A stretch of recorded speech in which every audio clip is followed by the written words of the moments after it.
As the world entered an unprecedented crisis, Magnus Carlsen and Chess24 acted quickly to create the first online chess tour of its kind. Working 24/7, we brought together the best players in the world for the largest online prize fund ever. Broadcast live in 10 languages, the tour innovated and filled the void created by the lack of in-person play, reaching more people worldwide than any chess event, live or online, ever.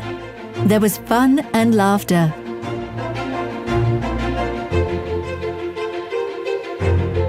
Okay, it's time for Russian hackers to attack internet in Norway. Last hope. Come on. There was tension and controversy. Not just make moves. Yeah, and then give up the pawn. This is Okay. hopeless. Anish is fast these days. He It's even has interesting that resigned. Okay. Okay, so we will have a fantastic match tomorrow, I'm sure.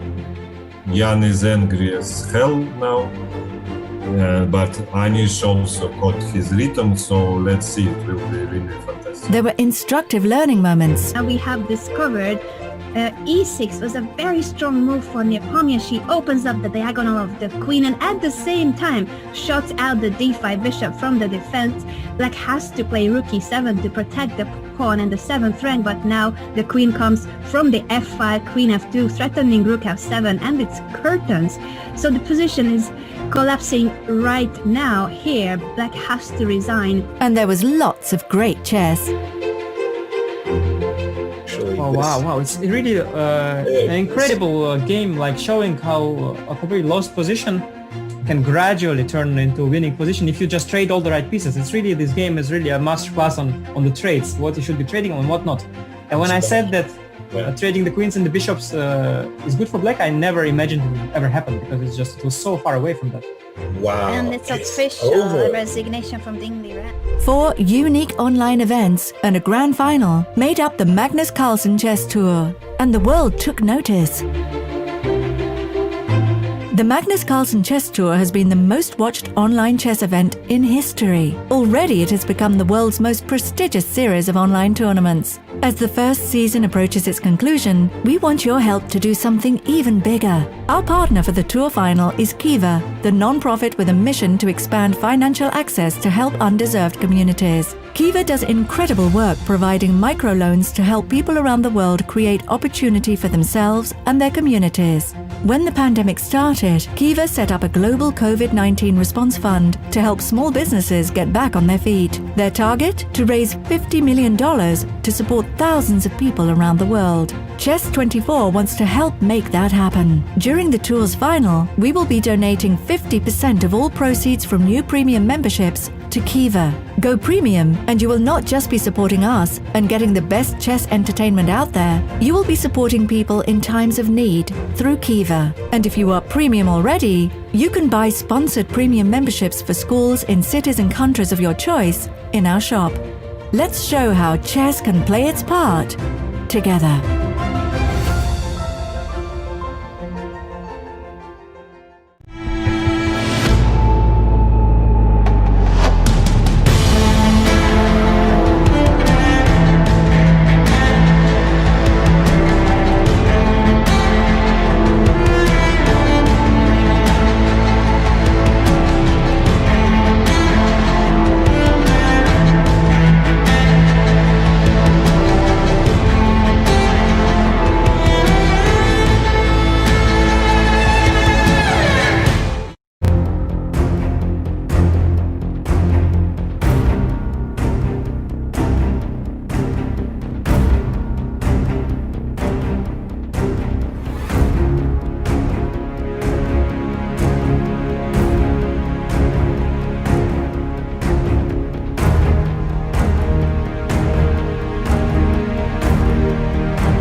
Oh my gosh, what a gorgeous square. To my mind, this queen on e5 is like a goddess.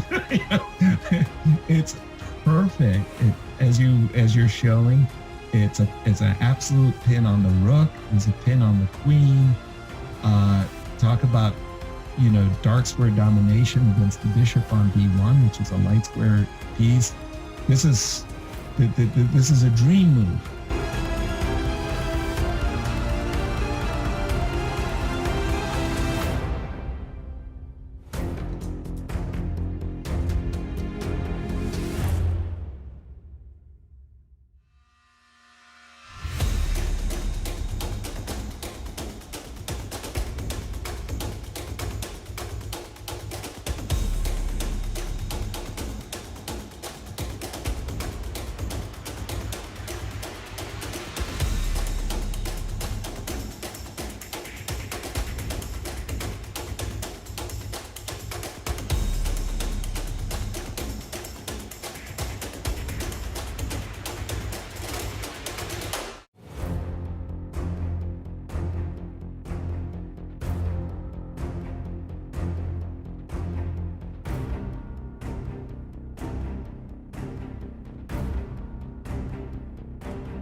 Hello, and a big welcome to all of you joining us for the Magnus Carlsen Chess Top benefiting Kiva final. This is the last leg of the tour. It started with the Magnus Carlsen Invitational. We moved on to the Linderus Abbey Rapid Challenge. Then we had the Chessable Masters, and finally, the Legends of Chess before. The four top performers battle it out for $300,000 in the Magnus Carlsen Chess Tour final.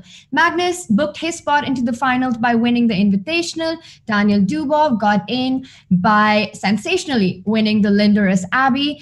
And because Magnus also won the Chessable as well as the Legends of Chess, it was the highest cumulative scorers of the entire tour, which was Hikaru Nakamura and Ding Liren who got in. Ironically, it was because Magnus won the Legends of Chess that Ding booked his spot into the finals. And going into day 2 today, Magnus Carlsen is playing catch up with Ding Liren, because what a blockbuster start we had yesterday. Take a look at our brackets. It's Magnus Carlsen up against Ding Liren and Daniel Dubov with Hikaru Nakamura. Ding Liren took down the world champion and left no doubt that world number 3 is indeed back in action and back in form.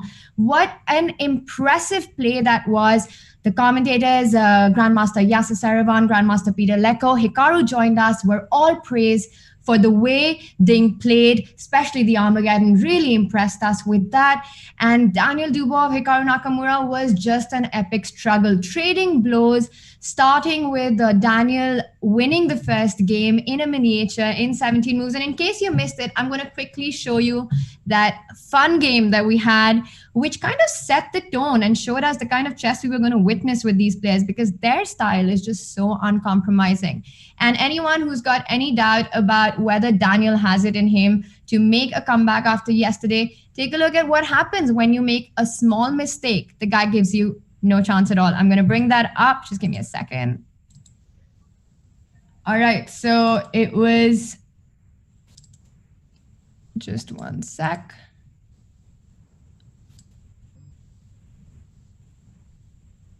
And we have it here. All right. And this was the game.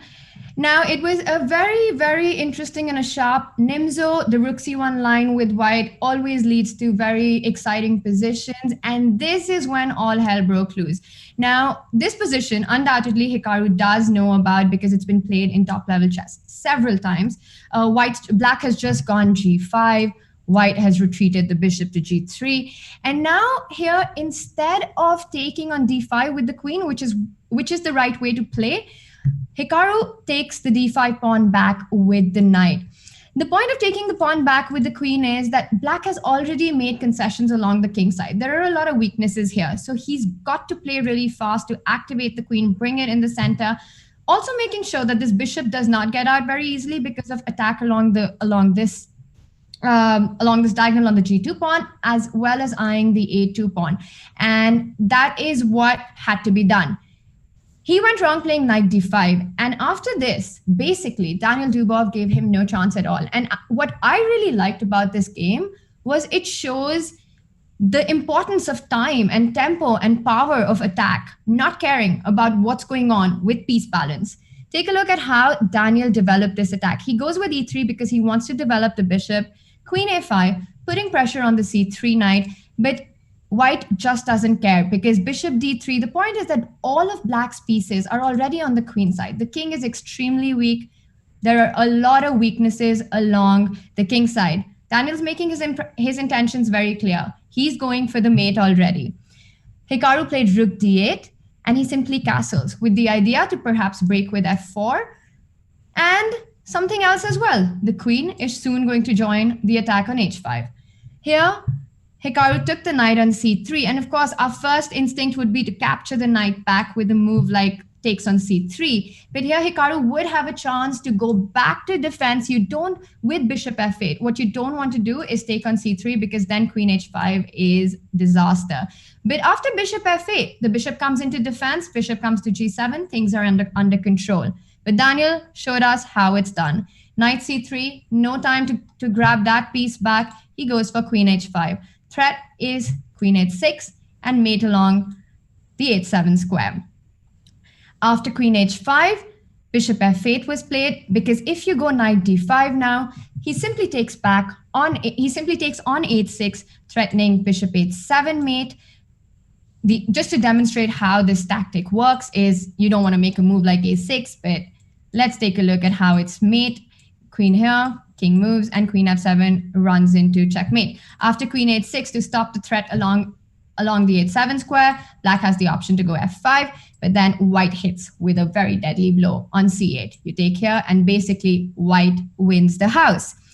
So after bishop f8, defending the h6, very critical pawn, Daniel simply took on c3. The threat is bishop c7, forking the queen and the rook. To stop that, Hikaru went e5, but it's really too late because the position has already fallen apart. And here, Daniel played bishop c4, again, not caring about the pieces, not thinking about how to defend them, but just counterattack because the king is so weak. On f7 is the big threat. You can't take on d4 because after queen f7, king h8, queen g8 is mate. Hikaru to defend that went queen c7, and 17th move, game over. Just a brilliant move by Daniel, wrapping it up with bishop e5. The point is, of course, queen e5 runs into queen f7, and the mate that we just saw happens on the board. You can't really fight against it. If you go queen e7, white's got queen g6 taking advantage of this pin, and black runs into mate. And that was the 17-move miniature that started the match. Hikaru bounced back from it. Game 2 could have been Daniel's game. He made one mistake at the very end, and Hikaru, just being an absolute beast, made use of that, finished the game on the spot. And that game made me think about what a heartbreak chess can be, because you play so many good moves, right? And you create your chances, which is what Daniel did in game 2 with the black pieces. And then one mistake and it all falls apart. It's an unfair game, a very difficult game. And when you make these mistakes against a player like Hikaru Nakamura, there's no bouncing back. Game 3 was a masterpiece by Hikaru. Eventually, Hikaru went on to win the match in the blitz portion. Just a blockbuster, epic start, day 1. We could not, 9 out of 13 decisive games. We really could not have hoped for more action. The players, of course, are fighting in a best of 5 format in the semifinals. The one to win the first 3 sets advances to the finals, and every match consists of 4 rapid games, 15 minutes plus 10-second increment. If that's a tie, we move on to 2 blitz games with a 5-minute, 3-second time control. And if that's a tie still, we go on to the decider, Armageddon. This has been a tremendous tour so far, and the way the semis started in this final I think it is going to be an absolute treat to watch, because all of us have been thinking, and it's been on our mind, that is Magnus Carlsen stoppable? Can anyone come in his way? He's been bulldozing his way through the entire event. With Liren, when the world number 3 is back in action, Magnus, it's not going to be easy for the world champion. And that's exactly what we saw yesterday. And of course, Chess24 is also extremely proud of the event of the Magnus Carlsen Chess Tour final, supporting Kiva. Kiva is an organization that does micro lending to small businesses, to entrepreneurs, to thrive. And these are businesses which are in underserved communities, in isolated places. So they've been doing that since 2005, and they have gone they've gone another level during the pandemic with their response to raise money during this time for these businesses that have been hit by COVID-19.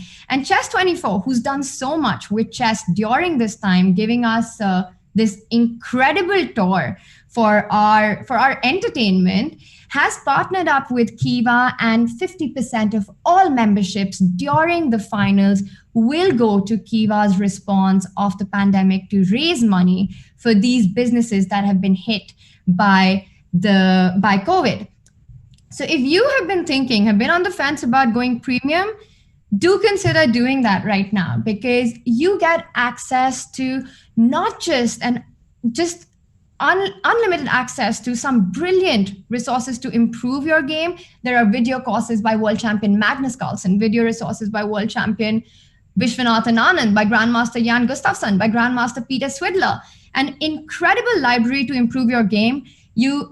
Middle game, opening, end game, all of that, but you also become a part of premium only benefits, like being able to challenge great players in Banter Blitz, be a part of Q&A, and just all the benefits that come with the premium membership. And not just that, you get to do that by supporting the community. So, and yesterday we had Peter tell us how he has also contributed to this cause by giving away by contributing 1,000 euros and giving away premium memberships to talents across Hungary. And this is his contribution to Kiva's, to the great work that is done by Kiva. So really no better time to think about supporting chess, ensuring that we're able to keep doing what we're doing, and Chess24 can bring such events to all of us, and also supporting the community while we do that. And I think this is the reason why, very aptly, for this epic final, our official hashtag is Impact Chess, because chess has had such a positive, incredible impact on our lives during this very challenging time. And now we're using chess to impact the community in a big way by supporting Kiva. So yes, definitely also connect with us, support chess, support the community, and connect with us using the hashtag Impact Chess on Twitter. Let's take a look at the conversations that we've been having on Twitter with all of you, because there was some interesting stuff. And we had Leon writing in with Revenge of the Ding. What a breathless first day. This is going to be a brilliant tournament, and it is wide open. Anyone can win. And I think that's the whole point. I think so far it's been a Magnus Carlsen show. But finally, his 19-match winning streak came to an abrupt halt when Liren found his form and showed us why he is world number 3. Let's move on to the next one. We had Alberto Mendoza writing in, congratulations to all 4 players in the Impact Chess Tour finals. They have played such a high quality chess, even in these rapid time controls. I think this is this reminds me of something that Gary said, that the difference between the world's best players and good players is that the amount of mistakes that they make, even in Rapid and Blitz, is so limited. The quality of play of theirs in Rapid and Blitz and Classical is actually very similar. And I think we saw that yesterday.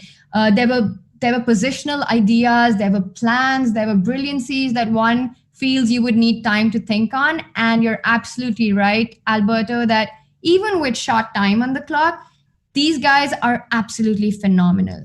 Let's move on to our next tweet. We had Jonathan writing in, a Dubov-Nakamura rivalry is nice, but a Ding But a Ding Hikaru ending to this would be amazing and something new to see. You know what? If you would have bought this up, Jonathan, before yesterday, I would not have bet my money on that. But with the way things happened yesterday, really anything is possible. As Leon said, the field is wide open. All right, let's move on. And we had Jan writing in with, absolutely, this game will adorn literally any collection of best games of any player. It's good that some other games still remind us why they are only humans. And Jan was talking about the end game that happened in game 4 in Daniel Dubov-Nakamura matchup, where Daniel was in a must-win situation. And he played a brilliantly instructive and held literally an endgame masterclass for us. I'm going to quickly actually show you guys how that went, because I was super impressed with that. Let me just bring that up for all of us. All right, here we have it. Now, this entire endgame was actually played really nicely by Daniel. He managed to create chances, and he was in a must-win situation. He was trailing. It was 2-1 was the score going into game 4. So to go into tiebreak, he needed to win this game. And throughout the ending, this knight here had gone all over the board, creating threats, just brilliantly played. But I think this was the point that impressed me the most. So Daniel has just made the move king g7. Hikaru trades on b7, makes a very important move b4. The point is that you take away all the squares from the knight, and you're threatening to win it with a move like rook b8 because the knight's trapped. After b4, Daniel just finds a stunning counter idea. Take a look at what he does. He goes rook h3, checking the king moves to g2, pushes the king further to the side, and goes rook b3, attacking the b4 pawn. Hikaru attacks the knight and rook b4. And now you're like, wait a minute, the knight is lost. It's a pin, you can't move. So what is it that Daniel had in mind? And he just has this amazing construction that he comes up with. Rook b6, a very important move, because you want to make sure it's the bishop that grabs the knight and not the rook. And take a look why. Because now the bishop is forced to take the knight. Daniel goes rook b3, cutting off the king from advancing towards the h pawn. And if you take a look at this, it is impossible for white to get rid of this pin anymore. And he's just completely stuck with nothing to do on the board. Here, Hikaru went king g2. He can only make moves with the king. The king comes to f6. Black has to be careful to not walk into any check so that the pin is maintained. And after king h2, h3, simply taking away the g2 square as well. Here, Hikaru there's nothing much to do, went rook d8 and gave up the bishop. But really, the only other option was to go king g1, and black would force white into doing the same thing with this position. And now if you see, white's got literally no moves to save the bishop, has to move the rook, losing the bishop. Instead, Hikaru went rook d8. And after grabbing the bishop on b7, gives up this pawn, but doesn't matter because you get the f4 pawn, and Daniel converted this without any problem, 2 versus 1. Really beautiful, instructive play. Jan, you're absolutely right. This one is one for the books. And with that, let's move on to our next tweet that we had. Just a second. Right, so we had Edward writing in with, Magnus Carlsen needs to turn up the heat today. Can he do it? Or is Ding Carlsen's kryptonite? And I do see that we've got Yasser with us. I was hoping he was here because I think this is the point that I have to get in Grandmaster Yasser in. Yasser, welcome. Thank you very much, Tanya. Hello, everyone. Nice to join you, and thank you for joining us. Yes, let's have that tweet up again about Ding could possibly be Magnus Carlsen's kryptonite. Now, yes, you were at the Sinkfield Cup when Ding created history by being the first player to beat Magnus Carlsen in a playoff. What do you have to say to this? Well, if anybody can do it, certainly Ding is the player. And yes, in St. Louis for the Sinkfield Cup, Magnus didn't make any excuses. He really said that, Ding simply played better. It was a morning playoff, so maybe Magnus did have a decent excuse. But having said that, Ding played a phenomenal match in St. Louis, that playoff. And he did it again yesterday. I mean, we had some technical issues, and we can't discount the fact that Magnus did overstep in a position where he wasn't losing. But having said that, Ding played amazing. And we were all watching, kind of holding our breath along with Hikaru Nakamura. And Hikaru himself said Ding just played a fantastic Armageddon to win the match. Absolutely, yes. I think we were all thrilled with what happened yesterday. I think it also makes everything a little more exciting. I mean, Magnus Carlsen is undoubtedly the best player in the world right now. But when you know that, there is competition and he is beatable, I think that's what brings hope to others, but also makes the entire competition a lot more thrilling to watch. But if there's anyone who's known for his comebacks, it's of course Magnus himself. And I would say that despite losing the first set in the match, I think Magnus is still a favorite in this match. But of course today, go on, Yasser, you were going to say something? No, I agree. I still see him as a favorite, and this might be just kind of like the slap that wakes him up. But, as we said it before, Tanya, chess is a game of confidence, and 19-game mini match streak just got snapped. And if before the match, Ding knew that, he was the underdog, with maybe a puncher's chance or something like that. But now he just feels great. Like, wow, I won. I beat Magnus. And I did it over many, many games. I can play with this guy. And the last thing Magnus wants is a confident opponent. But we will see. I mean, you were just about to say that Magnus bounces back fantastically well. He's done it throughout his career. I would still say he's a favorite. And as we all saw, we are also joined by Grandmaster Peter Lecco. He is with us. And just a quick reminder, I think we're about to have liftoff really soon. A quick reminder to all of you to connect with us using the hashtag ImpactChess and be engaged and be a part of the Magnus Carlsen Chess Tour benefiting Kiva finals.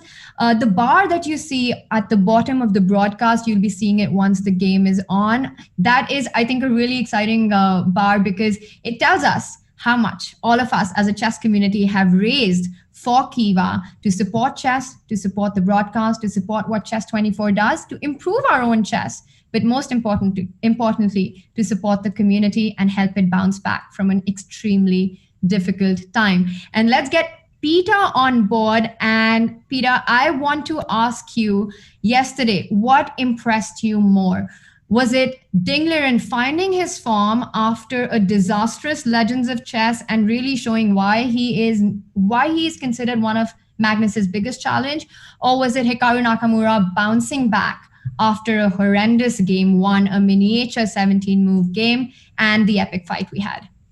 Yeah, hello Tanya, hello Yasser, very nice to be here, hello everybody. Yeah, it was a fantastic first day, but I don't agree exactly that Ding had a disastrous Legends tournament because he did have it, but in the last round he beat me. And he beat me very confidently with a perfect play, and I felt like the tournament should have started right now for Ding. And it looks to me like Ding has taken his form to this tournament from that very last match against me. And yesterday he played brilliantly. And I also feel there is a lot of psychological fight going on there, because if Magnus would have controlled the match and would have won quite easily, then I think this factor would not come alive. But let's not forget that by beating Jan Nepomniachtchi in the finals, Magnus made sure that Ding is here in the finals. And this is a very, very specific situation, because imagine Magnus losing today and he goes down 0-2 and he's on the verge to be eliminated, and suddenly in the night he wakes up and he says, come on, but the guy should not even be here if I would have not beaten Jan. And this is fighting with your own demons.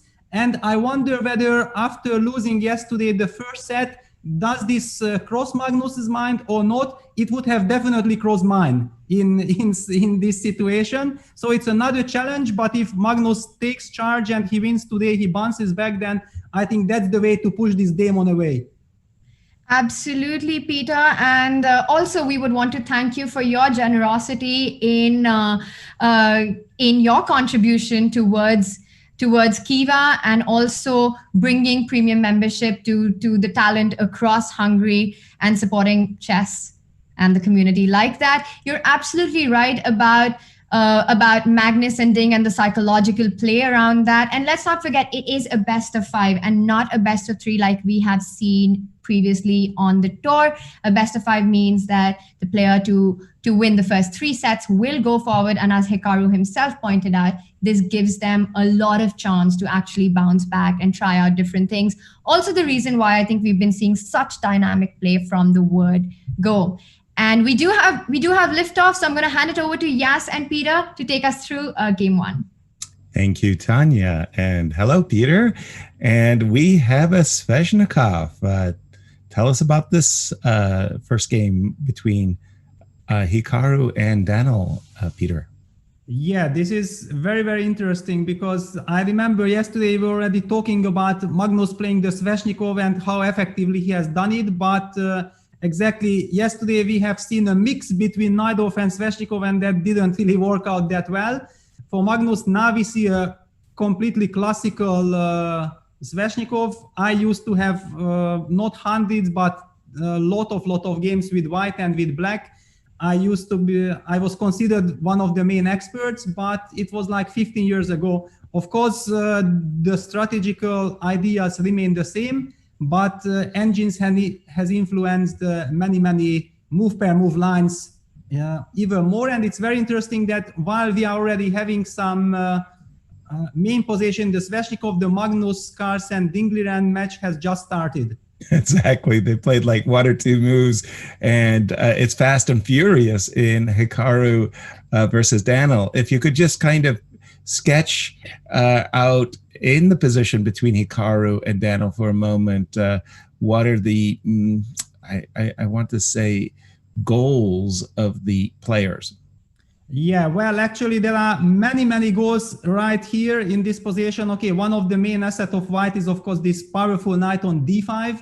But if you look at the position, you also see that white is not yet developed. So black is kind of 1 tempo ahead. And this 1 tempo plays a very important role, because if white managed to settle in and stabilize his position, then white will be better. And black will make sure that this extra tempo will give him enough counterplay not to let white's perfect setup happen. And we see bishop takes a6 happened, and castle blitzed out by Dubov. I'm pretty sure that Dubov is still following preparation, because this is one of the main lines. I'm not sure if Hikaru had really anticipated this exact variation, or even the Sveshnikov for today's match, because yesterday he was facing the Rouser from Daniel. But to be honest, before the match, before the whole final started, I think if Hikaru did prepare for Daniel, and that's for sure the case, then he must have had Sveshnikov on his agenda. Very good. And like you say, I mean, white's play is based around the great knight on d5. And in such positions, Peter, you and I think we both like to sacrifice exchanges. Ideas like rook takes a4 are on white's radar. And where does black's counterplay usually come from? Yeah, exactly. I mean, just to highlight 2 moves back, after bishop d7, I think this was the position where a couple of years ago, or some 10 years ago, the thematic exchange sacrifice with rook takes a4 was considered to be the main move. And then black was coming up instead of taking the exchange, because that would simply grant white forever access to the d5 square with the knight. Nothing can really touch it. And somehow this b4 pawn, knight on d5, and the light square bishop, the pawn on a6 is falling any moment. Simply the position was very unpleasant for black. But the point was that after rook takes a4, black came up with the resource of playing a6, a5. I don't want your exchange, I want to destroy your structure. If now you take this pawn with b takes a5, then black gets access to the b2 square, and suddenly a lot of activity for black. And if you take with rook on a5, then black has the counter strike with rook takes b4. And if you take with the knight on b4, then black takes the rook on a5, and again the game becomes dynamic and you have the two bishops, so it's in your favor, plus even white is pinned. So the thematic reaction would be to play something like b5. But okay, first of all, now this b5 pawn is hanging. The point is that somehow now I know, because bishop d7, this explains everything, that bishop d7 used to be the move which was considered not to be so precise, and then the move castles appeared. Yes, I have, this is the trick. Yeah, castles, rook takes a4, and now this line like a5 b5 bishop d7 was very, very important. Knight comes back to c3, protecting the pawn on b5, and now just give white one more move, bishop c4, which happened in one of my blitz games against Rajabov in 2013 in Sportacor in China, and white gets total control, but black has the stunning resource d6 d5, which was played by Sasha Grishchuk against Dominguez in Bilbao 2014. That was a stunning novelty. I actually happened to know that already 1 year before, but d6 d5 officially was played by Grishchuk against Dominguez. So all this is behind. So you pointed out very nicely that this rook takes a4 and also action sacrifice hanging in the air. But Hikaru said, okay, you played bishop d7, this pawn on a6, which is often disturbing white with a5. Let me just grab it. And now we are seeing that what happened. Yeah, some king h8. Yeah, bishop c4. Yeah, we left here, king h8, b3, white exchanges a takes b3, queen takes b3, and queen e8 played. So judging the position, if white gets enough time, it should be slightly better, but black wants to get counterplay with f7, f5. Wow. If you don't mind, I feel what I'm going to do immediately after this broadcast is take this clip that we just had and make a chessable course on the Sveshnikov. And we'll make a fortune together, Peter. This was great. Thank you for that exposition. Take us over, if you would please, to the other semifinal matchup. Yes, just before I go there, we have seen one move that after short castle, black played bishop d8, and this is exactly the other idea behind queen e8 sidestepping, that not just black prefers f7, f5 break in the future, but the bishop heads to b6 to the diagonal of a7, g1, and if the black bishop gets there, then it gives him stability and should be very close of equalizing. So we will keep an eye on this game, but now it's time to go to the Magnus game, just as you mentioned. Let's jump in there and look at this. Tell me what you think about it, Yasser. Please tell me how we got here, first of all, Peter. This is quite a position. Yes, actually, this is some kind of a relatively modern theory. I wonder what will be your opinion, because I remember I saw this only in the last 10 years, that people suddenly started playing this line with the black pieces. So this is like the semi-Tarrasch with c5, but after c takes d5, instead of the typical knight takes d5, which is very popular nowadays, all the old way of playing the Tarrasch, e takes d5, black started to use this move cd4. So what is your guess here? What do you say, Yasser? Queen, I mean, I actually had a couple of games, but pre-computer age, and I always thought that the move c takes d4 was a bit wrong because of queen takes d4. So I would have said queen takes d4. Yes, e takes d5, and now? Bishop g5. Bishop g5, yeah, but probably in bishop g5 many things must have happened. I'm not really into the details, but I do know that lately in the last couple of years, white exclusively plays this position with e to e4. So that's why I'm just guessing that computers must have come up with some dynamic for black in the lines that you indicate with bishop g5, which would be the classical reaction, yeah? Right. I have the impression that I actually played a game with Judith Polgar. I can't remember it very well, but bishop e7, e3, knight c6, bishop b5 castles, I believe was my game with Judith from a long while ago. Yeah, now that you mention it, e2, e4 has become the modern answer to this variation. Yes, exactly. Basically, it automatically forces some endgame, which looks very nice for white. The only problem is that often the very nice endgames can be analyzed till the end from the weaker side. So it's difficult to come up with a surprise. But I think that Magnus had something in his sleeve, because Dink started to spend time. So knight c6, bishop b5 pin, d takes e4. Black takes on d8, king takes d8. Yes, black won a pawn, but he lost the right to castle. So white goes with knight g5.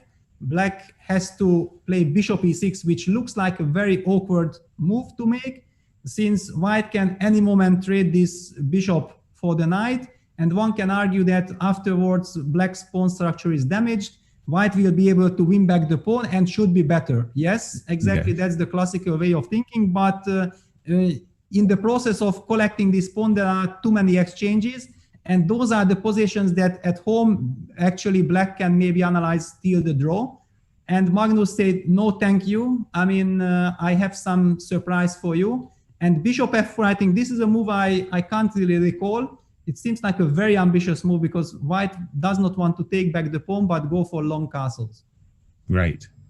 Yeah, and now that you mention it, I do believe that there was a game of Wesley So and Maxime Vichard-Legrave that went many, many moves after knight takes e6 and fe bishop g5 and bishop b4. Just as you say, it's like the weaker side in these endgames can analyze them, very, very, very specifically. So bishop f4 looks like a very ambitious move indeed. After all, if Magnus can get in castles with check and make the black's king's life a little bit awkward, well, he's got something to look forward to. But king e7. Okay, unfortunately, bishop d6 is premature. The bishop on b4 is still defending d6, but the king, it's strange. It looks like it's on an open highway and vulnerable, but maybe not so vulnerable, Peter. Yeah, it's, I think, very move per move, because Magnus played the move a3. We have a lot of updates because some force lines started here. Bishop takes e3, and just as you mentioned, bishop d6 check now comes. And that's the whole point of forcing the exchange on c3. So black had to retreat to a8. B takes c3 had been played. Black forces finally, because it might look like white anyway wants to take on e6, but no. The point is that the black king is stuck on e8, and don't forget the king already moved, so black is not able to castle long. And black needs some luft. And by playing h6, he makes sure that white has to capture on e6. And after f takes e6, he gets access to the f7 square for his king. That's exactly very important. It's strange. Yesterday, I didn't have that great impression that the games were, really heavy theory. But these two games in particular really do seem to be theoretical battles. Yeah, absolutely. People should never be fooled by that the players leave theory or not. It doesn't mean that they don't know their theory. Yeah? It's just, there is always this certain nice feeling that when your opponent goes somewhere, you want to react. And yesterday, we have seen that the first game with the Najdorf went horribly long for Magnus. Probably he did not really expect Dink to play e4 against him. And after that, he switched to the Caro-Kann. And basically, I felt like yesterday, both of them were on a little bit like new ground. Of course, they know the theory, but they simply did not expect for this match that to happen. And they had to adjust themselves during the match. Yes, exactly. Rook d4, what happened next, Peter? Yeah, king f7 played. And now the big question is, white has a very nice position, but black kept the pawn and black is about to connect the rooks. How you collect the pawn back? Do you want to collect the pawn back, or how you keep your initiative going? Well, to my mind, it's the double pawn. So I don't really have this terrible, terrible feeling that I'm pawn down. So I would probably, from white's point of view, want to play something strategic, like maybe doubling the rooks on the d file and playing c4 to keep the knight from d5, and then just kind of asking black what he will do to create play. And maybe on a good day, the bishop will slip back to c5, and I can somehow maybe use the possession of the d file. Otherwise, if I go bishop e5, bishop f6, I don't feel that that's the most ambitious way for white to go forwards in the game. Yeah, exactly. I mean, that was the point what I also wanted to say right from the beginning, that yes, the pawn doesn't really matter. I mean, white can make a draw whenever he wants, and rook hd1, rook hd8 played. The only question is how to try to get more than just a draw, and I'm pretty sure that Magnus is searching for that path. And what you describe with this c3 and then maybe even just king c2, king c3, right? Just to improve. And let black decide. Please show me how you want to get out of your misery, because you have the pawn, but you don't really have moves. Exactly. I like the way you said the misery too, because Ulf Anderson also had this brilliant way of using the word miserable. You have a miserable position. It's a miserable. Yes, c4, king c2, king c3, and maybe some squeezing to be done there. How is Hikaru and Daniel doing? Yes, so I think that's much more concrete. Let's jump in there. So we left after bishop d8. So yeah, and after b5, which is not exactly a pawn sacrifice, because if black would capture the pawn on b5 with bishop, then white simply pins the rook along the b file, and black will lose material. After bishop takes c4, white can capture on b8. So taking on b5 is not really an option, but as we already discussed, black has two options: bringing the bishop to b6 or to play f5.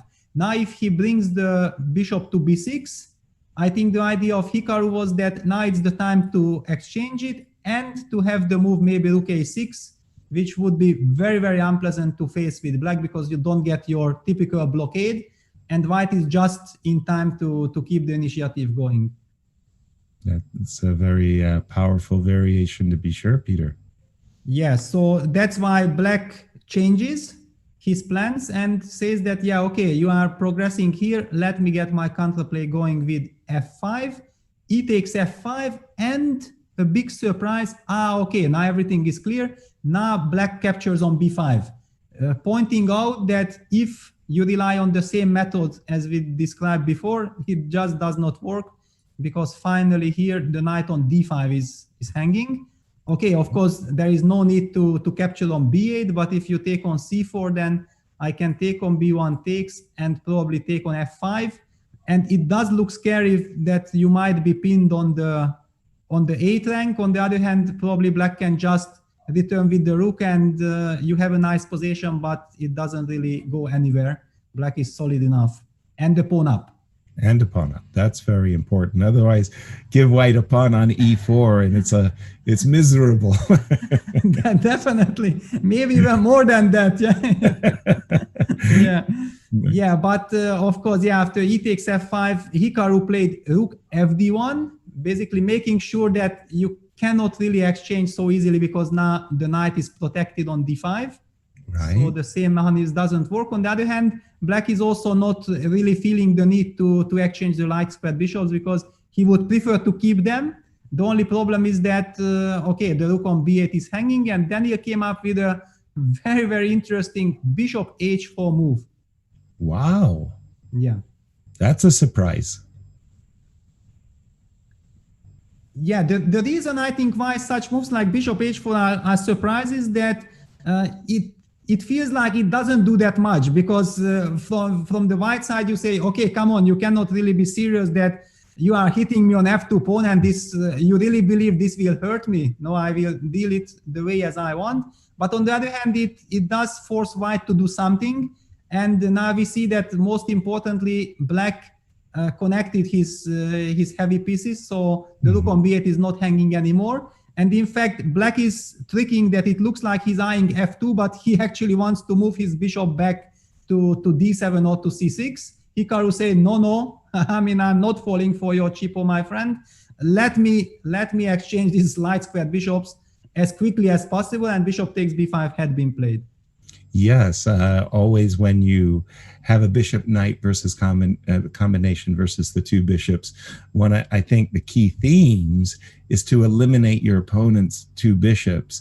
And I completely agree with you that strategically speaking, bishop b5 to d7 was some kind of a strategic threat and to recapture with the bishop on f5.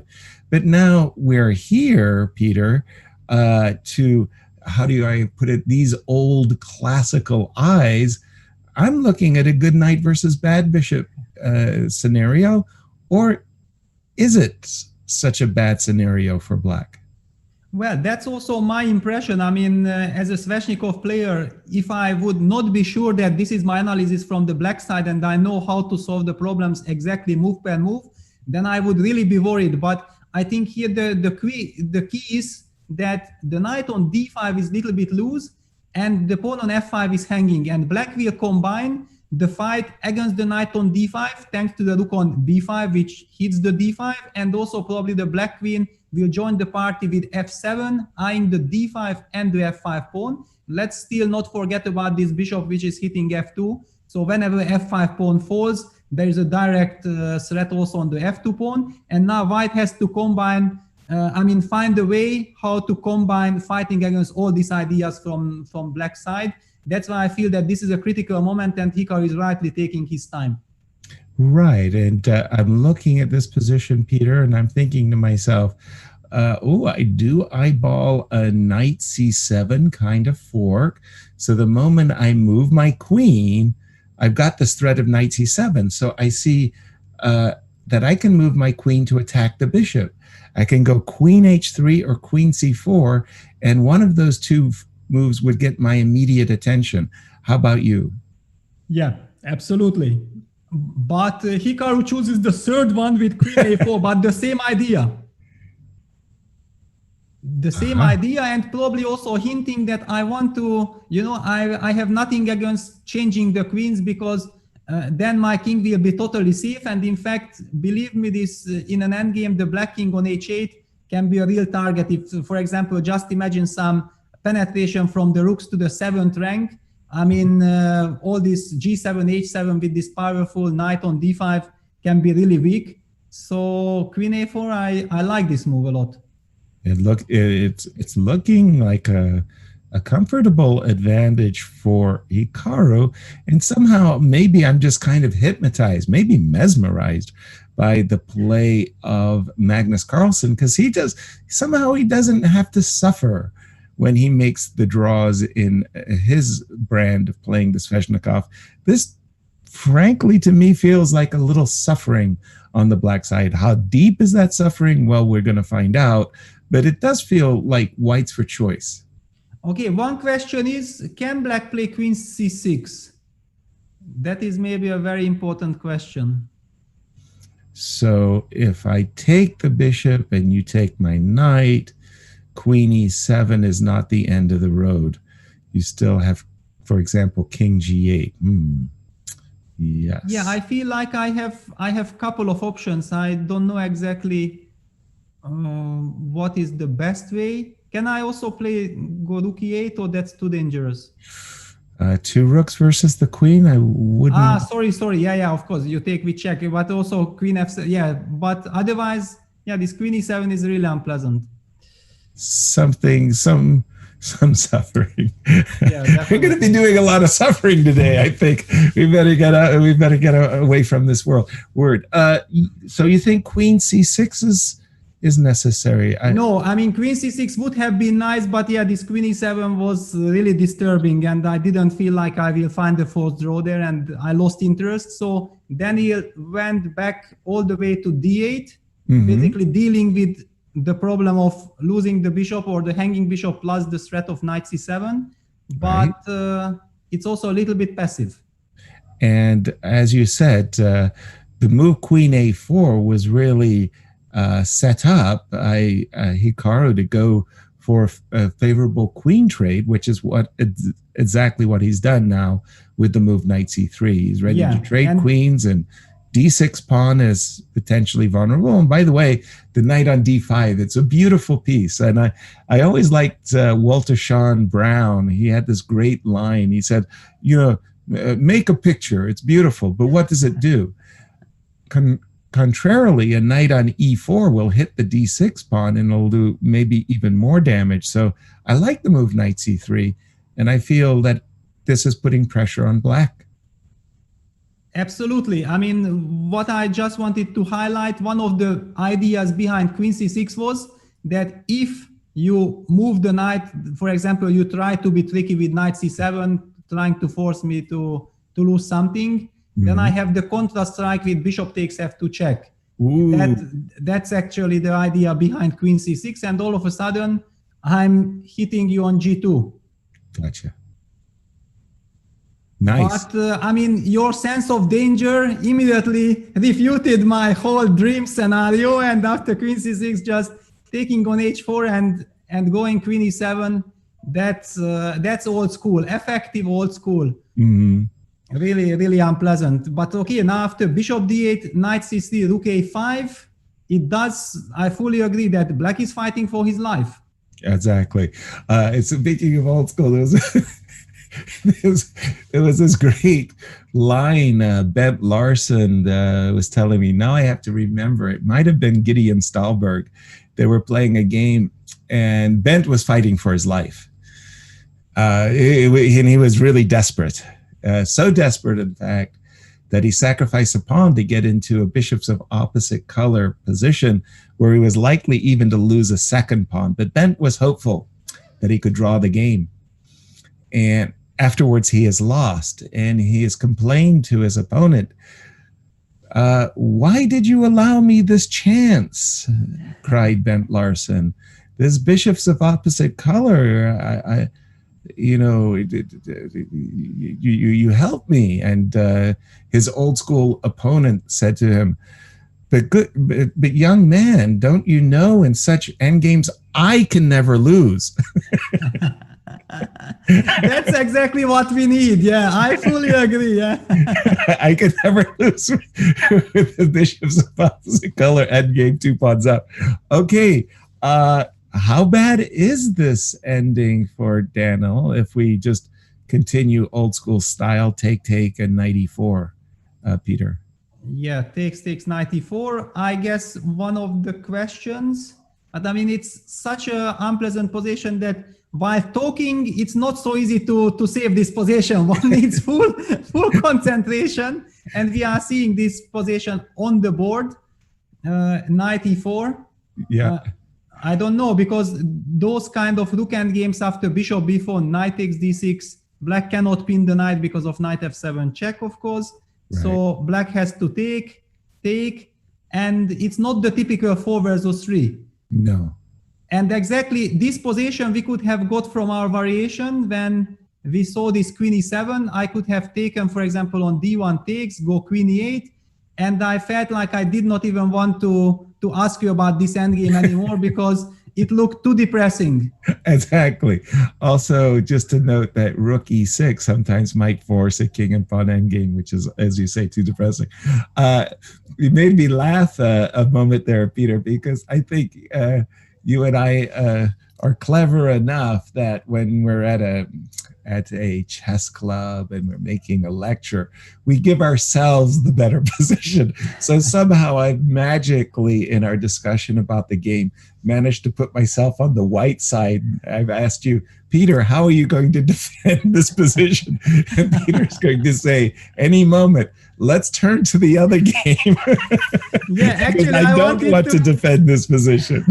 I wanted to offer you this, but the reason why I was not offering is there are two things. First of all, the plan that Magnus has done were exactly the same moves we discussed. And on the other hand, you know, people might be saying that, what Magnus is doing is just listening to Yasser's commentary and following his footsteps, you know? Right. Well, it's funny you should say that. And I only do this once a broadcast, but really, I've asked the producers of the show, the engineers, multiple times. The players can't hear the commentators, and they keep assuring me that they cannot. That no, they have no sound to us. And then they ask me, but why do you so oftentimes ask? I say, because they play all the moves I've suggested.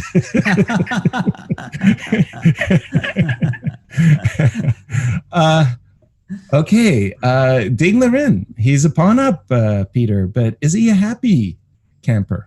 Yeah, I don't think he's happy, but he's maybe also not that unhappy. Look at the clock situation. It might tell us something. I mean, Magnus down to less than 3 minutes. Ding Liren still has more than 6, which means that Magnus is desperately searching how to get the maximum out of this position.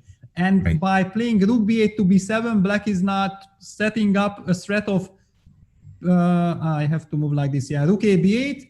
Try to double the rooks and invade on the b file. And now white faces this unpleasant situation that if I want to stop this plan, then I can do it by exchanging one pair of rooks. But do I really want this? Because then it eases black's life. Black will have access to the d7 square with the knight, later on hitting the bishop from c5.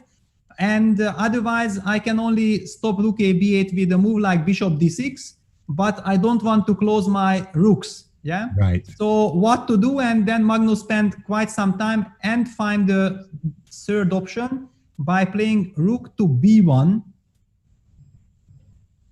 But it does not change so much because the rook a b8, rook takes b7, rook b7 happened. And now Magnus had to make sure that he prefers this position or the position after, let's say, rook d8, rook takes d8, rook takes d8. Yeah, if we compare this position, then we see that in one line, white has a rook on d4, which is probably aimed in order to keep the knight on f6, because then the rook on d4 is eyeing the e4 pawn. That's kind of what I'm guessing. Well, also the idea is that in this position, Magnus, if he had played rook d8, it would be like he committed himself to the move. Whereas exactly in the game position, Peter, he could consider rook d6. Exactly, and rook d6 played. You know what? It's played. Yeah. And it's very nice because Magnus first played rook d6 and only after it was mentioned by you without knowing it. So we made sure that everything is under control with all the technicality of the tournament. And that proves that the players are not cheating by listening to our commentary. Yeah, definitely, which is clearly a joke. But I mean, simply it was so nice that we discussed and it came from you automatically that, you know what, I want to double with rook on d1. I want to go c4, restrict the knight from going to d5. Then let's walk the king with c2 to c3. So it all made perfect sense. I had to use this opportunity. It was such a high ball, I had to use it. Exactly. And now what do we have? Because Magnus could take on c6 or play bishop d4, just trying to keep Tsuji on the knight on d7. He took on c6. He took on c6. Yeah, we are seeing some four sequence, knight e5, rook a6. And now it's a little bit surprising moment that Ding is taking his time. So it's not an automatic recapture on c4, because if he would take on c4, then white goes king c3, hitting the knight, and then the pawn on a5 would fall. So maybe some idea with knight d3 is he thinking about, or rook c7. Interesting. Let's go back to the current position. And again, it feels to me that somehow transitioning all the way back from the opening more or less to this endgame position, it almost seems like that bridge.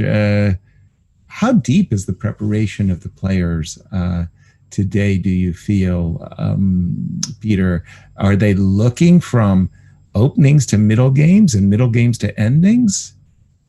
I think definitely they do, but the point is that there is so much information and there is so much work to do that basically it's impossible to remember the things. So what the players say, and usually relying nowadays, I think, is that they have to make sure that they know everywhere their direction. And once they know their direction, they know that, okay, we will figure out the rest, because we know that this is the direction. If you don't know the direction, then you are completely unsure. You are burning way too much time and double checking and questioning yourself whether what you think about the position is right or wrong. But if you do have this feeling that, yes, I remember that this was the direction, then playing the position is much easier and much more natural.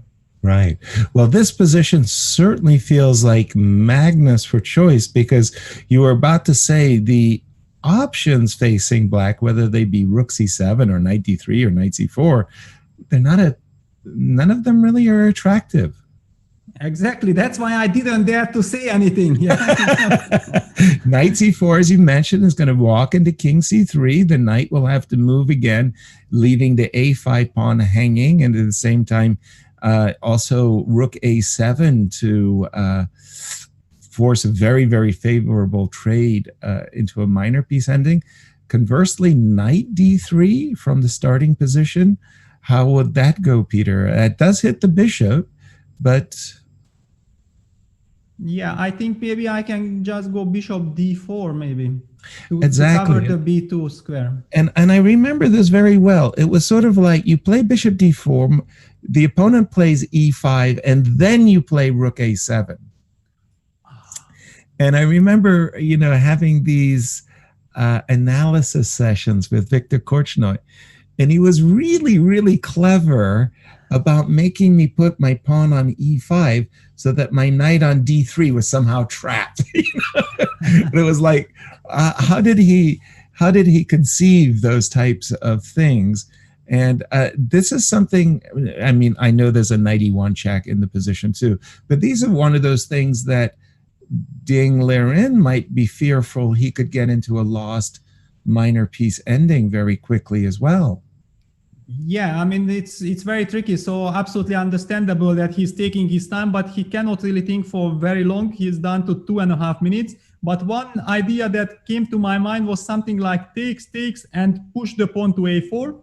Okay. And all of a sudden I have some kind of a positional fortress, because your king cannot really enter. You can go to c4, but I'm in time to stop you with king d5. Of course, you have many other options. You don't have to push c5, but that was kind of one idea that came to my mind. Maybe black could try to save it like this. I see. Nice. Okay. As we won't join Ding in his suffering, how's Daniel's suffering going? Yeah, finally, just before we move, because after all, Ding made up his mind and he took on c4. So he eliminated the c4 pawn, king c3 had been played, knight b2 was played, rook takes a5, knight d3. So finally, yes, white won the pawn back. White has a very nice position. The key defensive idea from black is that white cannot play rook a7 because knight takes c5 protects the rook. Whoops. Otherwise, of course, rook a7 would be game over immediately. And thanks to this, white is clearly better in my opinion, but black has some hopes to survive. Exactly. Such a reduced material, 4 pawns per side, rook and bishop versus rook and knight. There are drawing chances, but definitely Magnus looks to be in pole position. And again, boldly stating the obvious, because we don't get a chance to say it too often, we might as well get it in. Magnus trails in the match. He lost the first set, and he needs to win today's sets of matches to equalize the match. Yeah, and in this respect, I have to say I'm really happy that we have these best of 5 sets, because it feels like it does not put so much pressure on the players. They can really focus on just play good chess, because if you finally get your rhythm and you get going, then you can come back after any result. And yes, he's behind, but today the games are even. It's 0-0, and if he managed to win today's game, then definitely it will boost him for today's games. And if he bounces back, then he gets another confidence. So yeah, very important to start well the day for Magnus. Exactly. And in Daniel's game with Hikaru, how have things developed there? Ooh, Yes. 3 versus 2. First impressions, Peter. Yeah, first impression is that usually 3 versus 2 with rooks and 1 minor piece versus rook minor piece is very unpleasant to defend. On the other hand, if you want to defend, or you have to defend because you never want to, but if you have to defend such position, then probably this is one of the best setups for black with this pawn on h5, g7, and the bishop dark square bishop on f6. Which gives good chances to hold. I would say this is a typical position which in former Soviet Union they were saying, okay, 50% chances to win, 50% chances to draw. Nice. 2-result game for sure, as you just described it. And boy, I can't say that I've had in my career that much practice in these 3 versus 2. Normally, if I get them, it's just straight up with the rooks. The addition of the minor piece, I feel that the knight helps white because he can play on the light squares with the knight as well as the dark squares. And that's the X factor. If it was just, as you would say, rooks, a clean rook ending, then the draw quotient doesn't go 50-50. It goes like 90% draw, 10% losing. So the addition of the minor piece helps the superior side.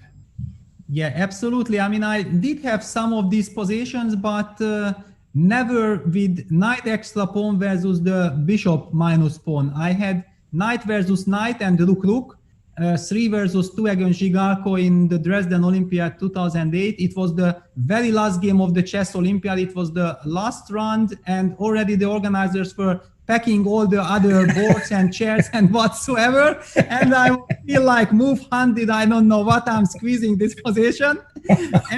And I can't make any progress, you know, in 3 versus 2. And it's psychologically very difficult because you want to play this position until your opponent falls out of his chair and finally he loses. Exactly. And I'm squeezing. And after already running the risk of move 50 without making any exchanges or whatsoever, I dared to change one pair of pawns. So we got to 2 versus 1. And you know what? I just won that position after a couple of moves. And then I understood. And I also remembered later there was a game, Kramnik versus Elyanov in Vaikanze, which also faced this situation that Kramnik was pressing, couldn't really improve. Then he exchanged one pair of pawns and he won the game easily. Remarkable story. I love this idea of the organizers happily lifting up chairs and putting tables away, and you're in this gigantic hall all by yourself as they're as workmen are waiting for the closing ceremony for you to pack up and leave.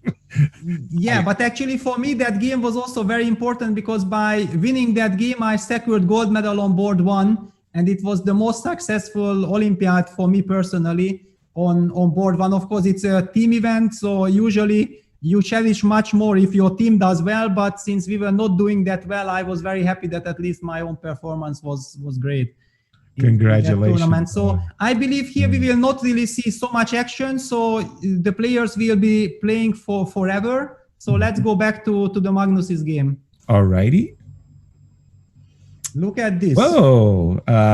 Very unexpectedly, suddenly, black has no king side, Peter. Yeah, no king side, but some kind of control in the center. But if there is no perpetual check or the domination cannot be really used, then it should be just a matter of time till Magnus converts this. By the way, time pressure on the clock is a factor for both players. If you don't mind, if you just take us back to the position with knight d3 very quickly, and Bishop d4, rook c7, check, king d2. Finally, the problem was that probably black felt if he just sits and waits, he loses anyway. So he decided to go for activity. He gave all his pawns. So this is how we got there. I see. Because Very interesting, yeah? yes. Because it looks like white is just collecting and black is jumping, but doesn't really create anything. But Yeah, look I at love- this. This is the concept, because a couple of moves had been played. Yeah, king b2, king d5. Look at this.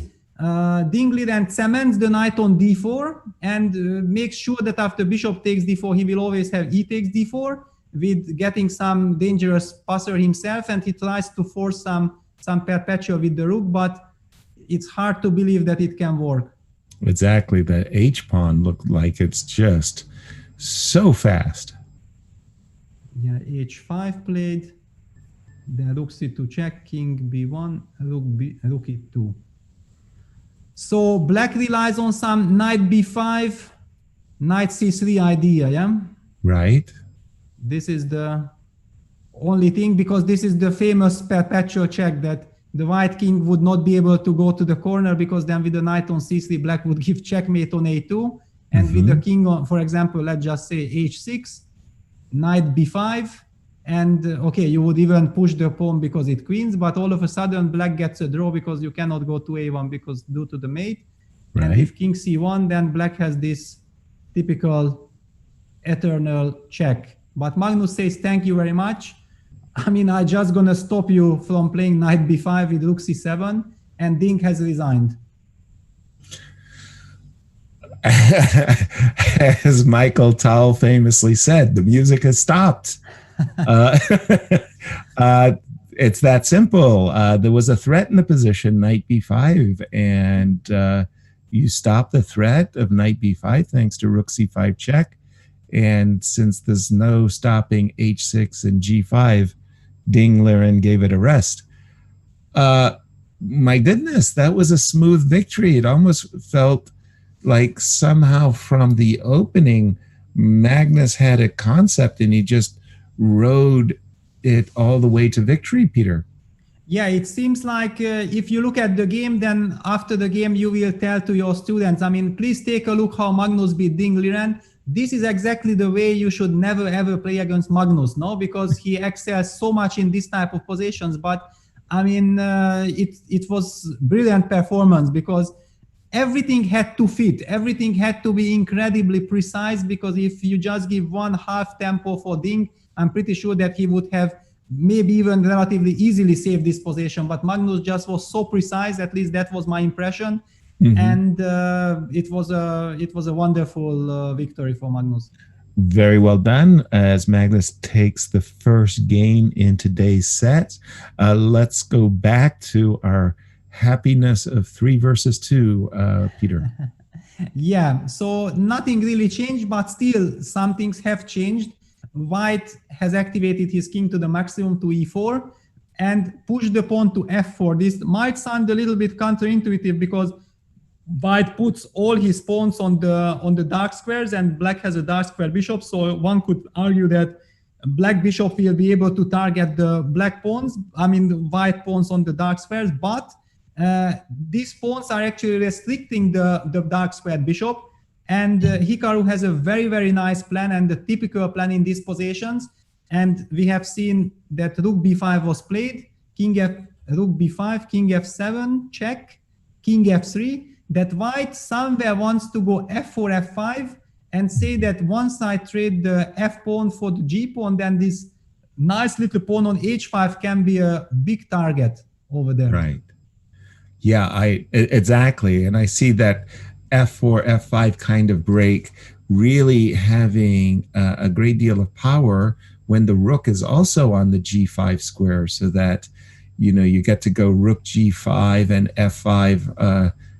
It's incredibly forceful. Yeah, exactly. I wonder that after king g7, was a move like rook g5 possible or not? Because I'm threatening knight f5 check as well. So you Absolutely. have to react. It might look like you have to move your king somewhere. Yeah, rook g5 looks incredibly strong. I'm not sure what on earth Daniel could have done.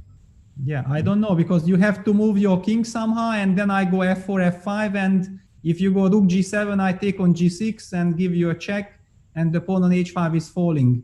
Not even talking about the rest. So maybe it was a missed opportunity, but I mean, it's such a technical position that I don't believe that this chance will not reappear in the game. Also, let's not forget the players are very low on time.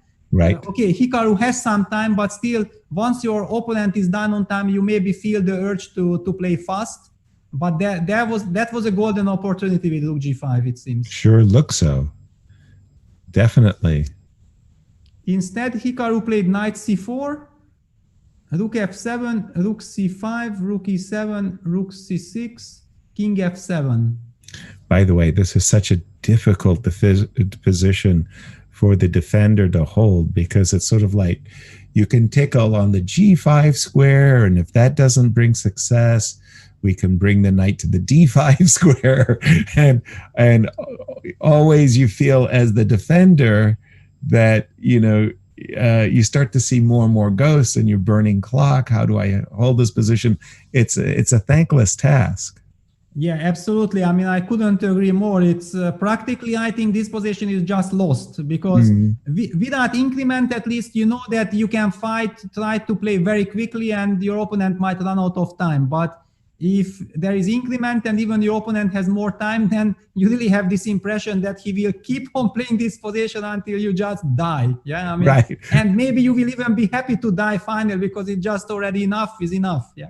Yeah. Stop the torture, as you said about your game. Where you will play until your opponent falls off his chair. Exactly. I mean, I remember I had a game from Thessaloniki Olympiad where my opponent, the Chinese player, we adjourned. I am not joking, Peter, like 5 times. It was a queen and pawn ending. I had like queen and 5 versus queen and 4 for the first adjournment.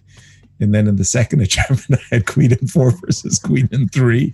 And it kept going like that. You know? Power to my opponent. The game was a draw. But in my hometown magazine in the Pacific Northwest Chess, they had it as the game that couldn't devour China. And it was like this Chinese dragon, and it had text of the moves in the Chinese dragon. And it was on the top of the magazine, and you open up the magazine, and this dragon kept going and going, and it was the entire issue. It was like a 200 move game. It was something ridiculous. How is it going now? What's happening, Peter? Yeah, I mean, it's the torture continues, let's put it that way. Right. Because yeah, bishop d8, and then knight d5, rook a7, and I was getting some extra info from the producer. Sotiris was telling me that he was there at this Olympiad. He witnessed this terrible torture, and he still remembers it. He has nightmares, you know. Okay, nightmares, this is already my extra addition, but I mean, he was writing me that the game started, Yasser was playing that game a whole week. I was there and actually watched one of the adjournment sessions. It was run 3 and it finished around run 9 plus 3 days, you know? Correct. It was my very first visit to China. And Dr. Ling Feng, he was the general secretary of the Chinese Chess Association. And he was, oh, Mr. Serwan, very, very nice to meet you. I was the team captain for the Chinese team in the Thessaloniki Olympiad. And I have woken up like 5 days in a row at 8 o'clock in the morning to go to the playing hall. Thank you so very much.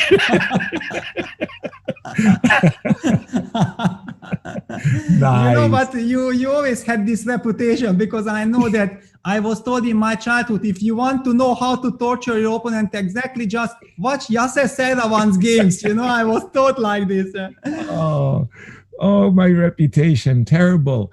And Hikaru, he is continuing the torture. How bad is it, Peter?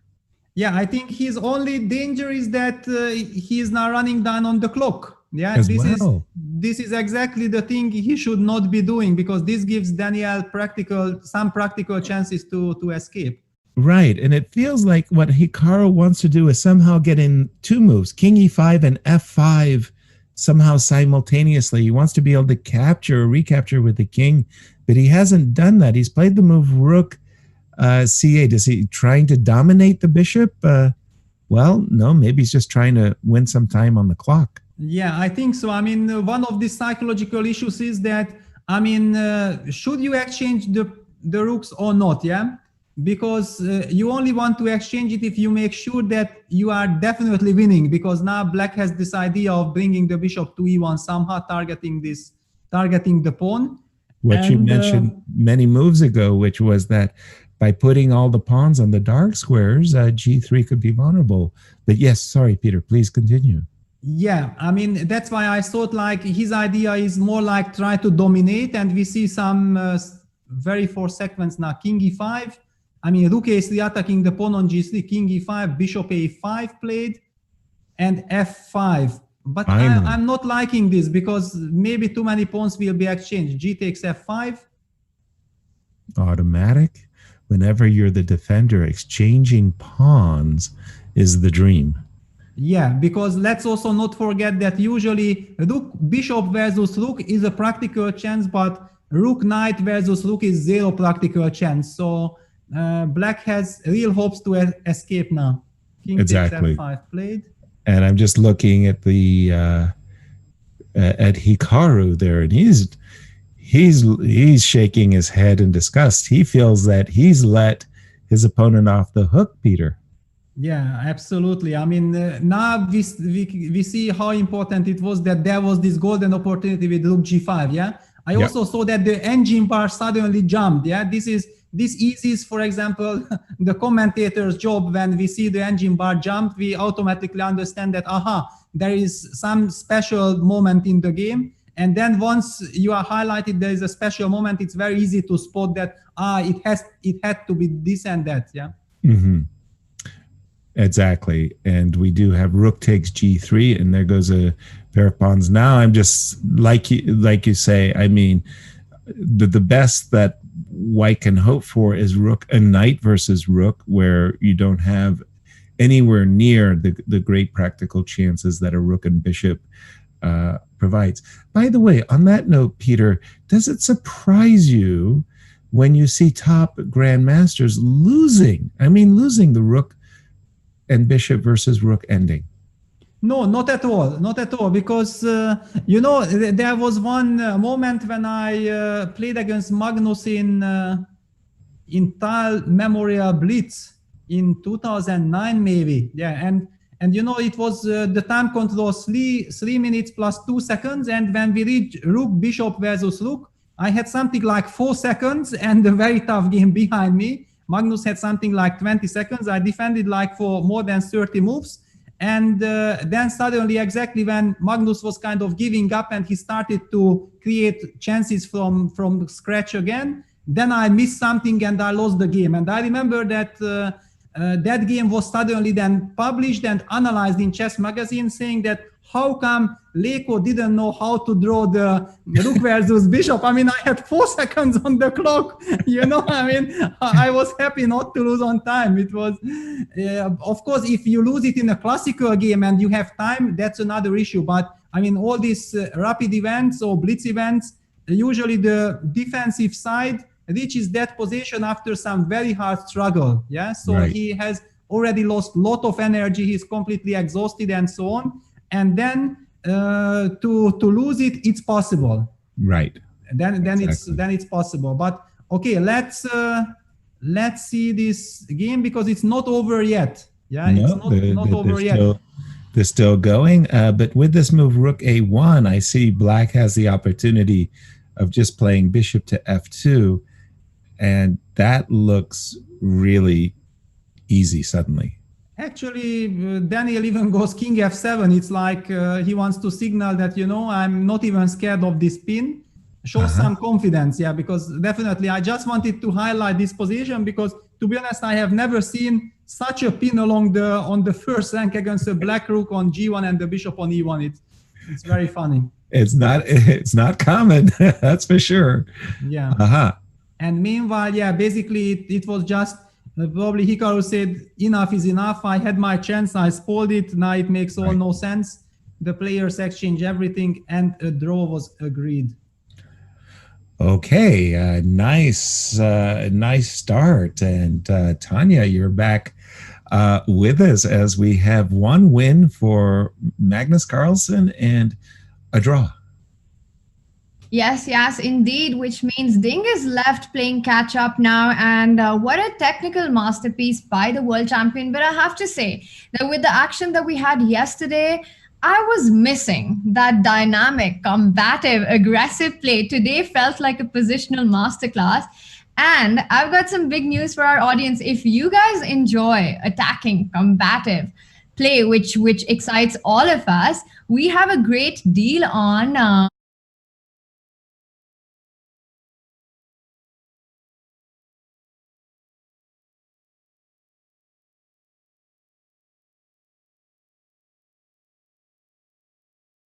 make the most of our resources on the board, intuitively use our intuition for sacrifices, and also build positions that allow tactics to flow, and basically just play like AlphaZero.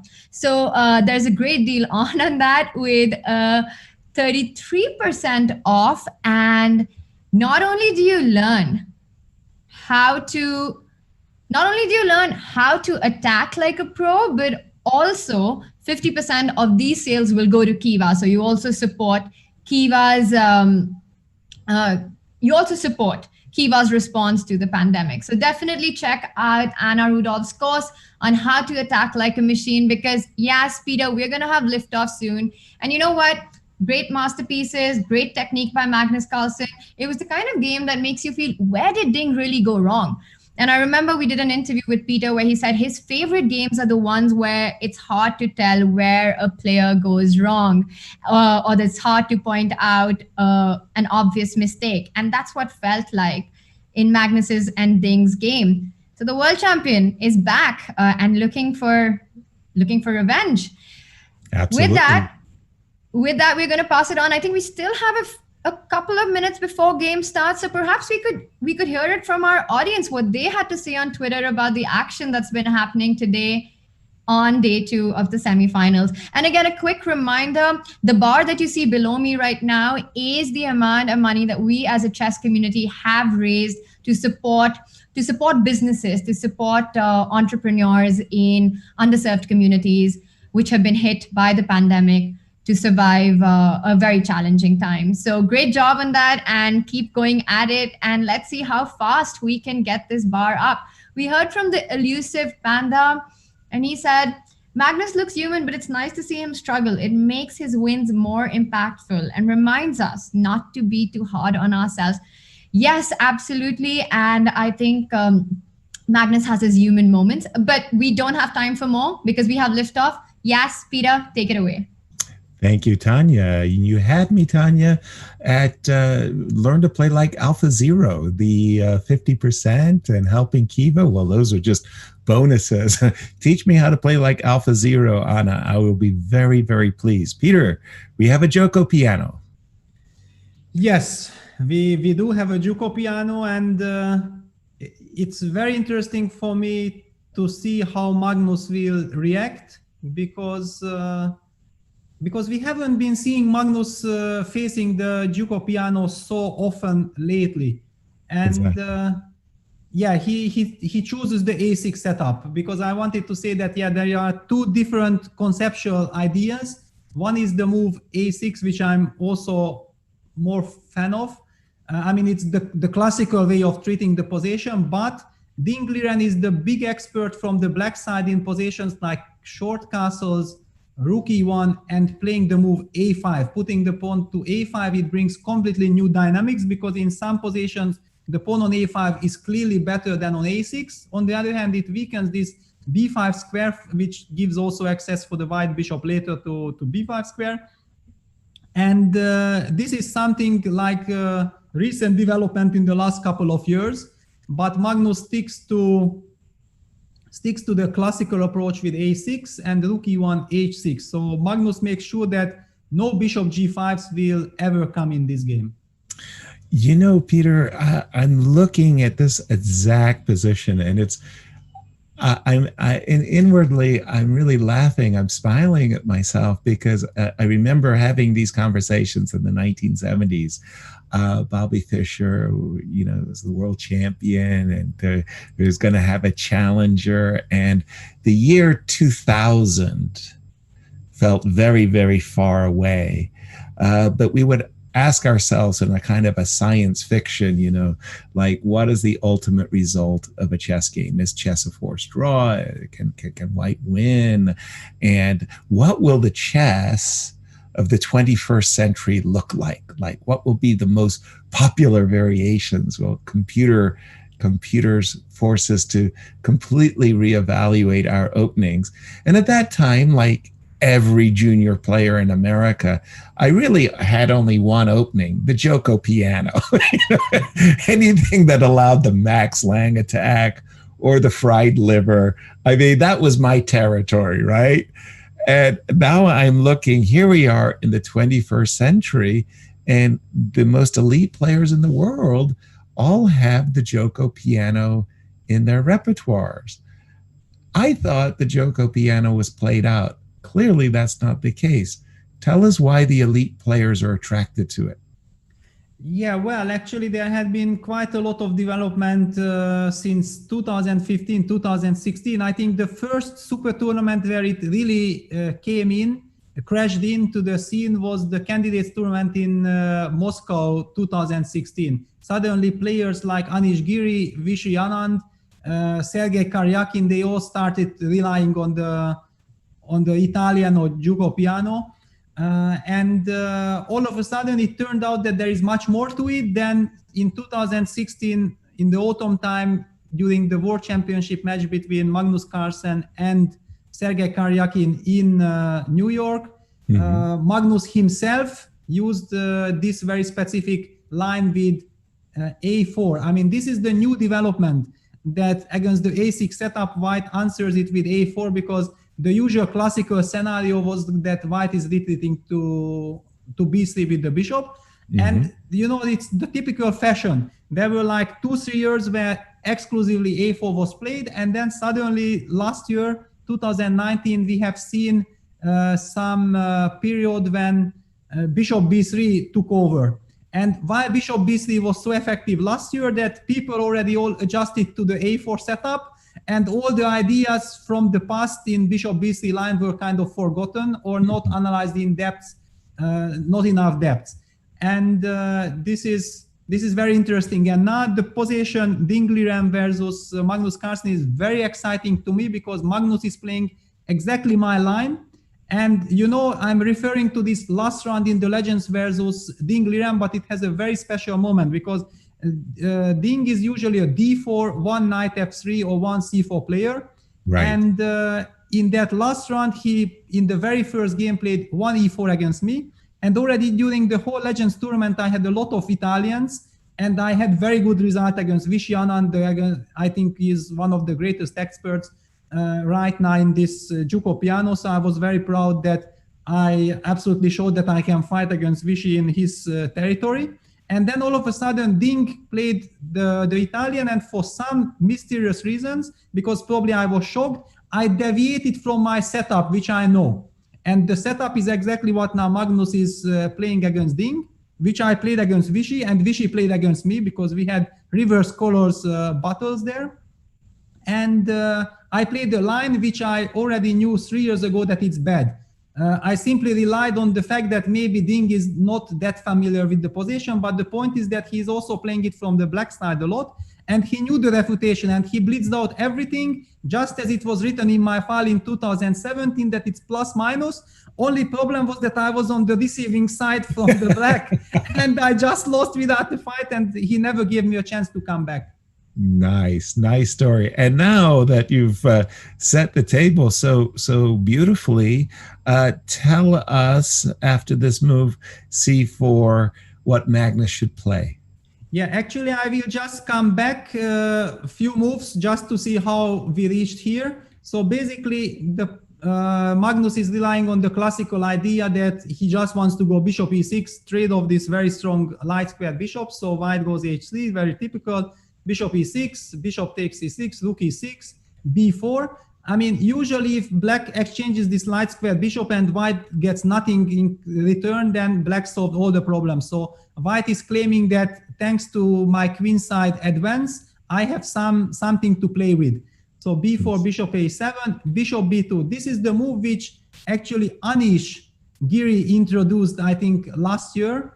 And there were some followers, but also not that many followers. Vichy himself played against Anish bishop b2 in the Armageddon game right now in the Legends tournament. So Anish was also ready to play it from the black side. It's just a very rich position.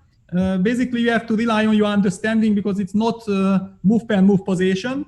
And look at this, how Magnus reacts. Very interesting, because after bishop b2, Magnus immediately goes for his setup with knight e7. He wants to bring the knight to g6. This is where the knight belongs. Ding said, okay, I want to grab space with c4. Also, it stops any kind of d6, d5 breaks. Of course, right now, after black moved the knight to e7, pawn on e5 is vulnerable. But for example, with the knight on g6 already, black would love to push d6, d5. So white makes sure that this does not happen. And Magnus plays a6, a5. Wow. That when you say wow, that says to me that that's not in your file, Peter. No, it is. I mean, I know the idea, but it's wow because it's a surprise. And I also remember that Magnus himself, he used this in one of the Grand Chess tours, maybe against Karyakin 3 years ago, 4 years ago. I remember it was some very little bit older game. I mean, where do we stand? Something like happening from 2016 or 17 feels like ages ago, yeah? Yes, it does, doesn't it? Remarkable. And the idea, of course, behind a5 is to take away flexibility. White may have intended to play d3, d4, and with the pawn on b4, the c5 square will be defended. But now after a5, if I play a move like b5, I'm taking away a lot of flexibility, and I'm giving nice squares c5, as you just properly pointed out, away. Okay, can he grab the pawn on a5 and say, you're going to have difficulties recapturing the pawn, Magnus? And it just happened exactly in the moment when you said what happens after ba5 had been played. And Magnus jumps right back. And this is the idea. Look at this, knight c6. That's why I said wow, because it looks like with knight e7, black was heading towards the knight g6 plan. But just that white played the move cc3-4, anticipating black's idea of bringing the knight to g6. Magnus immediately senses this moment, and he switches plans, and he jumps on the possibility, even if it's a temporary pawn sacrifice, but he feels that these squares are very, very important. Right. Well, again, I'm just going to type out an email message to our producers to be absolutely sure the players can't hear us. Knight d7. Okay, for the pawn sacrifice, as you pointed out a moment ago, the d4 square and the c5 square are nicely under black's control. Is it absolutely sufficient compensation, do you feel, Peter? Yeah, well, it's very interesting because look at this. Magnus reacted in this way. Basically also trying to get the respect of his opponent, that you see, I'm ready. I have all these deep ideas ready. I know, I feel the position. But Ding, instead of thinking and say, wow, he says, no, I'm not impressed at all. I know all this. And he just played bishop cc, rook b1, knight f1, almost a tempo, signaling back to Magnus that, please show me how confident you are. After all, you give the pawn. You have a lovely knight on c5, but this knight on c5, while being very nice, it blocks the bishop from a7. And the bishop from a7 blocks the rook from a8, putting pressure on the a5 pawn. So lot of dynamics here. And I can easily guess. I always like those positions where I know my next two moves. I know I want to play knight g3, and I know I want to play d4 thereafter. And the fact that this rook is on b1, it kind of makes it awkward for the knight on c5 to move. But as you say, the knight on c5, it's blocking the bishop on a7. The bishop on a7 blocks the rook on a8. And there's a bit of a traffic jam going on in black's position. Whereas white's position strikes me as a little bit freer, Peter. Yeah, there is also the idea of maybe going knight e3, knight d5. That's also another route, yeah? Because that's a nice square. Yeah, the knight on d5 would put a lot of pressure on the c7 pawn, and also would make sure that whenever the knight from c6 maybe moves to e7 and to g6, then black maybe wants to move like c6, taking away the d5 square from the knight if white jumps towards the d5 square. But one of the things came to my mind that in order to justify this position, black has to try to be energetic, because if you give white time to consolidate, then I don't really believe that you can rely on positional compensation. And Magnus has played rook g6, indicating that, I want something against your king, because maybe I can combine ideas with knight e6, knight f4, and once the knight moves, then all of a sudden the bishop comes alive.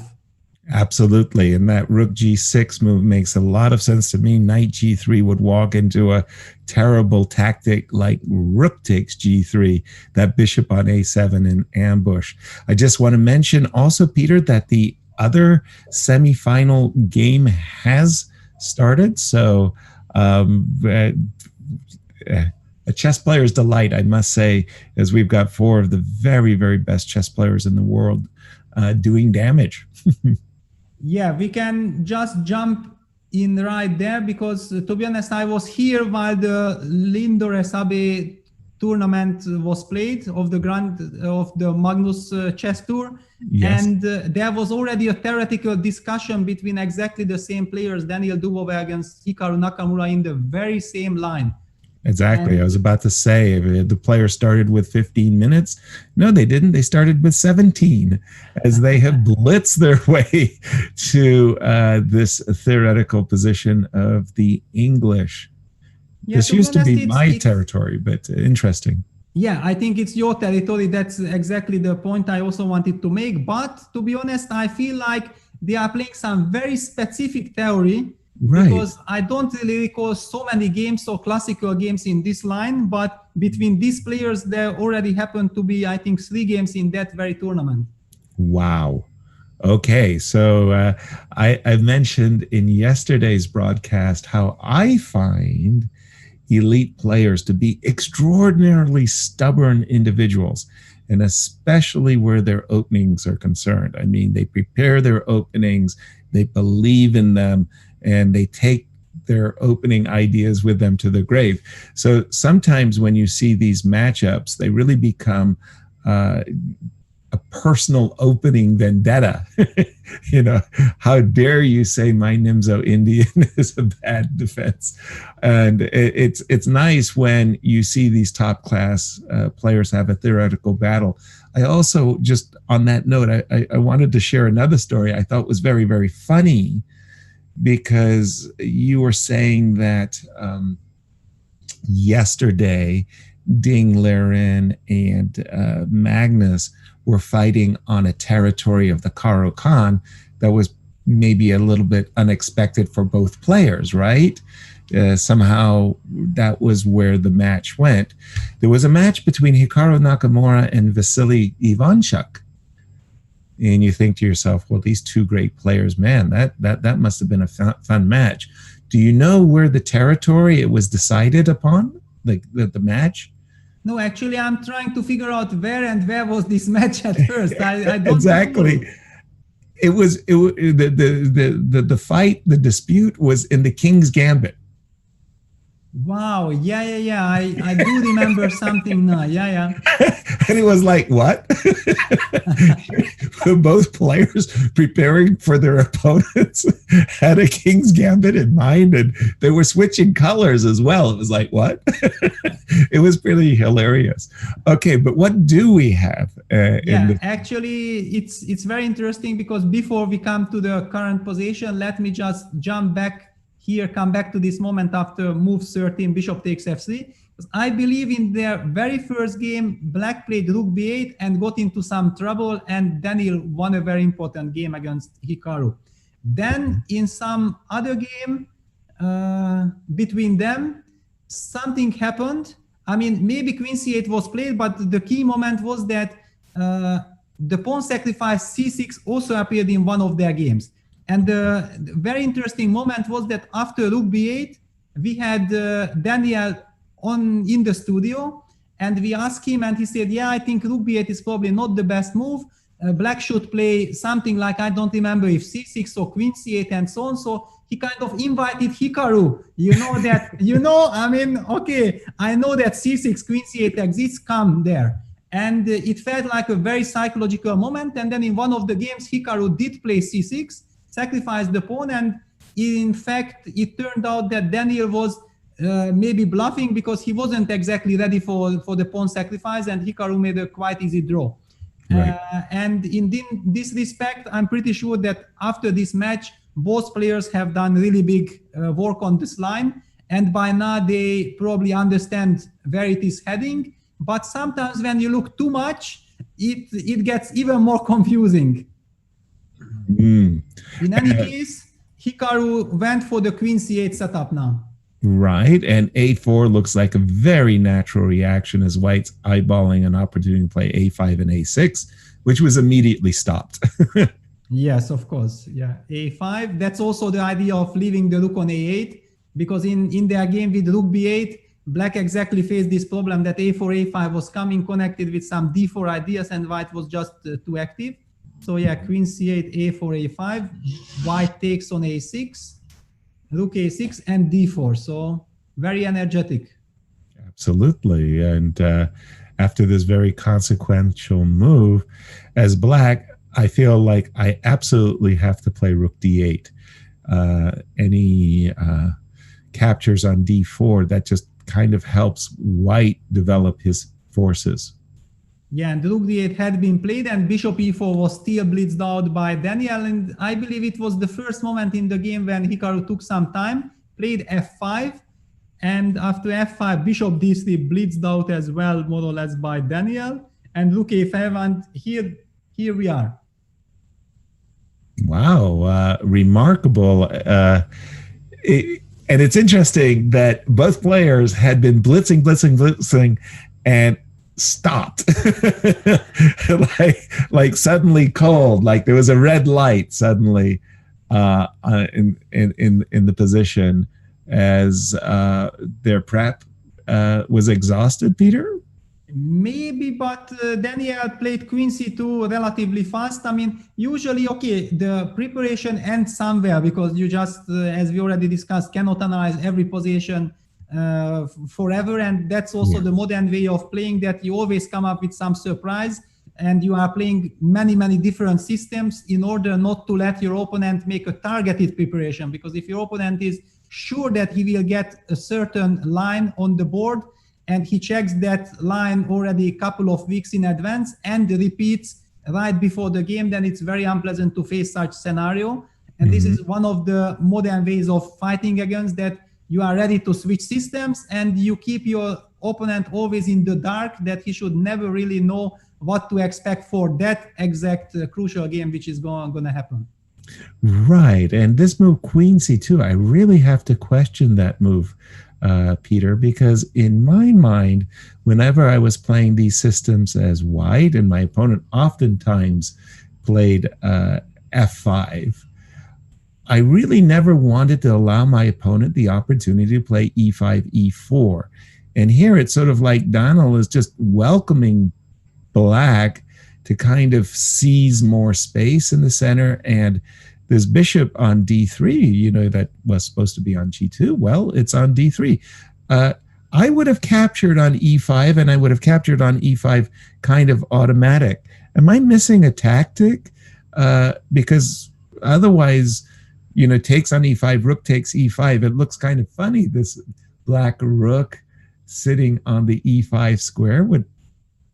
What's going on? Yeah, well, what's going on that Hikaru played your move, e5, e4. He didn't have to think twice. Mm-hmm. And I'm actually fascinated, and I think it's very nice possibility for the audience as well to see that what a class you have, Yasser, yeah? And in your prime, when you were young, full of energy and everything, what you were capable of. Because every time, whenever we have a strategical position, when it's about maneuvering, understanding structures, plans, and so on, you excel. Okay, I know you very well. We played our first game, I think, in 1994. I was 15 years old. And I believe that actually the game was even not doing any justice to us because it was in the Olympiad. And for some reason, both United States and Hungary were struggling at that point, and we played in some basement. You remember, with some terrible lights and with some strange pieces. Right. And, we had a big theoretical clash in the Grünfeld, Sevilla variation, and it ended in a draw, and we had a very nice post-mortem analysis, and I still remember it because it was such a pleasure to have analyzed that game with you. Well, thank you very much for the compliment. Really, Peter, it is strange sometimes to I wonder, do I have an understanding? And I'm seeing the move e4 being played quickly by Hikaru, and I feel a little bit better about what I know. And I just wanted to remind everybody in the audience that today especially, yesterday we didn't have that, but today especially we do have Anna's Rudolph's Chessable course at quite a discount. Half of your purchase money goes to support Kiva, and it's a macro business lending, as well as we have a premium Chess24 memberships where, once again, half of your money, or membership money, goes to Kiva, and you can see on our Kiva bar how much money we're raising and our goals that we've set. By the way, I wanted to, again, I think yesterday, somehow when we were closing shop, Peter, I didn't really get a chance to compliment you and Sophia for your generous contribution as you donated 1,000 euros to support Kiva. And thank you for that, most especially. And, well, you can join Peter. And also Magnus Carlsen is donating 10% of his prize money to Kiva as well. So impact chess and let us know how the pandemic and how chess has impacted your lives. Peter, pick us up. We've just seen the move knight g5 by Magnus. What's happening? Yeah, I felt like there was way too much strategical finesse in the other game, and also the game between Dingler and Magnus Carlsen started earlier. I felt like maybe here will be more drama developing soon. Sooner compared to the other game. And yeah, we see some very wild situation here because the position is very dynamic. But one cannot say Magnus feeling so comfortable because look at the clock situation, is down to 4 minutes. So it feels like he relies on his instinct that he believes in the position. On the other hand, he is not exactly sure how to make it right move per move. And Dingley then shows some confidence because he has 8.5 minutes. He had been playing much faster than Magnus. Yeah, and again, this doubled A pawn, it may look like, oh, this stupid double A pawn, but not only is it irritating, White has the half open B file, which means that he also has his play. You mentioned a long time ago, Peter, that whenever White will maneuver his knight to D5, he's going to put intense pressure against the pawn on C7. And this kind of feels to me like a bridge burning. If Black doesn't, break through or land a big blow on the king side, Well, white's rook b1 and knight c7, or rook b1 and I don't know, even a potential a5, a6. The position could be very bad for the world champion. Yeah, absolutely. I mean, first of all, this rook on b2, as you mentioned, I mean, it has a very nice purpose on putting pressure on b7. At the same time, it also protects the b2, I mean, the f2 pawn. Right. So it feels like black is not really in time to come up with some energetic attacking ideas. And in this respect, I very much like Magnus's last move, which was now bishop a7 to d4. A move which is quite surprising, given the fact that it seems like the bishop on a7 was a key factor in order to put the pressure on the f2 pawn and create the initiative. And the bishop on c3 was not doing that much. But in fact, this bishop on c3 had a very nice purpose because it guarded the d4 square and it also protected the a5 pawn. And after now Magnus making sure that this bishop will be changed, he gets access for his knight the lovely d4 square. And let's not forget that with this battery queen g5 and queen on rook on g6, queen on g5, black is eyeing the g2 pawn. And if a knight lands on d4, that's exactly what black needs in order to distract white's queen from a very nice square on f3. Yeah, beautifully explained, Peter. Right on the point, which I didn't really get a chance to double guess the move queen d1 to f3, because one of the things that was going through my mind, again, is the way I was setting it up. Like, if black doesn't land on the king side, white is there on the queen side. Instead of the move queen f3 was queen g4, inviting black to win a pawn. Would that have, was it possible? Yeah, it could have been possible, but maybe, I mean, I'm pretty sure that Magnus would not even consider taking this because no, if Yasser wants endgame, don't go for it, guys. Just believe me, trust me. If Yasser offers an exchange of queen, just keep your queen somehow. And queen d8 makes perfect sense. Yeah, I kick your queen, and probably I will anyway insist on Magnus's idea with bishop d4. Fair enough. Okay. Yeah, because I think the move bishop d4 was, somehow in typical Magnus Carlsen style, directly on time, just in the nick of time to get the counterplay so you can play knight d4 or knight takes a5. Yeah, absolutely. And look at this. Magnus has a choice, because it's nice to jump in with knight d4, but at the same time, he also has the chance to capture the a5 pawn, because after rook b5, you have the move rook a8. Right. As an option. Boldly pointing out the obvious, b6 would be a beastly, egregious error. Oops. Yeah. And you lose a piece. So, but knight a5, rook b5, rook a8, as you were showing, Peter, black is just fine in that scenario.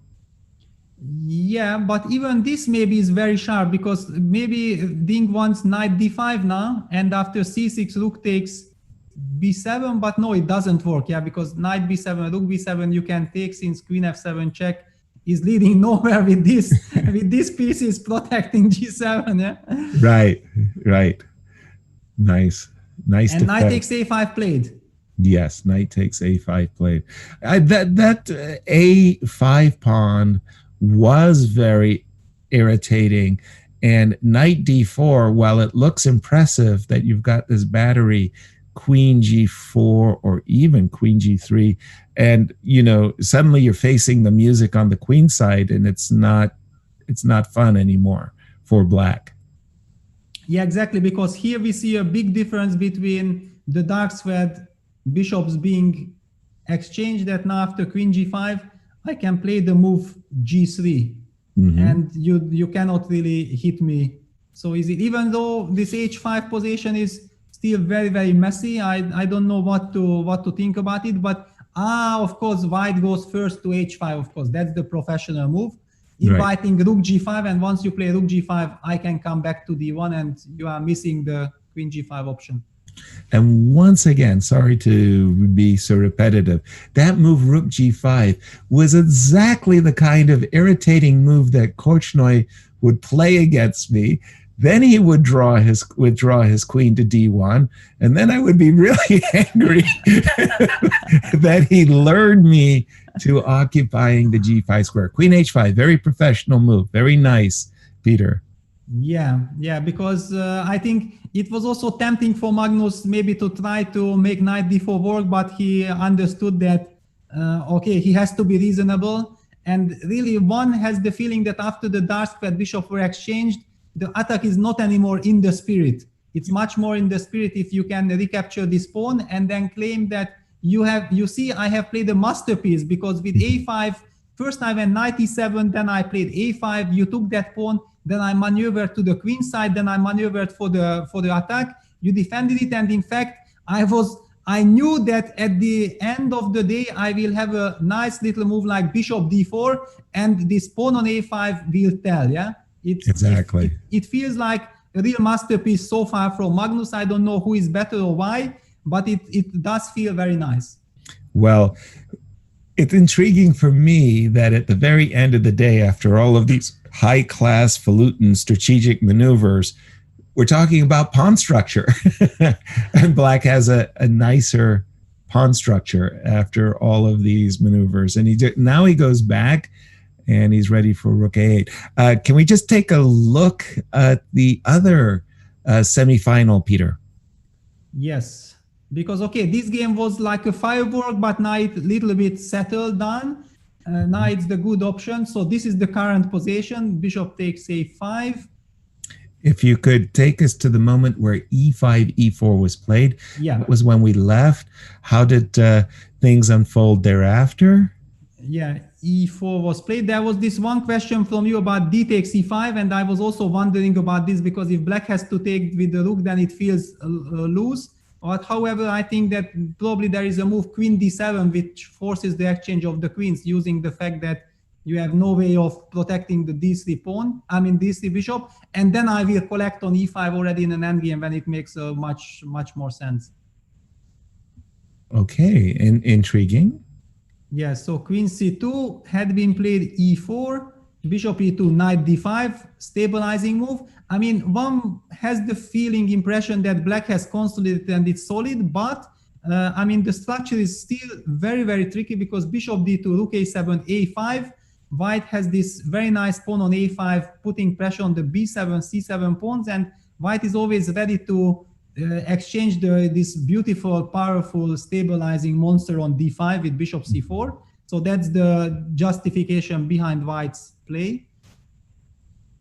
So we see that all this is happening. So White declines a repetition. Yeah, bishop d8, targeting the a5 pawn, and White gives up the a5 pawn but goes after the b7 pawn. And now we are again back to the pawn structure. A lot of finesses, but again the pawn structure. White has somewhat better pawn structure, but Black seems to be active enough to compensate for it. Exactly. My impression as well is we're getting into a major piece ending. I can make an argument that the pawn on c6 might be a little bit weak.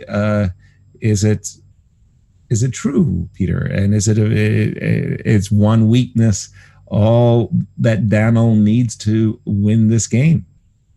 Yeah, there is one weakness, but exactly only one. And of course, if White gets nice coordination, it can be really unpleasant. But also Hikaru is taking his time, and I wonder whether the more natural move would be rook d takes a5.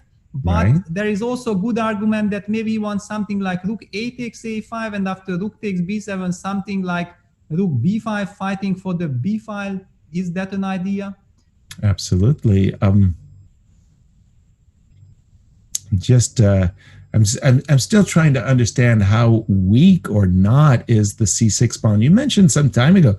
Really, Peter, you have a great foresight. Go ahead. That exact variation that you were showing a moment ago. I can also get this position. I don't know where we can highlight better the weakness on c6, because everywhere Black has some dynamics. Yeah. Yeah. And exactly. That's why Hikaru is taking his time. Right. And if in this position, the idea that I was meant to show that if rook b5, I would go rook c7. And this idea that also along, yes, precisely, that was the move I wanted you to play, that precisely along the 7th rank, there's a lot of weaknesses, so that I have the move rook takes b5. Mm-hmm. And very nice. And this is seizing the initiative thanks, oops, to the back rank mate. But if you took the rook, I would go check and check again with the queen. And suddenly it's white that is really, well, I want to say pressing, maybe winning.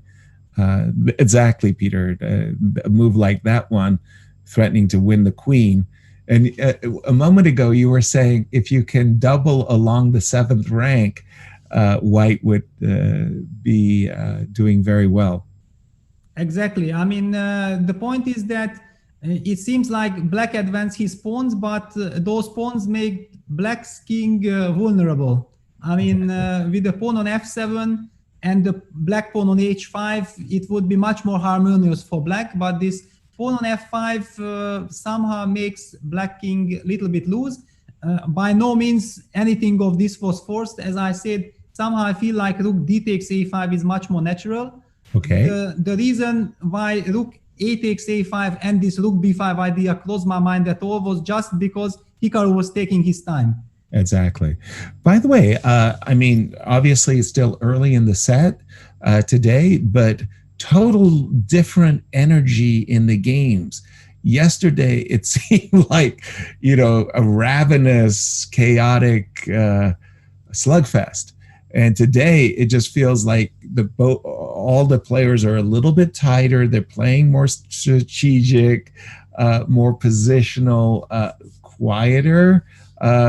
Maybe they burnt themselves out. Yesterday was just quite a firebrand of chess, Peter. Yeah, but I also mentioned it while we were discussing with Tanya at the end of the day, all these developments in the matches, and I already highlighted that I know from my own experience that once you start losing, then there is a completely different chemistry inside you, that you feel like you have to bounce back at all costs. If you are not losing, then you don't have this feeling. You just think that, okay, let me play my chess and I will play according to position. But once you lose, then you don't have the desire that you want to play according to position. You want to create something from your emotions as well. Yeah, you want to impose immediately your will on your opponent at all cost.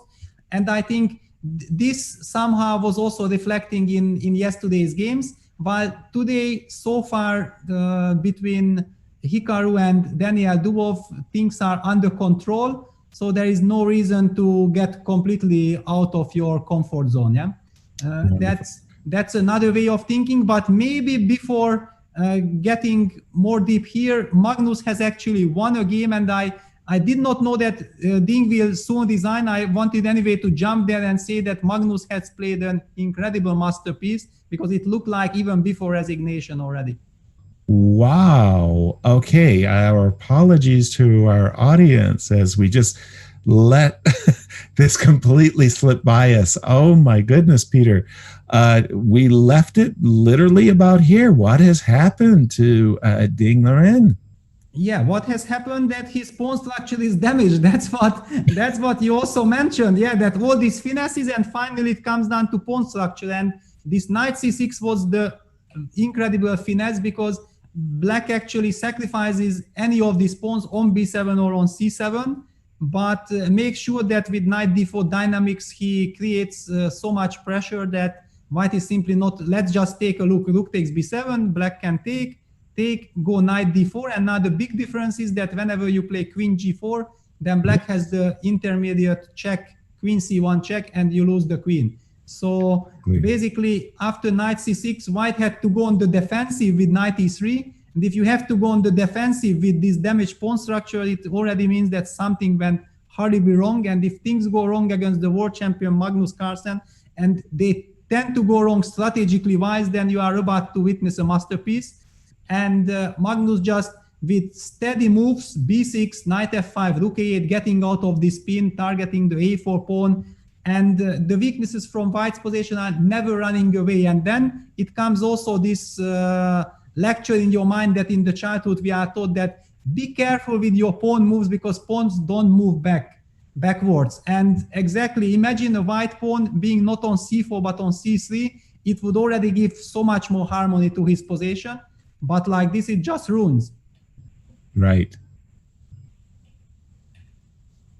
So a ding purposely sacrificed a pawn, but yeah, what because is he he relied on some compensation, but Magnus had foreseen that he can sacrifice the exchange.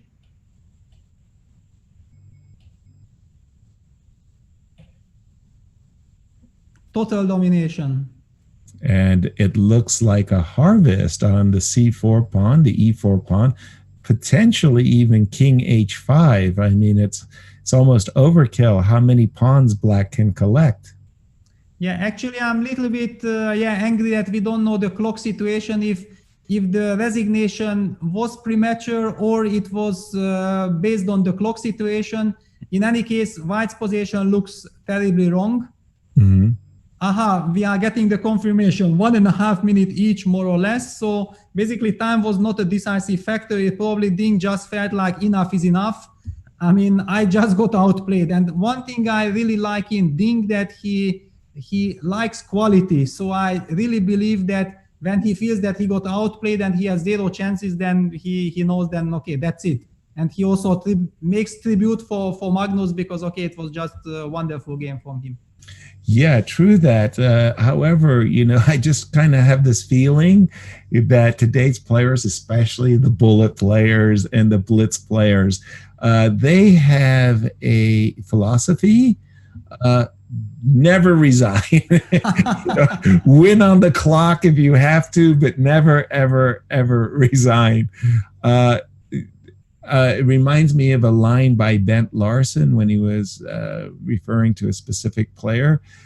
He said he loses correctly and that the player resigns when he's supposed to. That here's a very correct person. This is actually a very nice opponent, no? Yes, exactly. I mean, good. He shows good understanding, Yeah, that's exactly what we want to face, no? Those opponents. Yeah. We have good understanding. But I mean, okay, here, yeah, this was just enough is enough because, okay, black can collect on e4. Black can also rely on his c pawn connected with knight d3 and then push. I mean, white's position is a total collapse and zero practical chances. And believe me, if there would be no increment, definitely Ding would feel like, okay, I have to play till the end. But with increment and probably also in mind that I have just witnessed the total collapse of myself, it's very understandable that he felt like, okay, enough is enough now. Fair enough. Very good. Those games will start in a few minutes. It looks like Daniel has a very nice major piece ending. There are some weaknesses. The c6 pawn, obviously. The f5 pawn, after moves like rook c5, tickling the f5 pawn can be on white's agenda. Not a pleasant defense, I would say. Not at all, yeah, not at all. And immediately all these early 90s come to my mind when I as a young prodigy got the chance to face the world's best players, and of course I benefited incredibly lot from all these encounters. And I remember and recall that basically one of the nightmare scenarios was if I would be ever forced into such a defensive position against one of the classical masters. And I mean, I tried to make sure never to end up in such a position where my older grandmasters would give me a masterpiece, because here I would have no chance, I believe, in a classical game against any of you.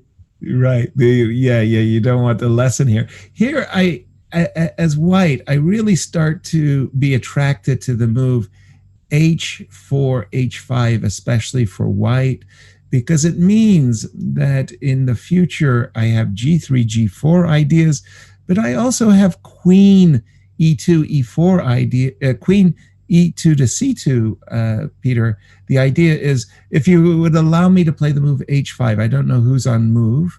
Yeah, but rook c5 was the last move, and Hikaru immediately used the chance and played h5 himself. Oh, I didn't get a chance to show the tactic that I wanted, which was something where I wanted to play h5, queen c2. I wanted you to take the pawn on h5. Yes, perfectly. But thank you so much. Yes. And I would exactly take the pawn on e4. And this, my goodness, this is an ending where, yes, exactly. The weak pawn on the weak e pawn. And prodigy or not, Peter, you were right to avoid such lessons. Very, very nice. And that was why Hikaru got in h6, h5 immediately. How do you rate? Is this a 50-50? Yeah, well, after h5, queen c2 had been played, queen g6, king h2, and Hikaru played queen g4. So basically is ready to give up the c6 pawn in order to create counter chances. But how does this line goes exactly? I mean, if I take on c6... Take, and queen e2 or... queen e2, yeah. This is very nice, yeah. Queen e2. To attack the pawn, yeah. And that's a very important check, that queen d1 check. So, yeah, king e, yeah, that would be a terrible mistake there. And again, a big shout out to our audience. Thank you so much for joining us for the Magnus Carlsen Tour Finals. We are in the semifinals, day 2 of these semifinals. $300,000 in prizes to be divvied up by our 4 contestants. During this finals, we are benefiting Kiva. So the bar that you see there on your screens, our goal of raising, you can see how we're doing. And yesterday, my colleague Peter Lako was so generous to donate €1,000 to our challenge of giving back to the community because so many are suffering from the pandemic. And also 50% of your membership fees to join Chess24 as a premium member will also go to Kiva, as will your Chessable purchase of Anna Rudolph's course. 50% of your purchase price will also go to Kiva. So now is the time. If you ever wanted to join and become a premier member for Chess24, do so today. And we thank you for your support very, very much. And thank you, of course, for joining us. Let your friends know where you're hanging out, and any questions that you might have for any of our guests, any of our competitors, by all means, use our social media to send your questions to Tanya so that she could ask them of our players. And we've seen, Peter, that the black Hikaru has got his queen to this very nice f3 square, and Daniel has basically said, I'm not interested in winning the c6 pawn. Exactly. I mean, Daniel is also very clever, and we see some incredible fight between 2 very creative players, yeah? I mean, the way Hikaru managed to get counterplay out of this passive position with this h5, queen g6, queen g4. At the same time, Daniel goes for this rook a8, rook a5, rook a8 idea. Basically, he wants to create himself the chance of hitting the black king with some queen a2, queen g8 checkmating, or at least a check, but maybe even more than that. And look at this, how Hikaru reacts. You know, you are playing nicely, my friend. Let me also show some brilliancy. Rook b6 to b3 played. Oh, exactly. Anticipating the queen coming to a2, he says, take my rook if you would like. I've got a perpetual check. Nice. Peter, that's a nice move. That's just a very nice move. It's a brilliant move, yeah. It's a Yeah. brilliant move. I mean, there is no way to escape the perpetual. Right. So basically, white cannot take on b3 if he's playing for a win. But also, I wonder what's black's next move is. It's strange, but exactly at this moment when I see the queen landing on f3, the rook landing on b3, I start getting a little nervous. I start saying, I don't want to see f5, f4, and my name is going to be immortalized on the wrong side of a brilliancy. So I'm getting a little nervous, feeling for Daniel, like, what is my rook doing on a8? Yeah, now he immediately came back to a1, and now already the rook is loose on b3, so Hikaru bleeds back rook b6, and king g1 was played. Okay. So this is how Daniel is trying to take control of the game. But there was one thing I wanted to ask you, because after rook b3, suddenly the move rook f8 appeared in my mind, exactly with this idea to stop this f5, f4, and I was wondering that what's your next move, because okay, I'm not setting rook takes f5 yet. That's a real pity, but right. maybe it's also not so easy from the black side to make some move. Exactly. That looks seriously, that looks like a great challenge, especially as you really have stopped my f5, f4. I could play c5, rook c3. Rook c3 is funny because you will, of course, go queen a2. And on a good day, I would play rook a3, forgetting about rook g8, queen g8 mate or something. Rook c1, okay. Yeah, I mean, you remember I was telling you that this queen g8 looks deadly, but is it really deadly? Because, okay, you can go to h6. It would be terrible to go to g6 because then, of course, I have queen f7 check and it's checkmate. But after king h6, let's say queen h8, king g6, I don't see the follow-up. That is true. In fact, I might have to use some brilliancy to try to make perpetual check, which might even not exist.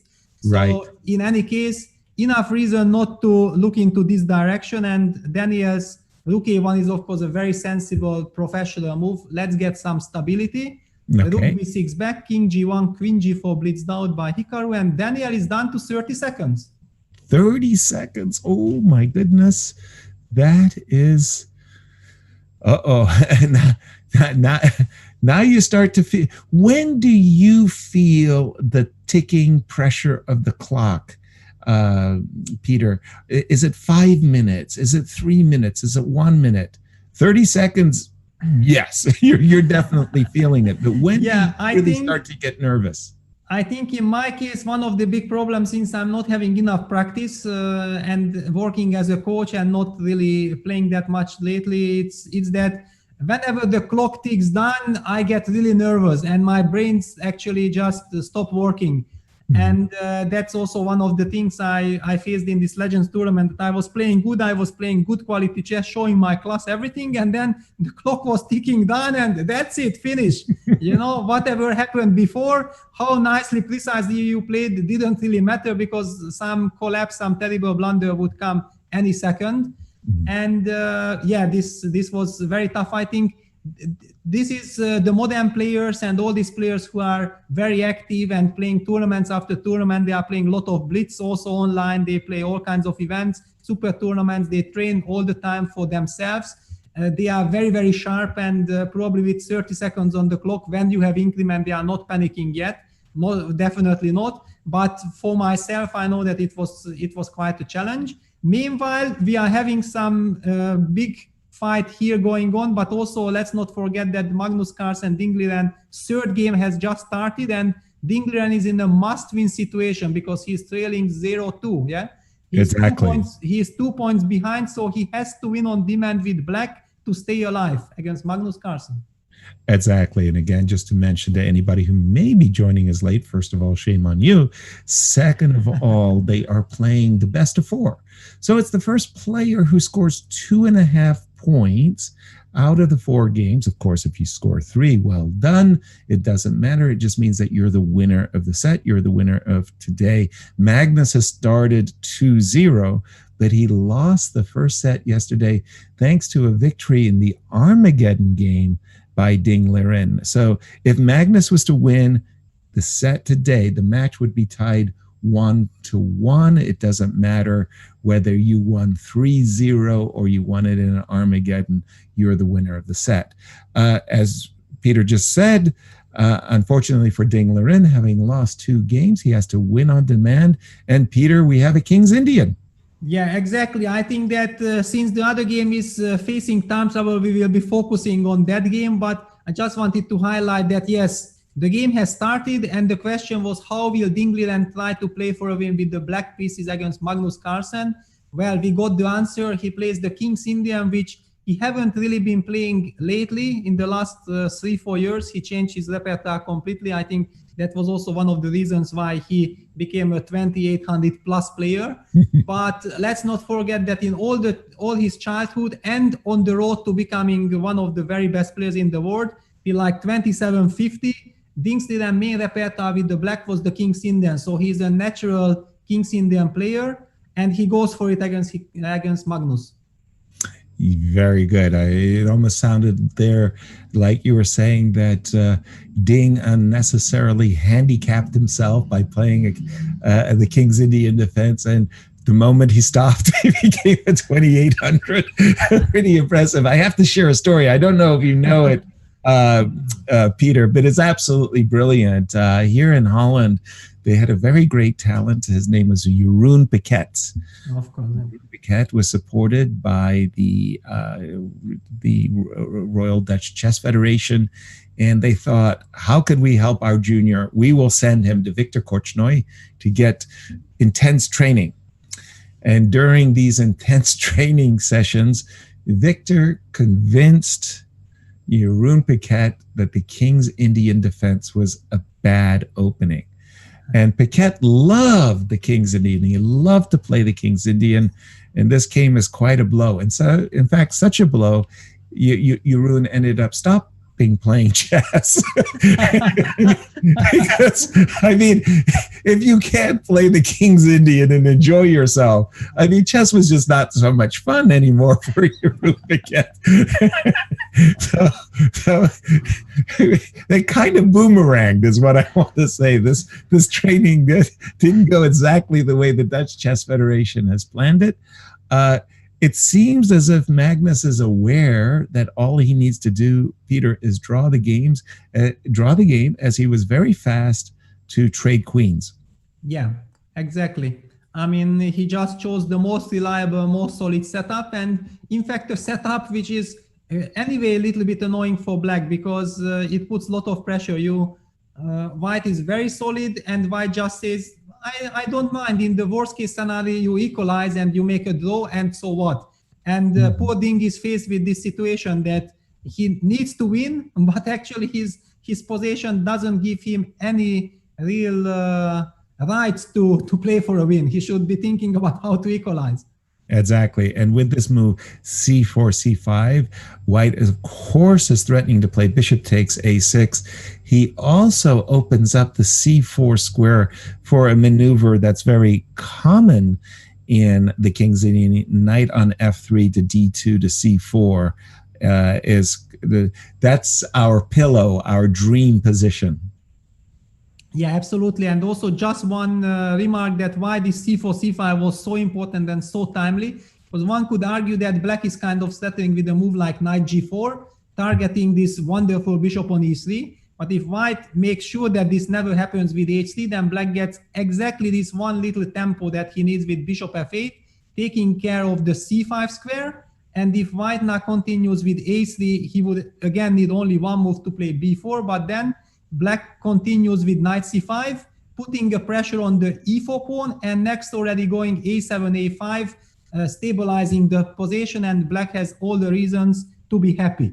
This was the dream scenario for Ding, but Magnus, of course, will never ever give this chance. Played c5, forced Ding to play bishop f8, bishop takes a6, ba6, and now the move h3.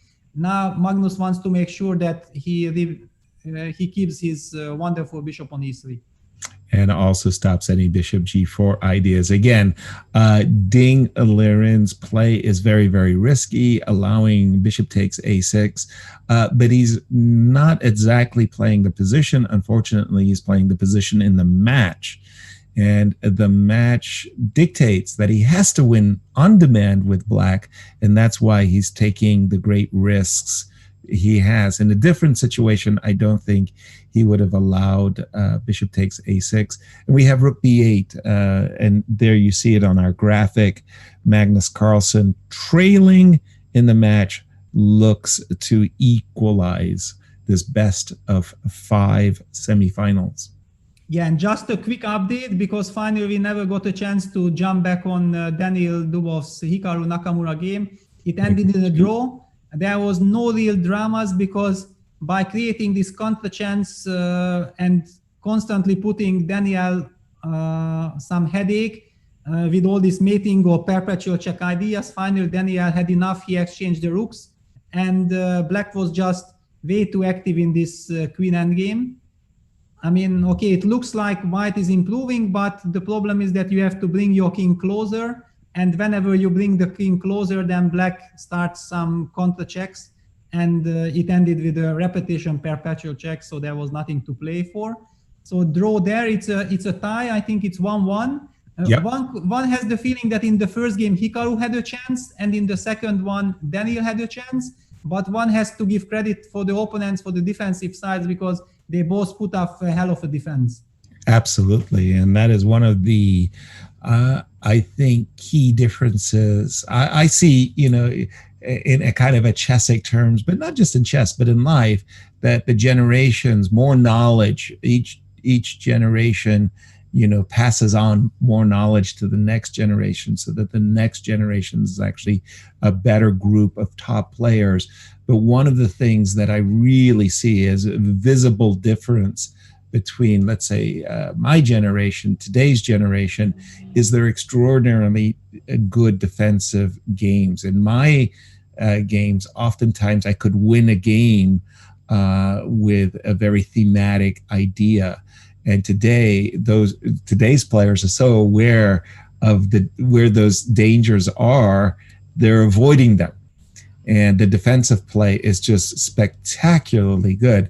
And sometimes I have this impression that you can't win a chess game anymore against these guys. And then we have something like yesterday, which is just, you know, lightning striking, because we had like 8 decisive games, if not more. It was just it was a slugfest. It was brutal.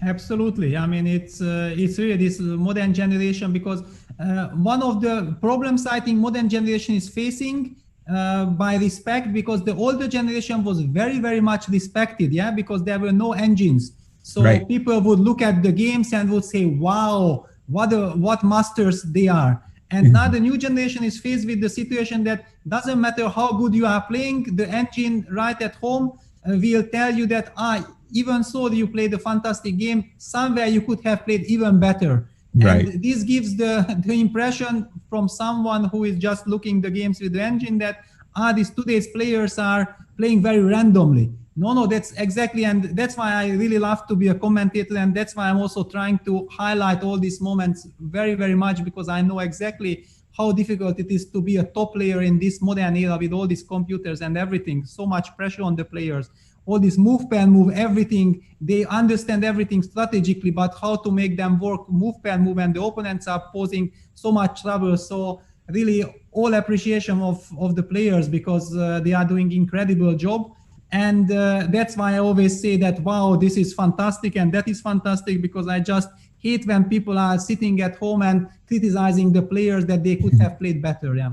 Exactly. I remember I was laughing, Peter, having a lot of fun with Silvio Danailov. And Silvio, as the manager of Veselin Topalov, had made some very sharp remarks about Vladimir Kramnik, and they had played their world championship match into an overtime where Vladimir played incredibly well, in one rapid chess game. I mean, the accuracies of his moves were just fantastic. And Silvio said there was some computer cheating, and I laughed and I said, Silvio, I want to show you a game. It was played by Paul Carrez in a Soviet championship. And Paul Carrez has won in 32 moves, and every single move of Paul Carrez was the engine's first choice. Would you like to say that Paul Carrez in the 1950s, was a time traveler and he had access to chess engines? Silvio was not impressed. He didn't like my explanation, but he laughed anyway. I mean, he was clever enough to laugh. Magnus has sacrificed the c5 pawn, Peter. What's happening? Yeah, he has sacrificed because it seemed like Ding the position looked very bad, but maybe it was a very move per move-ish position. The last move, rook b8, creates threat on the b file, and white simply lacks one little tempo to fully stabilize. So b3 had been played, knight d7 hits the pawn on c5 immediately, and if you want to keep that pawn, you have to play a move like knight a4. Knight a4 gives up some harmony, and this is exactly what Magnus hates the most. He likes harmony very much, and it also feels like black gets maybe way too much counterplay with, let's say, rook b4 targeting the e4 pawn. You are forced to play knight d2 if you want to keep that pawn. Yep. You go knight d2, and black suddenly goes f5, and black spices things up. Right. And this is not exactly the scenario Magnus wanted the game to go, most probably. Okay. And said that, you know what, I actually don't care about this pawn, because if I stabilize and I bring my pieces to the right squares and we exchange some piece, then in fact draw suits me perfectly fine. Let me just play simple. And he activated his knight, went all the way to a5, targeting the c6 pawn. Some moves like rook ac1 or rook d6 are hanging in the air. It seems like white is in total control to make a draw at least comfortably. And again, you use a very nice term, harmony. I mean, at the cost of a pawn. And again, I really do discount the pawn loss due to this really fractured queen side structure that black has. But you can see that the harmony exists. As you point out, once you go rook d6 with or without rook c1, white is the one pushing or sees the initiative. I wanted to ask you, Peter, I don't think I've ever gotten a chance to ask you this question. Who was your favorite world champion? The reason I ask the question is because for me, Vasily Smyslov was one of the most underrated world champions ever. And he was a player whose games really had great harmony. Yeah, absolutely. I perfectly agree with Vasily Smyslov, because somehow he never really played so many spectacular games, so he never got appreciated so much by the general public. But if I think about Smyslov, immediately this queen d4 to h4, this endgame with g takes h4 structure comes to mind, and okay, his games had so much clarity. Right. I of course enjoyed a lot of Smyslov, but my favorite world champion was Tigran Petrosyan. And I think it's also connected with the fact that there was a book and it was translated to Hungarian. It was like the lectures of Tigran Petrosyan. And it was my favorite book. It was a book I read like maybe 100 times would be an exaggeration, but more than 20 times for sure. And each single word that was written in that book was music to my ears. It was just like so beautifully written. And after that, also seeing many games from him, I also simply fell in love with his chess. Wow, fantastic, because another very, very underrated world champion. And I teased a little bit earlier with the audience and said that we both like exchange sacrifices.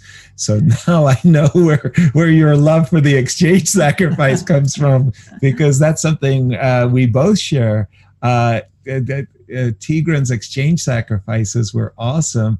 And I just want to say they inspired me. Now I'm really jealous. I'm angry. I've never heard of the book, The Lectures of Tigran Petrosian, because I have something like a 2-volume series on Tigran Petrosian. I think it's just behind me, a 2-book volume that I really love, but I didn't realize that, I mean, obviously there were a lot of books in Russian that American audiences didn't have access to, but I didn't realize that one had been translated to Hungarian.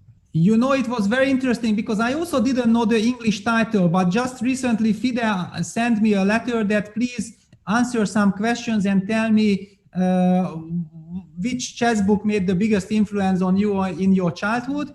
And I knew that this book exists, but I couldn't find it, what it's called in English. And then I made some research and it turned out that the name of the book is The Legacy of Tigran Petrosian.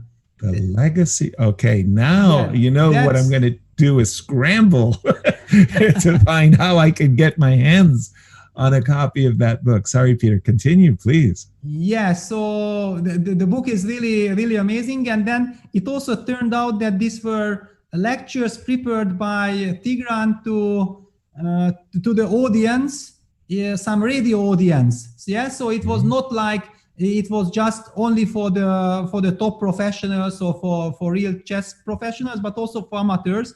And to be honest, maybe all this feeling that I like to explain things, and I like to explain why things are happening in the game, might come from this experience from that book, because I experienced it in my childhood and I was so fascinated with it that it became natural for me to comment this way. Yeah. Wonderful, wonderful. Tell us what has happened. Magnus Carlsen has sacrificed a pawn, and he didn't try to do anything spectacular. He simply has just brought his rooks to the center and played the move f2, f3, Peter. Yeah, exactly. I mean, I'm a little bit surprised because we are talking about all these rook d6 ideas, but maybe Magnus felt that rook d6 will never really bring anything since black can answer it with rook b6.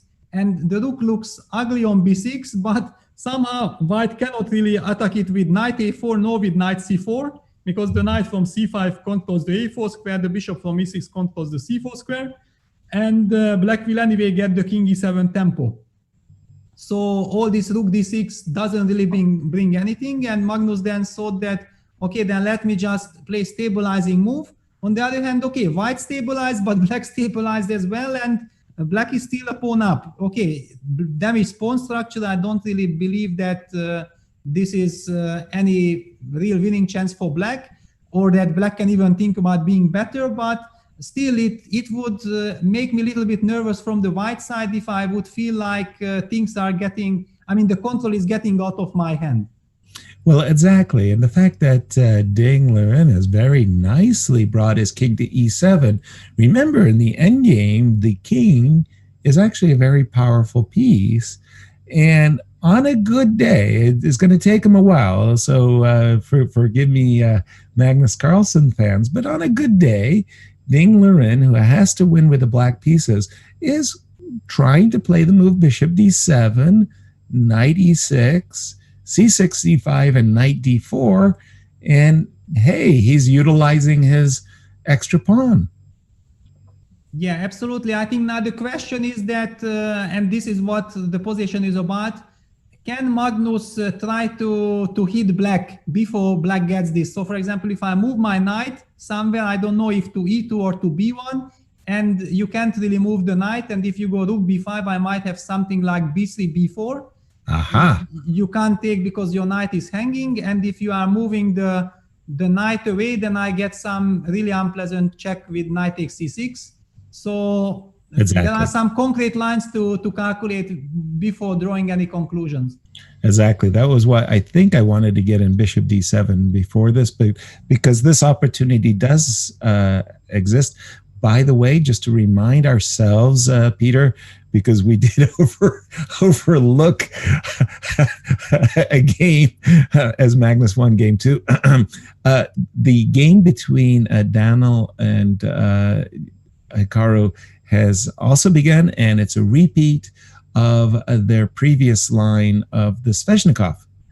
Yes, exactly. And like I say, these guys are stubborn, huh?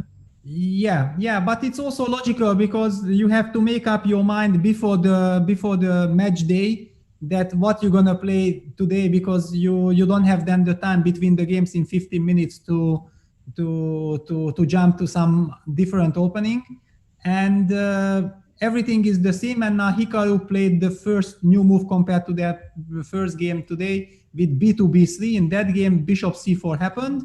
But Right. before we get into all these details, let's just jump back to the Magnus game, because Sure. things escalated exactly the way we discussed with knight e2, rook Right. b5, b4 being played. Now black jump with the knight to a4. Of course, yeah, this is the right square. Knight takes c6 check, knight takes c6 check, pardon me, and king f6. So here we are. That's the no, a3 played as well. A3, and I must. Oh, there is knight. Oof, knight A7 is a very scary fork. I was thinking that knight B2 might be black's choice, but knight A7 is an issue. Yeah, and also let's not forget the draw is enough for Magnus. Yeah. Precisely. Once again, Magnus leads this day 2 second set 2-0. Over Ding Liren, as Ding Liren won the first set of games yesterday, quite spectacularly, and in an Armageddon as well, breaking a 19-game mini-match streak.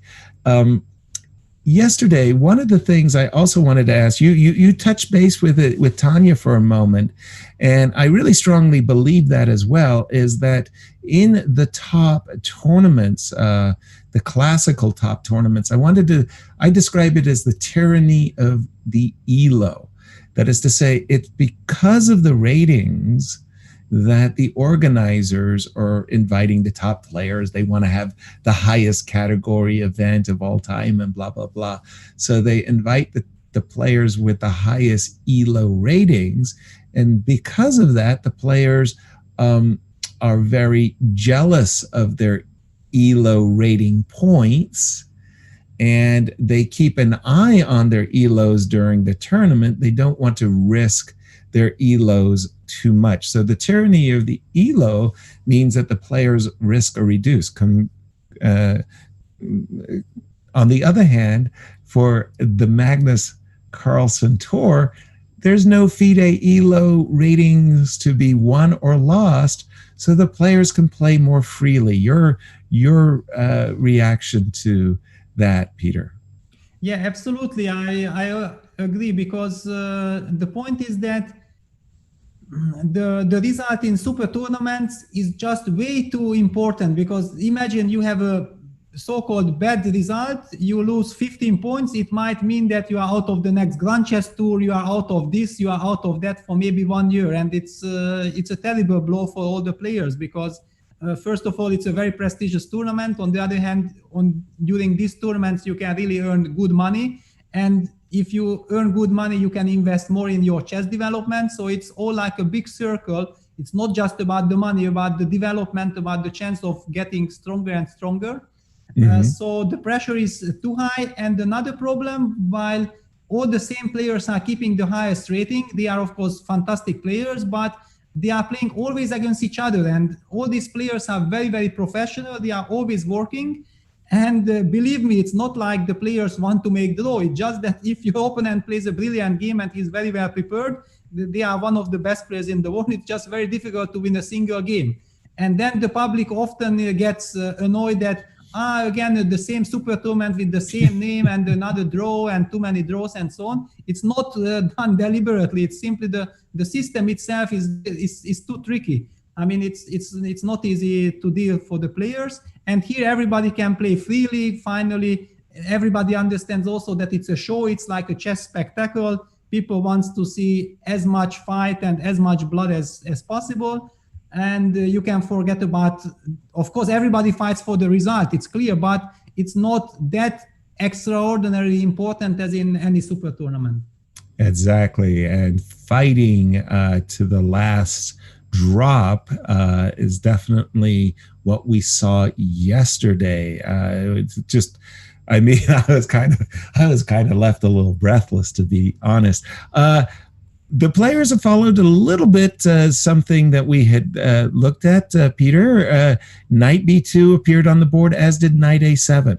Yeah, I mean, it seemed like it was very logical, and I just wanted to highlight one thing, that we already spoke about harmony, and when you look at this position, it's again, once again, it looks so harmonious for white, typical Magnus, and we saw that it looked like black is about to stabilize and Magnus was taking it slow, but just another proof how nicely Magnus is able to evaluate all these dynamic factors, that there was no need to rush. He just put everything in a perfect place, and one move before black would finally stabilize with bishop d7, as you mentioned, Magnus was ready to strike with a fourth sequence, and now he's having everything under control. The only point is that I don't know how much he wants from this game, because after all, a draw is enough as well. But hang on, now he played knight c8. What is this knight c8? If you play knight c4, what is his point? Yeah, the knight. Ah, beautiful. Rook takes c4, bishop c4, knight d6. Wow.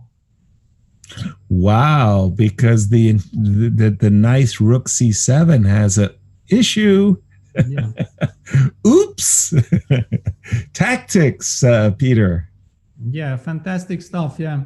The watchdog of strategies. And Ding has reacted with rook b8. Now we can bring our, somehow we need to bring, talking about harmony, I'm saying the harmonious square would be the knight on c5. And I see just above your head there that we had this very nice clip of Anna Rudolph, cyborg Anna there, as her chess course, her chessable course, which will teach you how to attack, by the way, is on a discount today. We have a special that half of your purchase price will go to support our Kiva undertaking, as the same is true if you would like to join and become a premium member here on Chess24. I don't know. Anna looks terrifying with that, with the red eyes. She's actually a sweetheart. But Attack Like a Machine is available at a very significant discount today. Throughout the entire event, this finals, the premier membership half will go again to supporting Kiva. And we've just seen a move. Just when I was sure that rook c6 was Magnus's choice, he played the move rook c2. Why did he do that, Peter? Yeah, I was also expecting rook c6. On the other hand, rook c2 is a very, very nice move, because okay, he actually only needs a draw and he's pawn up. So if he feels that this move was for some reason even more safe, because after all, after knight d3, instead of going for rook c6, now he can just retreat with his knight to c4, if I'm not blundering anything, and threaten to stabilize the position fully. And Right. he's pawn up. So yeah, knight c4 played. Aha. You even don't need those adventures with rook c6, rook takes a6, maybe the knight on d6 will be eventually trapped, or you blunder something. This is very safe, very nice. You are about to play knight a5, which black cannot really allow, but this case, rook c8, allowing knight e3 is also very sad, yeah? Exactly. I mean, I don't know what is more frightening. Magnus, when he's just in his playing zone, when he's just playing incredibly well, or Magnus when all he needs to do is make a draw. It seems like that's a very, very difficult assignment. You go out and you beat Magnus when he wants to make a draw. That's tough.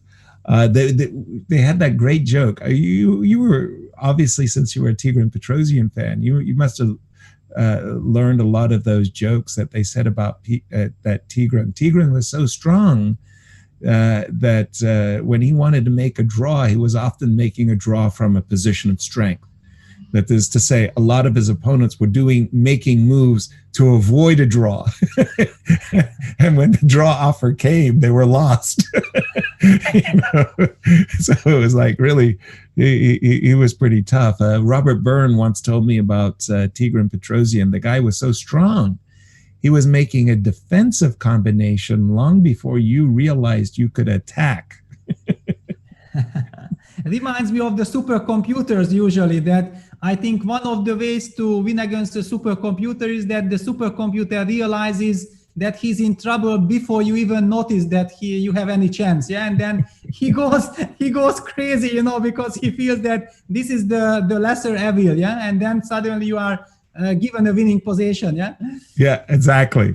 In 1976, David Levy came to Seattle, Washington, my hometown, and there was a chess computer competition. Now, trust me, in those days of 1976, the computers played awful, so much so that it was great to go and watch the computers play again. Sorry to interrupt, Yes. Yasser, but Magnus just basically accepted a repetition of moves. Okay. So he doesn't want to show that, okay, I'm pawn up. I just want to seal the match victory. Okay. And we have seen a repetition of moves. All right. So Magnus Carlsen has won today's set. He is very, very likely that he will join us to discuss today's games. And if you have any questions, now is the time to get in touch with Tanya, as Magnus ties the match, losing set 1, but winning set 2, 2.5, 1.5. So congratulations to Magnus. Just to complete the story, what happened was the computers were playing each other in Seattle in 1976, and one computer sacrificed a rook, blundered a rook, and he lost the game. And it was pretty pathetic. It was like, that computer was really lousy. He blundered a rook. And David Levy, who was the host of the show, and he was just asking the programmer, why did your program play this bad? Yasser, sorry to interrupt, but I think we have both Tanya and Magnus with us. So Excellent. The story will continue. Okay, we'll adjourn it. Hi, Magnus. Hi, Tanya. Thank you, Yas. Thank you, Peter. Congratulations, Magnus, on today's win. Thank you. All right, so today 3-0 looked like complete control from your side. Also appeared like you were on a mission after yesterday, as Jonathan to still put it up, Grandmaster Jonathan on Twitter, if we can just have that up. And Jonathan, well, Magnus certainly turned up large, green and angry today. Magnus, extra motivation for today's match? Yeah, obviously today was crucial in the sense that I couldn't really afford to lose. The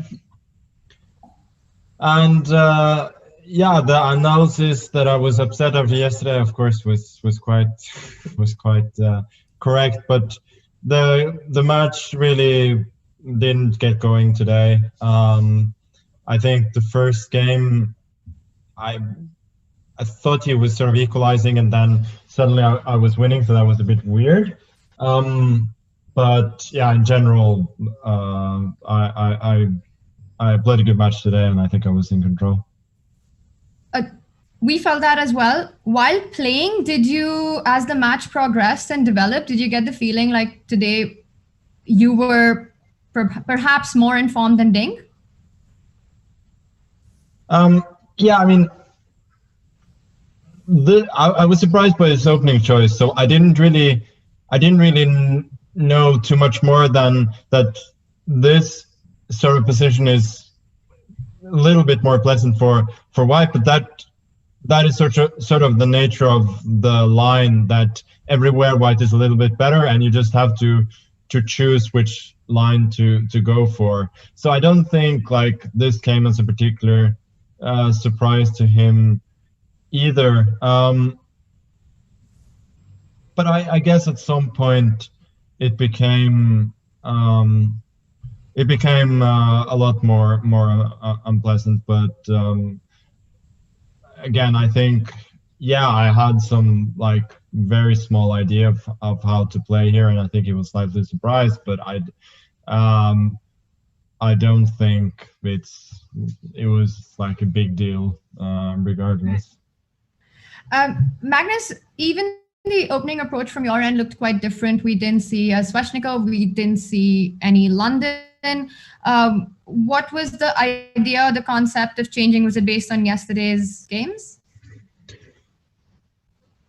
I don't know. I just thought after the first game it made sense to just play no nonsense, solid style, and then of course even in the second game, the first chance I got to sacrifice something, I jumped at it. So you cannot keep your instincts locked up for long, I guess. But yeah, I think that was just I just wanted to play something more or less common sense in the second game, because I felt that I would, like, if I just play solidly, I would have decent chances of winning the game even then, because he has to take risks at some point. So that was my thought process there. That's quite interesting what you said about having an opportunity to sacrifice and then taking it. We felt that there was a pretty different approach to the entire match today, even yours, as well as what we're seeing with Hikaru and Dubov compared to what was going on yesterday. Yesterday was just explosive from the start. How would you explain that? Do you think just the fact that today has been just so much more positional and strategic compared to the madness that we saw on the board yesterday? I guess it's good for our mental health.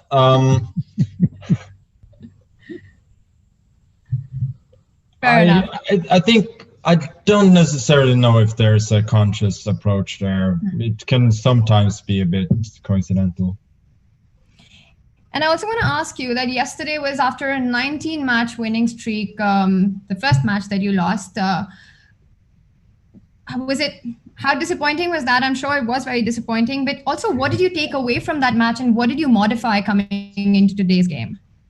Well, my takeaways were that I played really poorly in the first game and then in the Armageddon game, and apart from that, it wasn't really that bad. And then I lost one game by basically not registering that my opponent had moved, because otherwise, I think in that first Blitz game, like, objectively, the position is fairly equal, but I felt that I in practical terms, I had excellent chances to win, and then just to sit there, watch your time run out is of course madness. Yeah, we did have some technical glitches, and just I mean, it'll be great if you could clarify that for us. Even when Ding had gone rookie 2 in the game that you were black, something had happened, but that was not a disconnect. Could you, and apparently you didn't receive the move. Could you exactly tell us what happened at that moment? Yeah, so my screen, my Zoom was clearly working, so I felt that I was clearly connected to the internet. On my screen, no move happened, and then he ran out of time, but there was no message. There was no message like you won the game, which when people disconnect and run out of time, they're going to show you that you won the game. So his time went to 0, and I just didn't really understand what was happening. I felt that there could not be an issue with my connection, Right. It was definitely very weird. And it sort of affected me in the first Blitz game as well, because my first reaction was when I didn't register his move and my time was running for some reason, I immediately sort of thought there could be some issue here, and that just really messed up. That really messed with my mind. Yeah, the perils of online chess. And I think this is something that even Ding has struggled with in the previous event massively. Even just the fear or just the thought that you could disconnect at any point really plays on you. Magnus, we have a question from our audience. But before that, All right, we have that up first. And Hanshoot asking, would you like to play for the World Championship using the set system, a best of 5 sets, each set for classical games in case of a tie, rapid, and then blitz? Isn't this something that you spoke about? I think it was in 2018 or maybe last year that that you do like this set system that involves all formats for the World Championship? Yeah, I mean, I haven't thought about that idea specifically, but I think, well, why not? It sounds very interesting to me. Okay, and because you're here and we've got this position up with Hikaru and Daniel, could you also just give us your thoughts before I hand it over to Yas and Peter about what's going on in this game? It's the kind of position that always looks a bit ugly for black, but somehow holds up. So I'm kind of my guess would be that that black holds here, but I mean that's the thing about the Sveshnikov, that in some lines you tend to suffer a bit, and yeah, so he's just gone rook b2, and it can be a question of whether you can equalize immediately. Otherwise, you might never equalize at all. Magnus, you say that the thing about Sveshnikov is that in some positions you tend to suffer. To us, it appears like you tend to suffer unless it's you who's playing Sveshnikov. We've seen it be a difficult line for others. Just going back on that World Championship question that we had earlier about the format. In the Legends, we had Karpov and Gary also discussed the format, and they believe that the classical World Champion should be decided primarily on classical chess. But you have often expressed that rapid and blitz and all these different formats, and to be the best in that is what makes you the best in the world. What's your take on this? Do you think it should be restricted to classical play, or do you think all formats should be part of the classical World Championship? I mean, I've spoken about this before, and I think it all comes down to what you want to achieve. Do you want to have a classical world champion, or do you want to find out who the best player in the world is? And I think that I've always said that in order to find out the best player in the world, the system that we have now is not very good. So I'm sort of fine either way, but I think that Gary and Tolias, their opinions are also colored by the fact that they played in a somewhat different time, where there were, well, first of all, there were more games, but also opening theory was not quite as advanced, and Gary did have to play. He had to face the Berlin in some games, and he didn't get anywhere, right? And that was sort of the start of just people banging their heads against openings they cannot crack at all in these matches, and that's one of the reasons why I feel that there's in these matches there's just too little room to prove that you're a better chess player. So I don't think restricting it to classical chess is good if you want to find out who the best player is. If you're not interested in finding out who the best player is, if you just want to have a show and continue tradition, then I guess it's fine. Yeah, that's thank you for your insights on that, Magnus. And I'm gonna bring in Peter and Yas to just perhaps ask you a couple of quick questions about your game, if that's fine. Can you stay with us for a little more? All right. Yas, about the games. Let me jump in first. First of all, congratulations. A good day at the office, Magnus. I didn't have any specific chess question. I'm going to leave that to Peter. I just wanted to say thank you to you personally for your donation to Kiva. My understanding is you're giving 10% of your prize fund. I think the people from Kiva are hoping you're going to win the tournament. Yeah, we have similar interests there. Yeah, exactly. So thank you for that. And Peter will doubtlessly have a chess question or two for you. Yeah, congratulations, Magnus. It was a fantastic performance. I don't really want to ask too many questions. We also have another game running, but the game number 2 today, it really looked like a masterpiece from outside. I just would like to ask you if you could a little bit explain what went through your mind after all this pawn sacrifice and combining with kingside attack and then switching back to strategical play with this bishop d4. From outside, it was truly impressing us. I mean, I think the reality when you look at with computer is always going to be a bit different. But yeah, this was really a case of finding a plan, executing the plan, and winning the game. So you don't obviously get to see that very often. But I think with the computer, it's not so clear cut that this was all, well, at the very least, as easy as it looked in the game. But certainly it was a very pleasant game to play, in the sense that I just managed to do everything that I wanted. Yasser, you have something to add? No, I actually think that you hit it right on the head very well. And Magnus, again, today your play was really outstanding. So we're just going to say congratulations. If you would just stay with us a bit and just give us your overall. You mentioned that you felt that if Black doesn't equalize right away in the Hikaru position, he's suffering.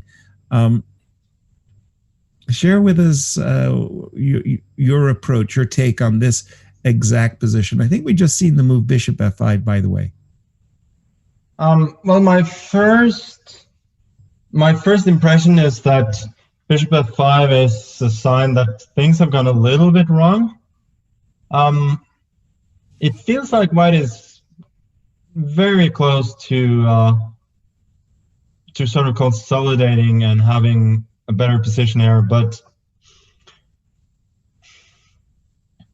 it's very, very hard to say. And also, obviously, Daniil is an extremely good tactician. So if there are resources, he will continue not only to look for them, but probably also to find them. And yeah, queen d2 is definitely the move that I would have played as well, at least without looking at it in too much detail. And it's really hard to see how Black is going to fix these issues here. But I wouldn't say anything for sure, because I could just be missing something tactically. Like, who knows, maybe e3 is a good move here, right? Right. e3, fe3, bishop e4. That type of sacrifice, yeah. We had a Twitter fan who went so far and boldly said that Ding Liren might be your kryptonite. What do you think about that comment, Magnus? Maybe we have lost Magnus, I'm not sure. Oh, oops. Oh, hate that, Tanya. I'm not sure if Magnus is still with us, but we will probably get him back if he is. If not, congratulations, Magnus, and we will see you tomorrow. But the game is still on, so let's get back to that. Yes, Peter? Okay, thank you, Tanya. Funny how Magnus cut out just the moment that I mentioned kryptonite. Okay, yeah. Peter, what's going on? Magnus was a little bit cagey. He's just not too sure. White's almost got his grippers on the position.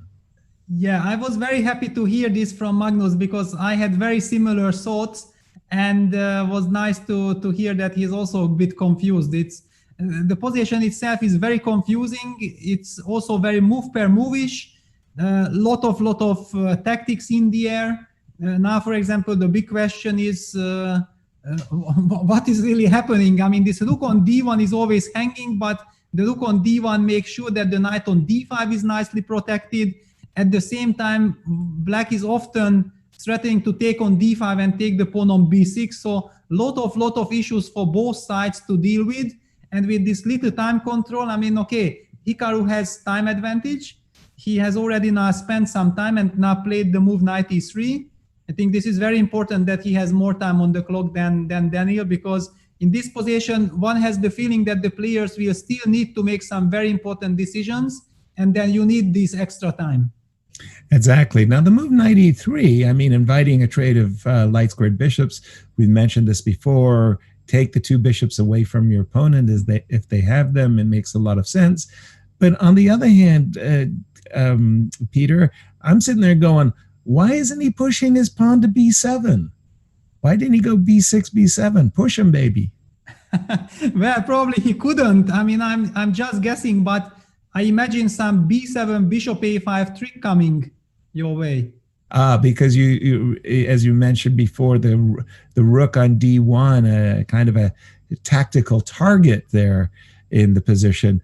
Just to continue the line, I don't mean to be stubborn. Yes, thank you, Queen d4. I'm trying to see tactically, because that pawn on b7 is, you know, it's such a yeah, but waiting. Now can I know if I take on d5, you take with the queen, right? That's right. Because there was this nice trick. Nice trick. I saw nice that trick. One. Yeah. Yeah. I mean, just to illustrate. I mean, really sorry, guys. There is sometimes some noise probably in my stream because the government is fighting against the mosquitoes. You know, we have some terrible fight, and now the flights are flying exactly over my house just to make sure that we will be safe. But I hope that it will soon end. Yeah, it's just very complex. I don't know. I mean, we can easily be missing something here. Understood. But knight e3 is just a perfectly fine move. And by the way, my money's on the mosquitoes. I think they're going to win the fight.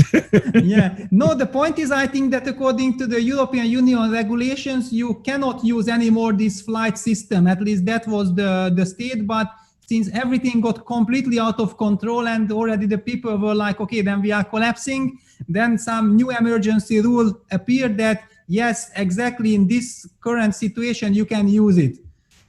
So we are fighting back, yeah. Okay. So Magnus a moment ago was mentioning that the tactical moves like e4, e3 are the kinds of moves that Black has in his pocket. He didn't play it. Daniel played bishop f6. Yeah, because I mean, the move knight e3, I like it from a practical point of view that so many tactics were hanging in the air, and if you see that with knight e3 you are given a chance to stabilize, and Black was not able to utilize on the moment to capture the b6 pawn due to the hanging bishop on e6. I mean, even this had to be done carefully. I mean, after bishop b6, probably white would have just taken on b6, rook b6, bishop e6, making sure that you get the technical winning position. The other line, bishop takes e6, is actually also working because after bishop takes e3, you have the intermediate move, rook takes b8. But if you would not have rook takes b8, then actually things would be out of control because f e3 loses to rook b2 and queen e3 loses to queen d1.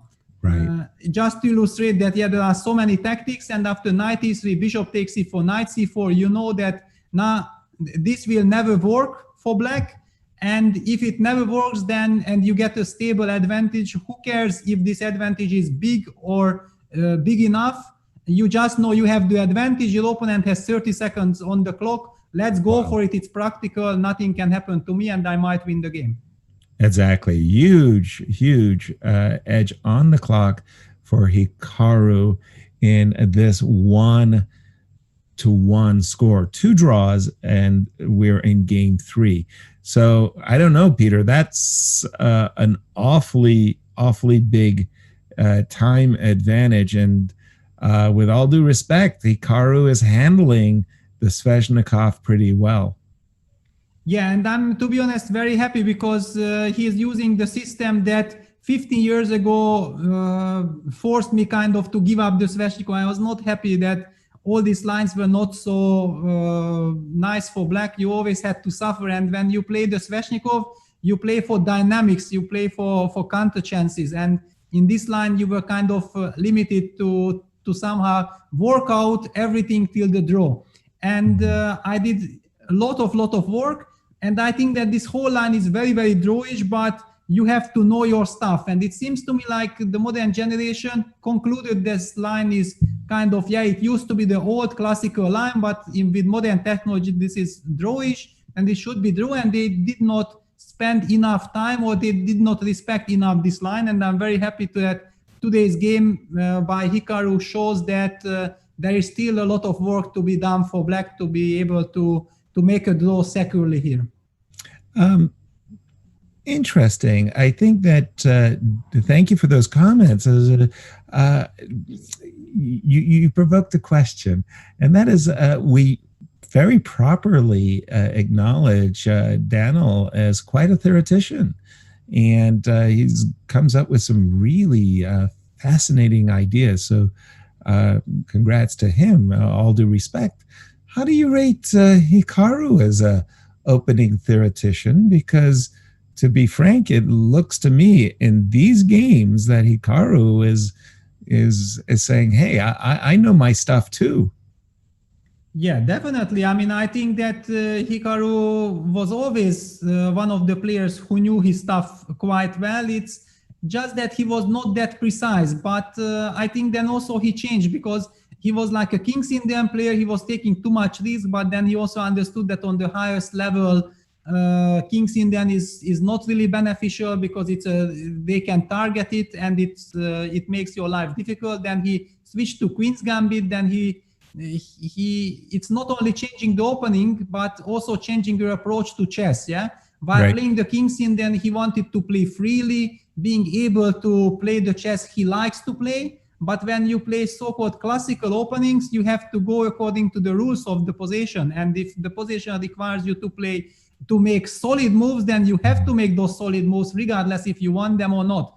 And there was kind of some clash of style between these whole things, but he went on this way and he stabilized. And I remember that in these years like 2015, 2016, I think these were the years when Hikaru also had like 2800 plus ratings.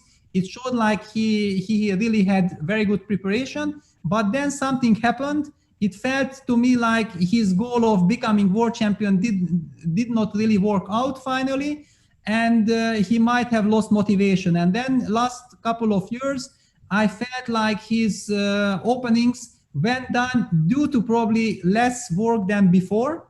And I see the evolution during this whole Magnus Chess Tour. Like he started out slowly in the openings because he did play very well in the first events, but his openings were by far not that impressive. And all of a sudden now for the finals, his openings look very good again. It indicates for me that he worked very seriously. And by the way, it seems like he's about to win this third game against Daniel. And what a pivotal third game it is. When we left the position, Peter, that the one I have up, I see a knight on c4. If you take us through what has happened since that bishop trade took place, we saw bishop f. Yes. Bishop yeah, I F6. think actually this moment that we saw with the bishop trade is the crucial moment of the game, because after taking this and getting rid of any kind of dynamics, now this b6 pawn is just way too powerful, and black's counter chances, which were based on this loose knight, powerful but loose knight on d5, loose rook on d1, everything is perfectly protected. There are no weaknesses, and black needs way too much time to generate counterplay, but with this b7 pawn you just don't have the time. And white can even make moves like g3 because you don't have a knight to jump on the f3 square. And finally, Hikaru just prepares something to c6 or something to c8 at the right moment. And Daniel did play rook d6. And let's not forget, Daniel is making all his moves with 10 seconds on the clock. So just in the last second, it's total desperation right now. So bad position and no time. Yeah. And we just saw this move, bishop f4. It looks like the tactical sequence to my eyes with either queen c8 check or knight c6 are going to be lights out. Oh, you even saw queen c7. That looks like a good move too, Peter. Yeah, exactly, because I noticed that after queen c8 check, rook d8, it's for sure game over, but still it continues. And usually in this position, you are really irritated when you feel that the game still continues. And then I spotted that, okay, but what if you do exactly the same with just queen c7, a softer touch? But where is this rook going from b8? And you cannot move the rook from d6 because then the bishop on f4 is hanging. But Hikaru chose queen c8. Okay, I'm pretty sure, yeah, he goes for this queen sacrifice. Yeah, I was about to say the queen sacrifice with rook c8. Really, I mean, as you say, the softer touch, but sometimes the harsh approach is pretty bad too, because after a move like, say, queen e8, we're just going to take the rook and go knight c6, and it's coronation time. Yeah, you can even include taking the bishop, but you can include any moment as you wish, yeah? Yeah, knight c6, that. And should Hikaru win, dare I say it, Peter, Tanya, but I'm kind of a Nostradamus here, as I predicted Hikaru. Hikaru won yesterday, and it would give him a big boost if he was to win today. Interestingly, Peter, sorry to interrupt. Daniel resigned after g takes f4. So yeah, Hikaru did win this game, but let's not forget that this is just game 3. So we will have a game 4 where Daniel will have the white pieces. So it's the game is still on. Yeah, with a must win. And I wanted to say that in his interview, and there you see our graphics of our current situation, game 4 coming up between Hikaru and Daniel. Magnus basically said he couldn't lose today. I mean, it was just like, that would put him on the brink of elimination, and he didn't even want to go there. I thought that was a very interesting insight, because of all the people you would think, okay, if there's anybody who can come back from 2 sets down, it would be Magnus. Your take on Magnus's thoughts? Well, it's very, very interesting, because it's obvious that, yeah, going 0-2 is very dangerous, but we haven't seen this in the chess world. Usually I hated the knockout format because I simply felt like it's not fair. And if you look at what happened yesterday, I think it was a very nice illustration that, yeah, we had some incredible fireworks. We had 4 players giving their absolutely all. And at the end, somebody won. And we had the feeling that any of the players would have deserved to win, yeah, because the fight was so tense. And the knockout format with best of 5, this is something completely different, because at the end of the day, you will, okay, maybe if the match goes 2-2 and the 5th set finally is decided by an Armageddon chess game, then we will have this feeling of sorry for the one who loses and misses out on qualification. But otherwise, if the match ends somehow more or less normally, then you don't have this feeling that, okay, just somebody was knocked out prematurely, yeah? I mean, the one who won the match really deserved to win. And for this regard, I really love this system. And, I'm one of those guys who like classical stuff very much, and I believe in tradition in chess and so on. But I do very much understand, especially now seeing all these formats and what is happening here in the Magnus Chess Tour with all these matches, and especially now in the finals with not just best of 3, but best of 5, and then later with best of 7, that this is really a very, very interesting format, because maybe this is exactly what chess is missing. But before I get into it more, we have Tanya here. Please share us what you think. Peter, absolutely, you're right that this format of a best of 5 and then going into the finals with best of 7 is, we've seen the Magnus Carlsen Chess Tour have a brutal format and a very difficult one for everyone to deal with, but I think this just takes it to the next level. And I do believe that whatever we know about Magnus and generally his approach to chess, he wants to always make it more challenging to prove who is truly the best. And I think when you have a longer match play and when you've got more matches, it's I think that quality of stamina, the quality of going that extra distance and being able to be consistent in that is what makes the best in the world. While all the chess action has been on, we've also heard from all of you on Twitter, and some of that caught our attention. So let's get to that while Peter and Yas catch a breath before our final game, with Daniel being in a must-win situation to take the match into the blitz portion. So we heard from Big Daddy D, and he says, "Nice to see Magnus playing great today. The beast inside was awakened." Indeed, I don't think that beast ever sleeps, to be honest. We've seen the guy go on to different platforms and play blitz and play bullet chess after having an entire day of chess. As he himself said, he's addicted. Yes, yesterday was a tough day, but he bounced back, and how? Wrapped up the match in 3 games. Let's move on to our next one. Sayantan writing in with 4 more days to go for Grand Chess Tour. I think he means the Magnus Carlsen chess tour. But talking about the Grand Chess Tour, of course, none of us can wait for over-the-board chess to return, and the Grand Chess Tour, which had to be cancelled due to the pandemic, and then Chess24's response to come back with an online version of somewhat like a Grand Chess Tour, I would say.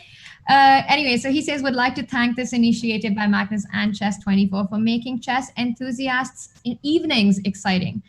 Witnessing live online tournament, looking for more such tournaments ahead. Santan, you're absolutely right. I think this has been an extremely difficult and a challenging time for all of us, and we've spoken about this on the broadcast. And chess has been a fantastic tool with an amazing impact on our lives of just bringing in that positivity and bringing the community together.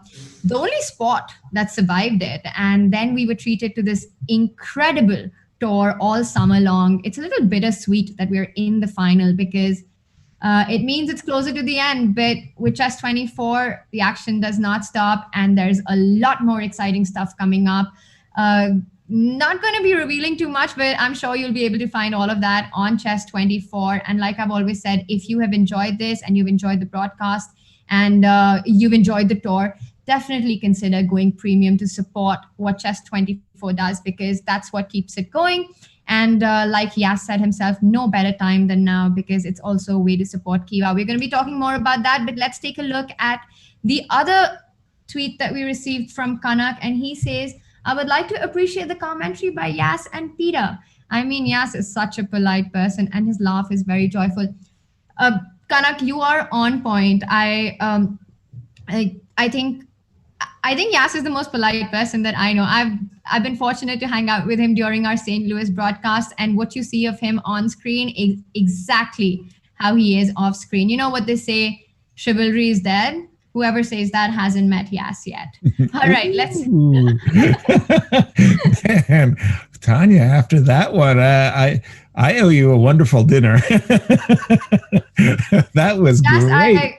I had no idea that you were still with us and not on your call. I was listening. Sorry to interrupt. No, not at all. But absolutely, yes, you are incredible, and your commentary is just it's such a pleasure to listen to Yas and Peter both. All right, let's move on to the next one, and we had Andrea writing in with, it would be nice to get a final between Magnus and Daniel at Impact Chess. It would be a match between the champion and his second, who knows the really deep thoughts of the number one. Andrea, I'm completely with you in the sense that I get what you're saying totally. I think a match between these two is always exciting to watch. And Daniel Dubov, even in the Linders Abbey qualifiers, beat Magnus Carlsen. And he's always been a tough opponent for Magnus because of his extraordinary style of play, his combative, his aggressive, energetic play. And I think Magnus also said in an interview himself that Dubov knows where Magnus feels extremely uncomfortable. And this is also because perhaps they've they've prepped together, they're friends, they've worked on chess together. So it would be interesting. But right now, for that to happen, Magnus Carlsen has to overcome Ding Liren's challenge in the semifinals. He has managed to level the score by winning the second set. But more importantly, Daniel has to not only come back from yesterday's loss, but first equalize the match today and take it into the Blitz. What else we got on Twitter? Let's take a look. Andrea, again, it's a gift to listen to Peter and Yas at Impact Chess. These players think like humans.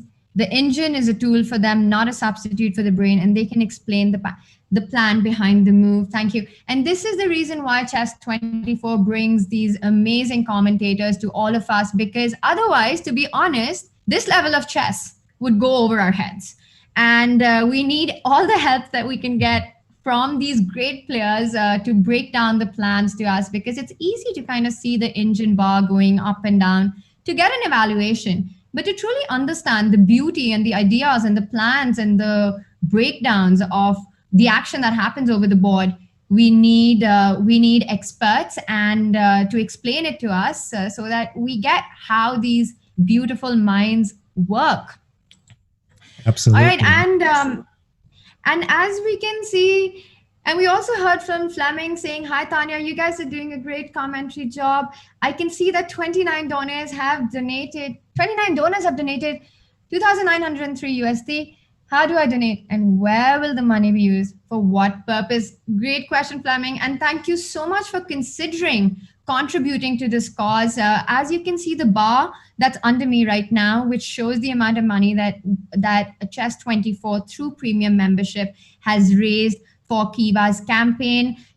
Kiva is a not-for-profit organization. They've been on since 2005, and since then they have been supporting small businesses and entrepreneurs by lending money at zero interest to help them set up and to help them thrive. These are communities which are underserved and isolated and talented businesses. And Kiva's been doing that forever. And then, of course, the pandemic happens, and we all know what it's affected all our lives. But it's especially been these small businesses and these underserved communities that have had the biggest impact.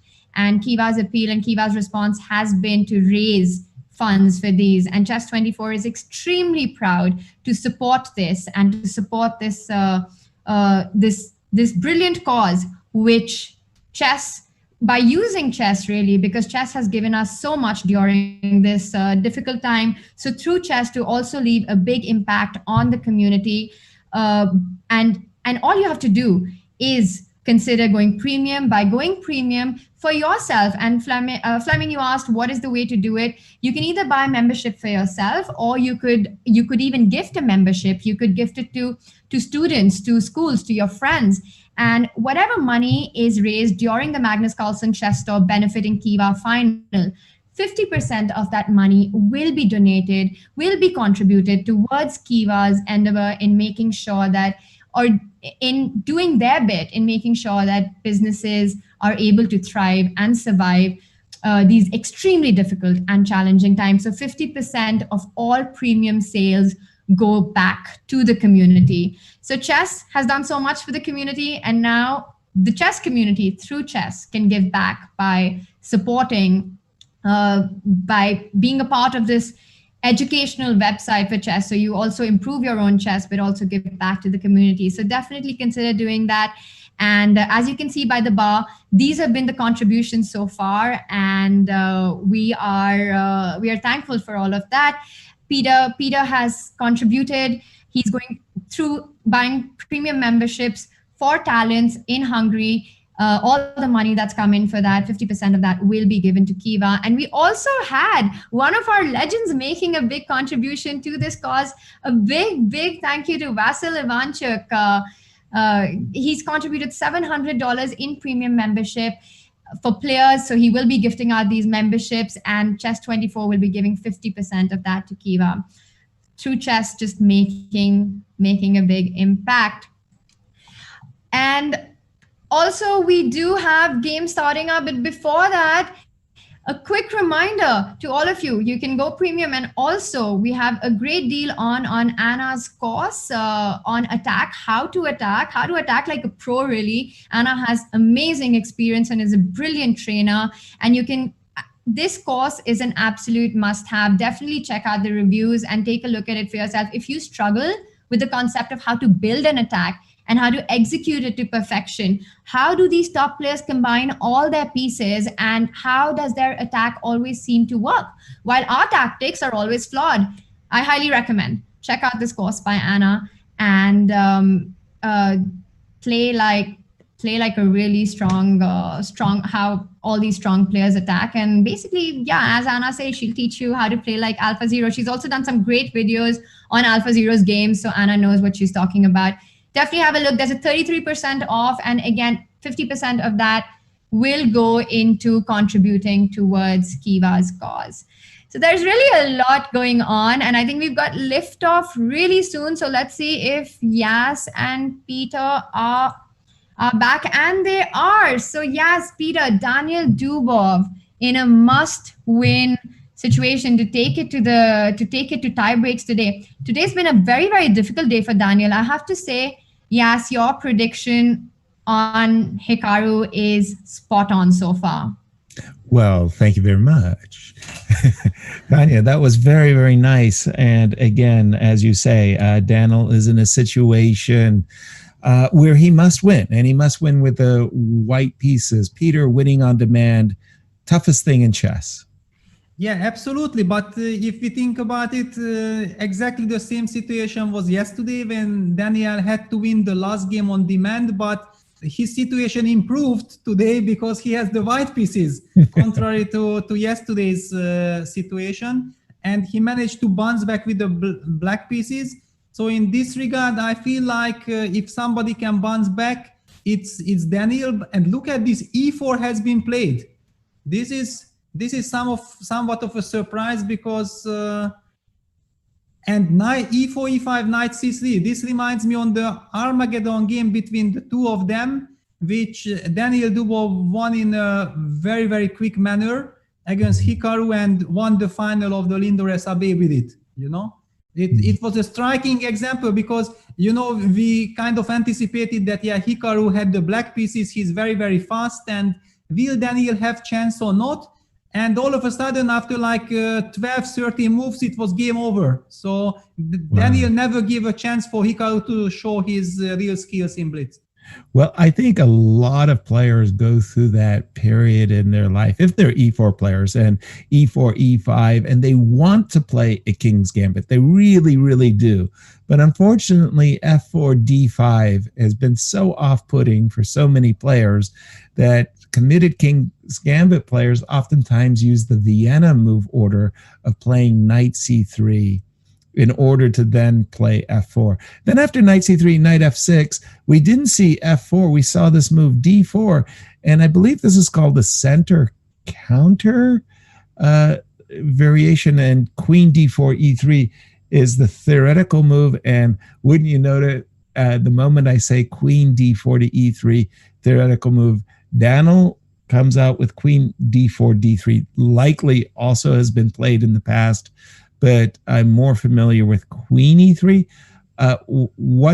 What do you know about this, Peter? Because to be honest, I don't know much. Yeah, it's very interesting because I even don't know if there is any name of this. Because the one that you mentioned, the real central gambit is E4, E5, D4. Right. And ED4, queen D4, knight C6, queen E3. That's how usually you reach this position. Knight F6, knight C3, bishop B4, bishop D2, castles. Oops, this castle is, I mean, I have to know that I have to bring the king all the way to H8. I'm getting used to it, but sorry guys, if I don't manage. Yeah, now I have to go all the way to A1. This is because of the Fischer end of the 960. That was the solution of the software so that you can always castle. Right. So long castle, rook e8, and there was a huge debate in this variation, and black is doing perfectly fine according to theory. But e4, e5, knight c3, knight f6, d4 spices things up because it's a little bit different. Queen takes d4, knight c6, queen d3, probably with the inclusion of knight f6, knight c3, this move queen d3 is I don't know how to put it. It's more it's more possible, or it's more sensible. I don't know exactly if it's sensible at all, but that's why I don't know how to put it. But it makes more sense. White already developed the knight, and maybe he has more control of the center. And Hikaru went for bishop c5. Okay. And then bishop f4 happened, and d6 long castle. I mean, now if nothing really happens, white gets the chance to play f3, then I would say that this is a perfect scenario for white for a must-win game. For a must-win game, exactly, especially if you see kings on opposite flanks. Exactly. Again, maybe this isn't the greatest opening innovation ever type of thing, but definitely in a must-win game, you have to take risks, Peter.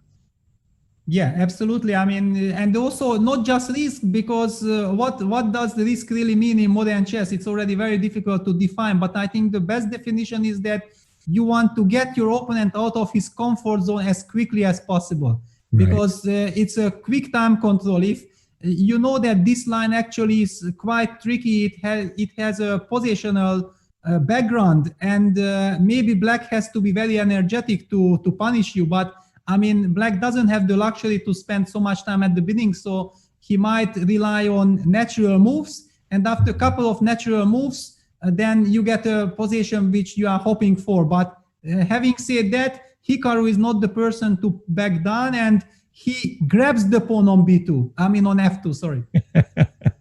Nice. A man after my own heart. I'm a pawn grubber, having started Pawn Grubbers Anonymous. I'm a proud card-carrying member.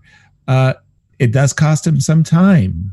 Bishop it cost him some time, and you know, this is, I think, one of Daniel's part of being very creative, very strong, and very dangerous and quick and whatsoever.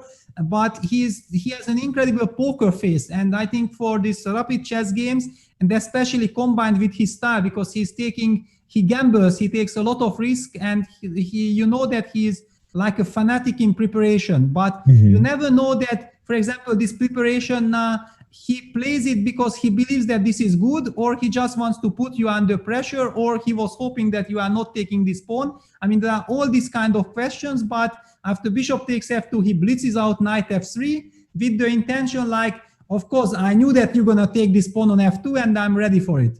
Right, exactly. And bishop already retreated. I might have been a little bit more anxious myself to get my king castled, but after bishop b6. So, I mean, the way I always thought in terms of gambits, right? And I loved gambits as I started the game, you know, Paul Morphy, the games of Paul Morphy, where he gets out the pieces as quickly as possible. The idea of a gambit was you gave up material to win time in terms of development, getting out your pieces faster than your opponent. So our opponent has played bishop c5, takes f2, and he's moved his bishop back. So he's taken 3 moves to grab a pawn.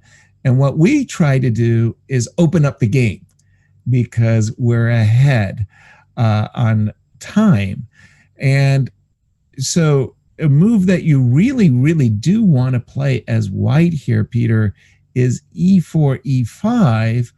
But, you know, unfortunately, if we are forced to trade queens and play bishop takes e5, we have compensation, but I don't feel that's what we want to do when we're gambiting.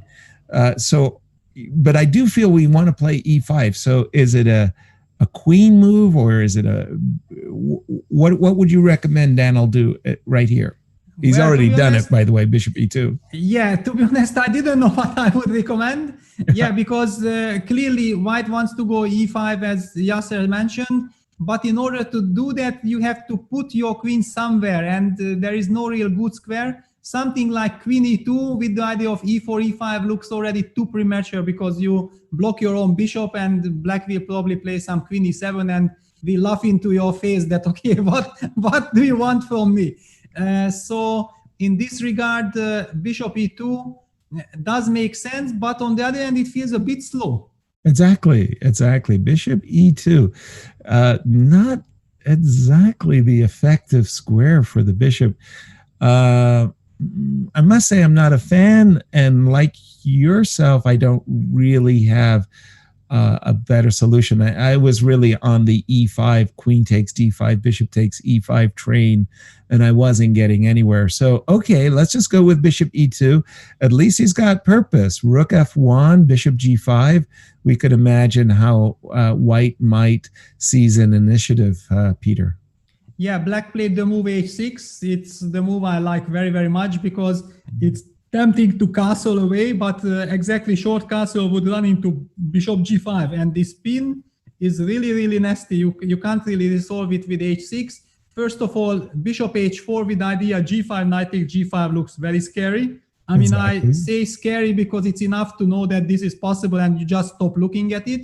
Another idea for white is even some extreme measures, h6, h4, and you just leave the bishop on g5. You are setting to go knight d5 using the pin, and whenever black takes on h5, hg5 opens the h file, and it's again, maybe it's working, maybe not, but you even don't want to find out. So this looks tailor-made for Anna's course, by the way. I mean, attacking like a machine. I like the h4. Nice touch, Peter. Yeah, so after h6, Daniel said that he slowed down. Okay, you just understand that you don't have much.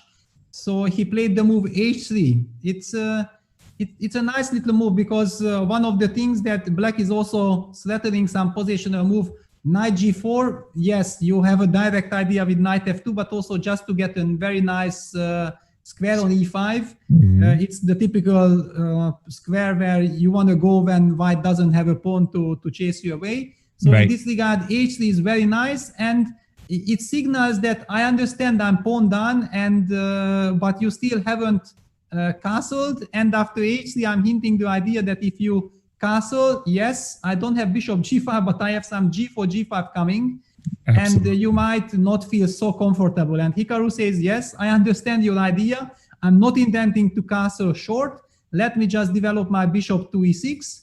And if I will have time to get my queen out and castle long, I will be very happy.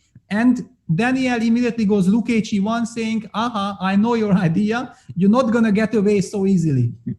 Exactly, because bishop e6 is a trumpet clarion call that says, yes, queen d7 castles long. And by the way, that bishop on b6 will be a defensive monster. There's no way you're catching black's king if it gets queenside. Now, this move rook e1, on the other hand, it basically telegraphs I'm playing e4, e5, no matter what, Peter. Or knight d5. Yeah, that's the other idea. Or knight David 5. Oh, okay. Yes, knight d5, because that's also a way to open up the e file. Okay. And it's not that I was even thinking that maybe Hikaru would I don't know, because you have the option of taking with the bishop and then ed go now knight e7. That's why it was very important to place the queen on d7 instead of e7, because then this e5 would have been open. But after knight e7, I still have some move like queen b3 with the idea of bishop b5, which can be quite annoying. And if you have the luxury and time to play a6, everything is fine, but it's a time. It's it's something to maybe work with. I don't know. So I'm expecting something like knight d5, or if you can again put this queen somewhere, but this somewhere is only b5, and a6, maybe even queen a4, and try to get this e4, e5 going somehow, just as you wanted. I tell you, Peter, the more I'm looking at it, the less I believe in the gambit. I want to put it like that. I think it's really the bishop on e2 that disturbs me the most. It's just, it's like a slug. It's in the way, If the bishop was on b5, I think we would both be feeling that there's more to it. With the bishop on e2, I just don't think that it's enough compensation. Do we have knight d5, by the way? Is that? Yeah, knight d5 is on the board. Okay. I mean, I think I think the danger is that black should not underestimate this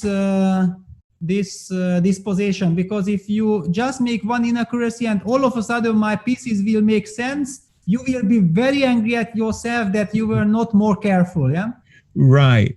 I know that the Chinese players, the Chinese school of chess, they love to play the Russian defense. And I got to say, they play it really well. And I've seen a lot of Chinese players in these types of positions say, go ahead, double my pawns. Let me castle queenside anyway. You mentioned bishop takes d5, e takes d5 knight. e7 is a possibility. What's your take about castles? Yeah, I mean, long castle was the other move I wanted to show both, but then I wanted to pass it to you that you will suggest long castle. I mean, yeah, long castle is a safe move, and I would say that if white would take on f6, being pawn down, knight takes f6 doesn't make any sense because you have zero chance of winning. Right. White has to keep the pressure on. I don't know exactly if keeping the pressure on is possible by just taking this bishop, but my idea is not just taking, but after a b6, I would love to go queen a3, hinting at some queen a8 idea. And if you react naturally with king b8, then maybe I can somehow use this e4, e5 idea. Yeah, especially I wanted to say the same thing. In the center counter, that's why we so often see the move queen d4 to e3, so that we can use the d file to play e5. So I like what you were just doing there, Peter, very much for white, playing queen a3 with the idea e5. Then you can at least you're exploiting the rook on d1 in a very nice way.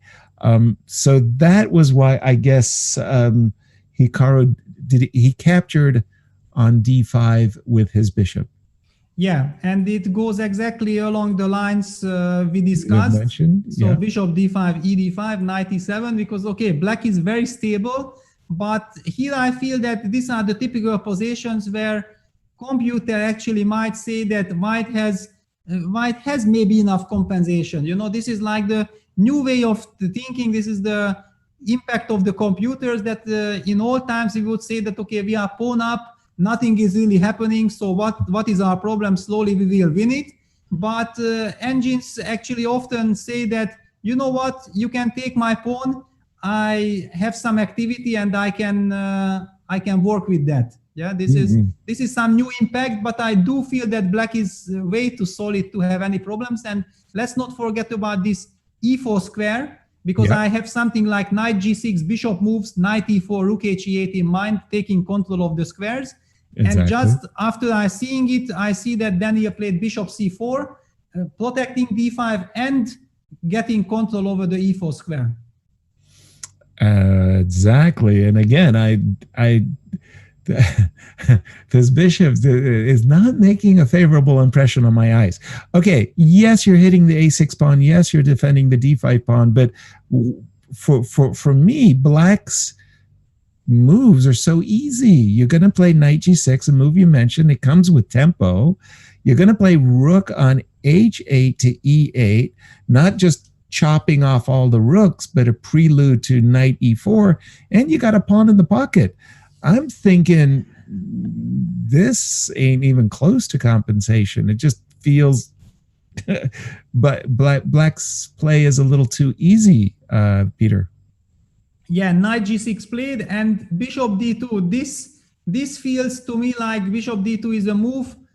You are in a must-win situation and you are desperate to create some idea. And I don't know if the main idea is to go a4, a5, try to put the pawn to a5, then go queen d3 and try to sacrifice on a6. Okay. Is that what Daniel has in mind? I don't really believe, because it's just way too slow. And Hikaru has played rook d8.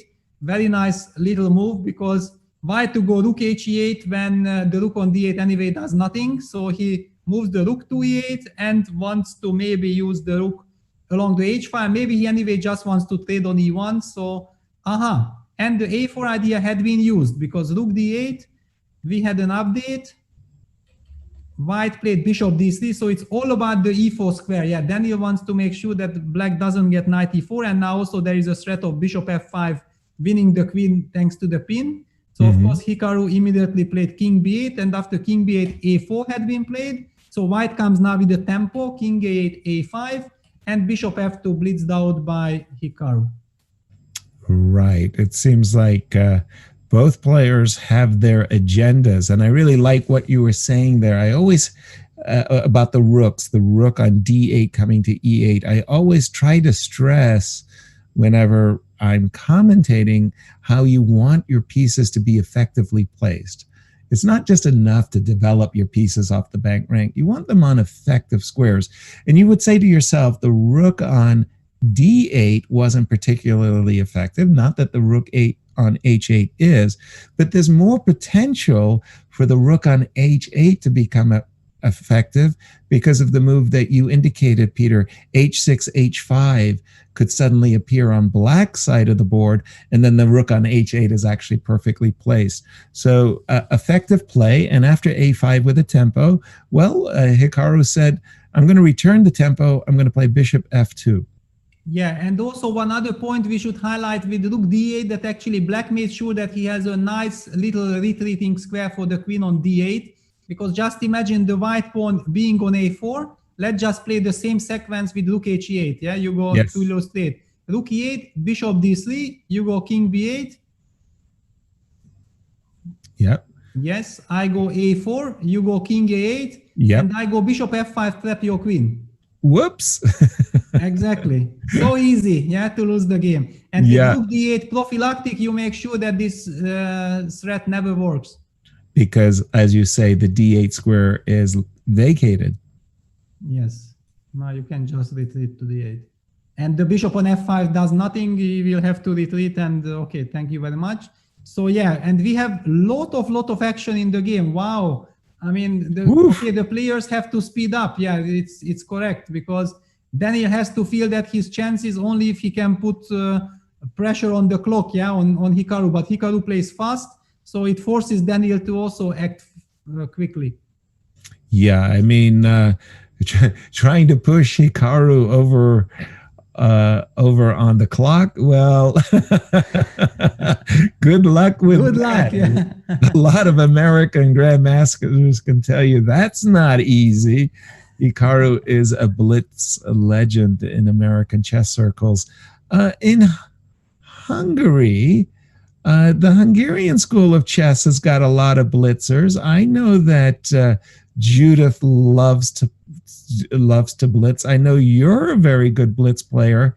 Why is it that in Hungary blitz is so, and it's been popular for all the time that I play chess?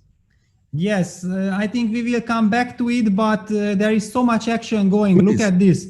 I mean, basically, it's like, yeah, one thing is the must-win situation for Daniel, but on the other hand, it's also that Hikaru forces him to take more and more risks, because otherwise, if he's not going with the flow, he will have zero chances and he will just be worse. So now after h5, g5, knight e4, we see this exchange sacrifice with knight e6. And white has to go all in, and white can claim positional compensation thanks to this powerful knight. The only problem is that black is preparing to sacrifice the exchange back with rook e7. Now black wants to go rook h8 and then hit this knight on e6 at the right moment. Precisely. That's the point that a lot of amateur players misunderstand about being material ahead. When you're material ahead, it gives you the freedom to return the material. And as Peter, you're just saying, you're going to double up rooks and you're prepared to capture the knight, win the pawn. By the way, black already is a pawn to the good. So rook on h8 to e8, threatening taking on e6 is very promising. I think the move rook f3 is designed to play rook to c3, Peter? Yeah, probably. But to be honest, there were many questions coming to my mind. I also did not really understand what's wrong with rook h8, continuing in the same spirit with taking on e6. Another move, queen b5, also came to mind, because with rook on e7, actually you protected the c7 pawn. But Hikaru came up with a third option, c6. He just wants to break this structure first, and also how to keep the tension, because you can't go c4, then I can sacrifice immediately my rook and you are just lost. Right. And after c6, knight f8 had been almost blitzed out. But wow, queen e8, knight e6. Does this mean that white is already dreaming of a repetition, which Hikaru says with c takes d5, play the tempo? No, thank you. I'm already completely winning. I'm not going to let you go so easily. Yeah, it's just regardless of the outcome, I think we can definitively now say that whole gambit just didn't work whatsoever, and white is on the back foot. Hikaru definitely in big control in this game, and it's a deciding game, a must-win situation. Daniel has taken a lot of risk and they haven't paid off. We just see this move, queen b6. Daniel is hoping that he'll be able to play something of the nature of rook c, rook f3 to c3 or b3. But what, queen d8, Peter? First move comes to my mind. You probably have also some other refutation ideas. Yeah, actually my main move was queen e5, but Hikaru also chooses a third one with rook f8. Yeah, okay, but it just game over because the rook cannot really lift on the third, because then rook f2 and you will give the checkmate first. Right. This is just over. And you know, while you were telling something about Hikaru and Sona and the gambit and it didn't work out, I felt like exactly playing a gambit style against Hikaru is not the way to get success, because Hikaru is just way too good in all these things. Mm-hmm. But what to do if you are in a must-win situation? Yeah, you feel kind of almost obliged that you have to do something crazy. And Daniel has resigned. Hikaru has won the second set, so he's leading 2-0. Wow, powerful, good chess by Hikaru Nakamura gives him a very sizable advantage in his semifinal match, as he wins. The American wins the first two sets and has a very big lead, whereas in our other semifinalists, that semifinalist between Liren and Magnus Carlsen is currently tied. We hope that we will get Hikaru to join us very shortly with Tanya. So please, I warn you to get your questions ready and send them to our hashtag ImpactChess. Hello, Tanya. Hi, yes, and we do have Hikaru with us. Hikaru, congratulations on that second set win. Thank you. Today, it looked like you were in control from game one. Yesterday was absolutely trading blows and up and down, but today was a lot more smooth. Your impressions on the overall match today? Yeah, I mean, I thought the match really hinged on sort of the second game, basically, because in the first game, Daniil defended very well. I think I was supposed to be winning at one moment in this end game, but I missed it. And then the second game, Daniil had a very good position and he couldn't convert. Now I haven't looked at the game, so I don't know if there's a clean win for white, but I suspect somewhere in this queen and rook end game, it should have been very, very good for him. But yeah, when he couldn't convert this, then game three, game three was also a little bit unclear, but I felt that the position was a little bit too passive for Daniil.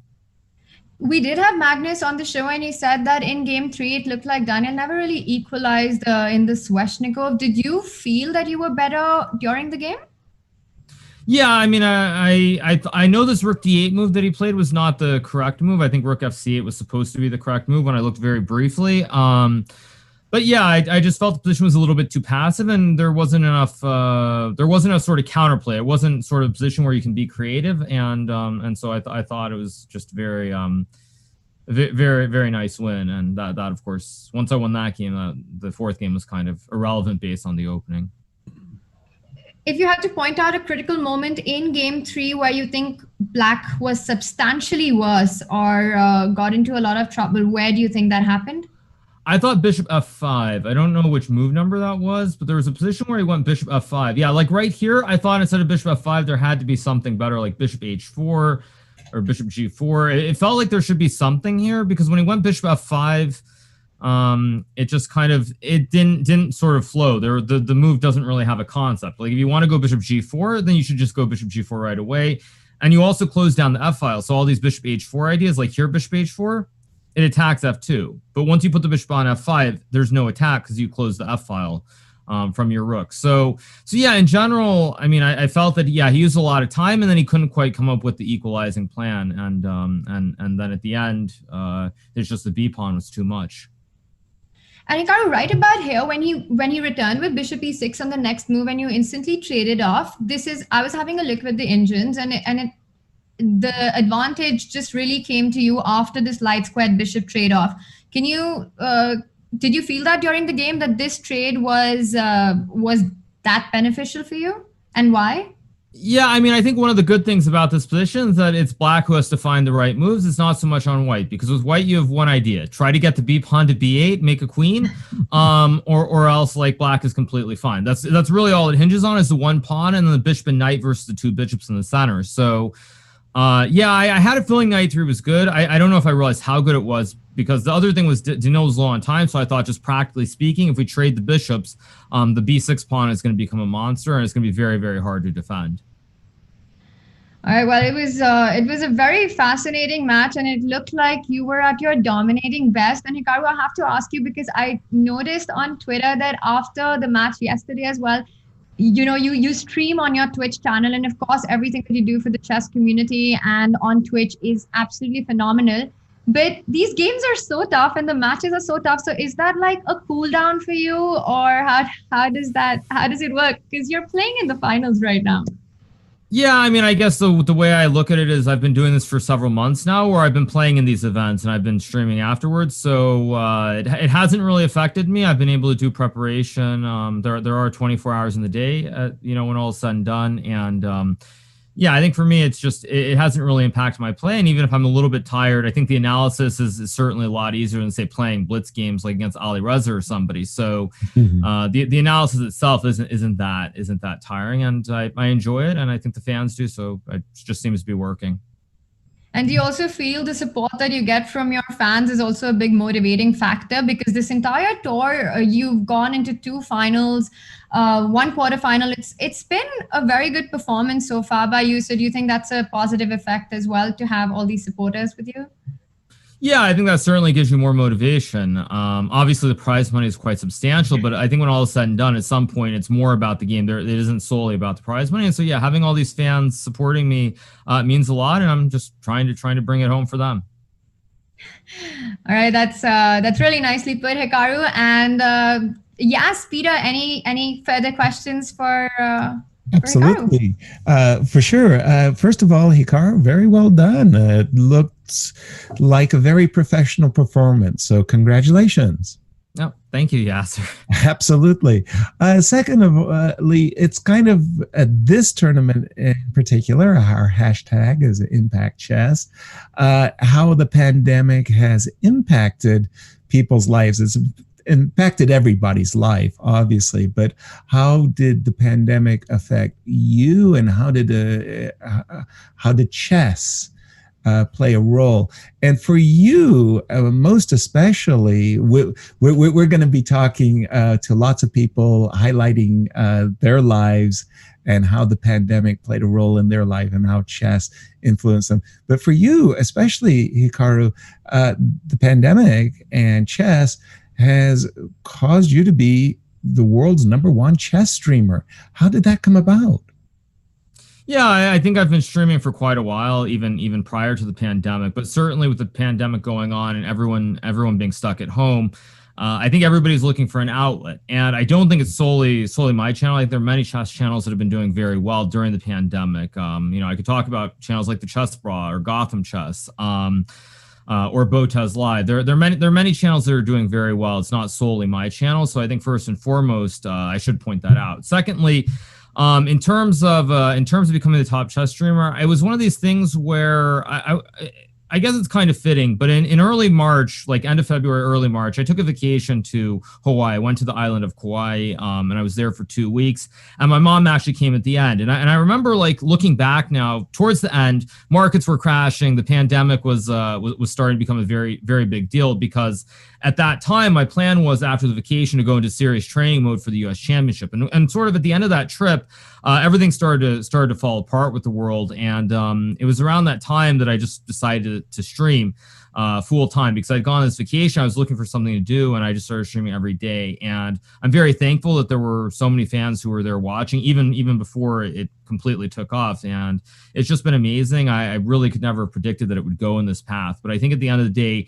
it's been very beneficial for chess and for the most part, that is what matters the most. And I'm just very grateful there's so many people online who love both my streams, but also the competitions that are going on as well.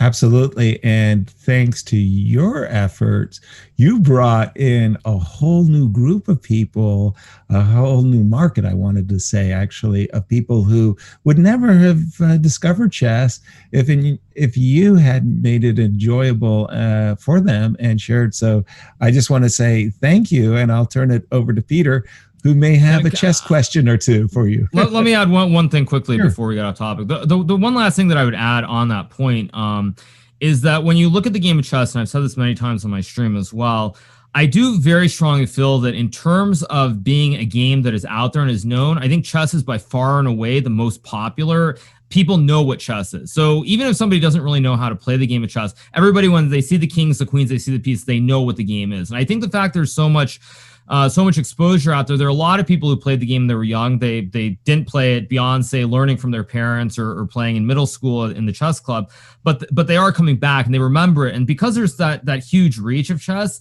I think that's what it is. It's more there are a lot of people who played for whatever period of time when they were younger, and now they're remembering because they're getting on Twitch or they're just watching things on the internet. It's like, oh, chess, that game, yeah, I played it many years ago. And I think at least I know my experience. I think for many people, we do look back very nostalgically on our childhood. And I think that is one of the biggest drivers as well, is that there are all these people who have these very fond memories of playing it as kids, and now they're adults and they're remembering what a great game it is.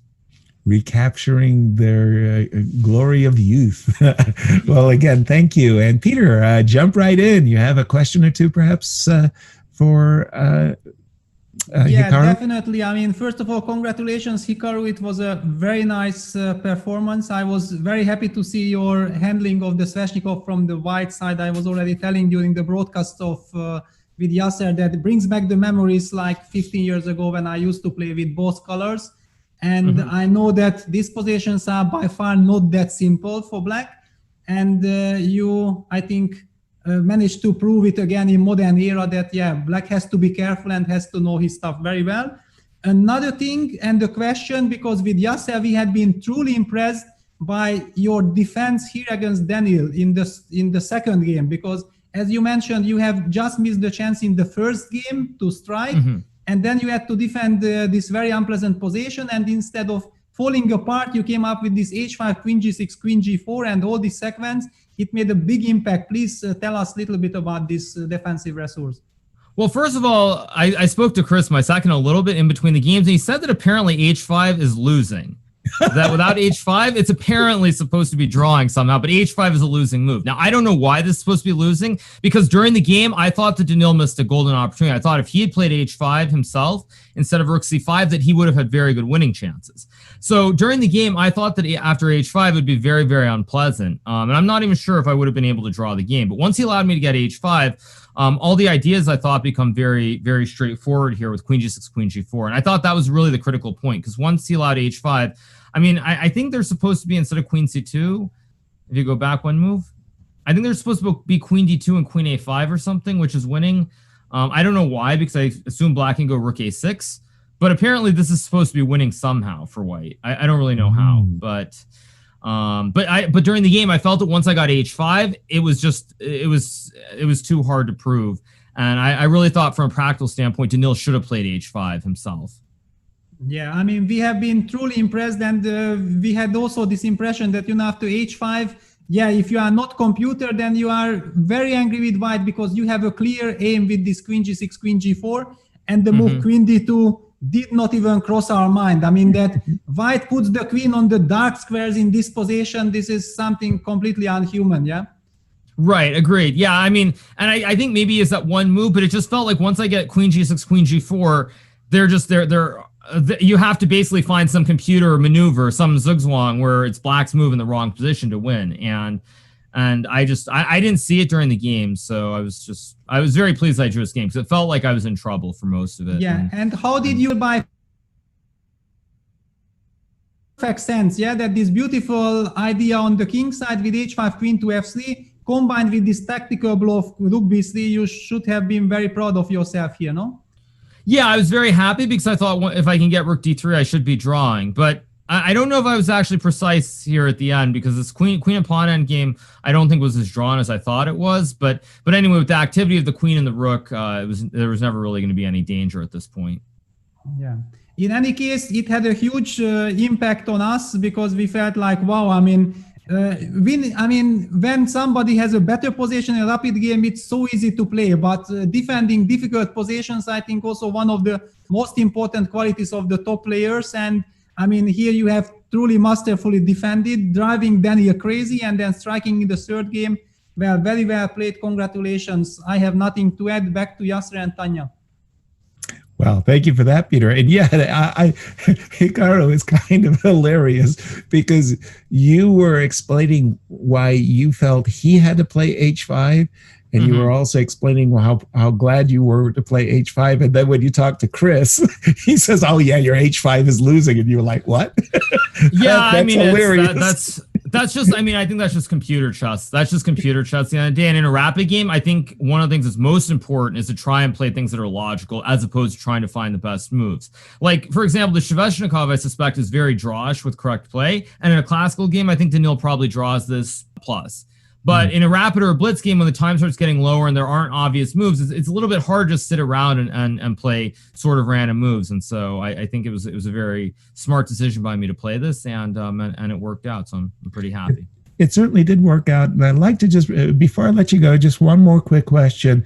And I'd like to bring Tanya into this, especially because Hikaru, Tanya was interviewing Magnus, and Magnus had some very interesting thoughts that he'd like to share regarding the World Championship format, the format for a World Championship match. And I'd love for you to join in this discussion as well, because essentially Tanya asked him about the classical chess, and Magnus essentially said that classical chess is really, really tough, and he really likes formats that include what you're seeing here in the Magnus Carlsen tour of Blitz and Rapid. So Tanya, recall to try to be accurate here with what Magnus really was suggesting for a World Championship match format. So Hikaru, that was about the World Championship format and including classical, rapid, and blitz to decide the world champion, rather than basing classical world champion, rather than having a classical world champion purely on classical games. And I think this is something that we had spoken about as well at the Tata Steel in Calcutta, and you were of the opinion that to decide the world's best player, he needs to be strong in all formats. And this was a conversation that we had because earlier in the Legends, Anatoly as well as Gary believed that a classical world champion should be decided on classical games. What's your take on this? Yeah, I mean, it's very, very hard. It depends what you're trying to balance. You have to balance between sponsors, because we need sponsors for the game of chess, and what is, say, pure chess per se. So, for example, in the old days, as we know from the famous Kasparov-Karpov matches, I think they played to, what was it? It was first like 7 wins or something. I think they played this insane 48. Yeah, that whatever it was, they played this insane 6 wins. Yeah, they played this insane match that went like 50 games and took like 10 million years. So yeah, on the one hand, I do agree with that. I think really the issue is sort of the way chess preparation has become now.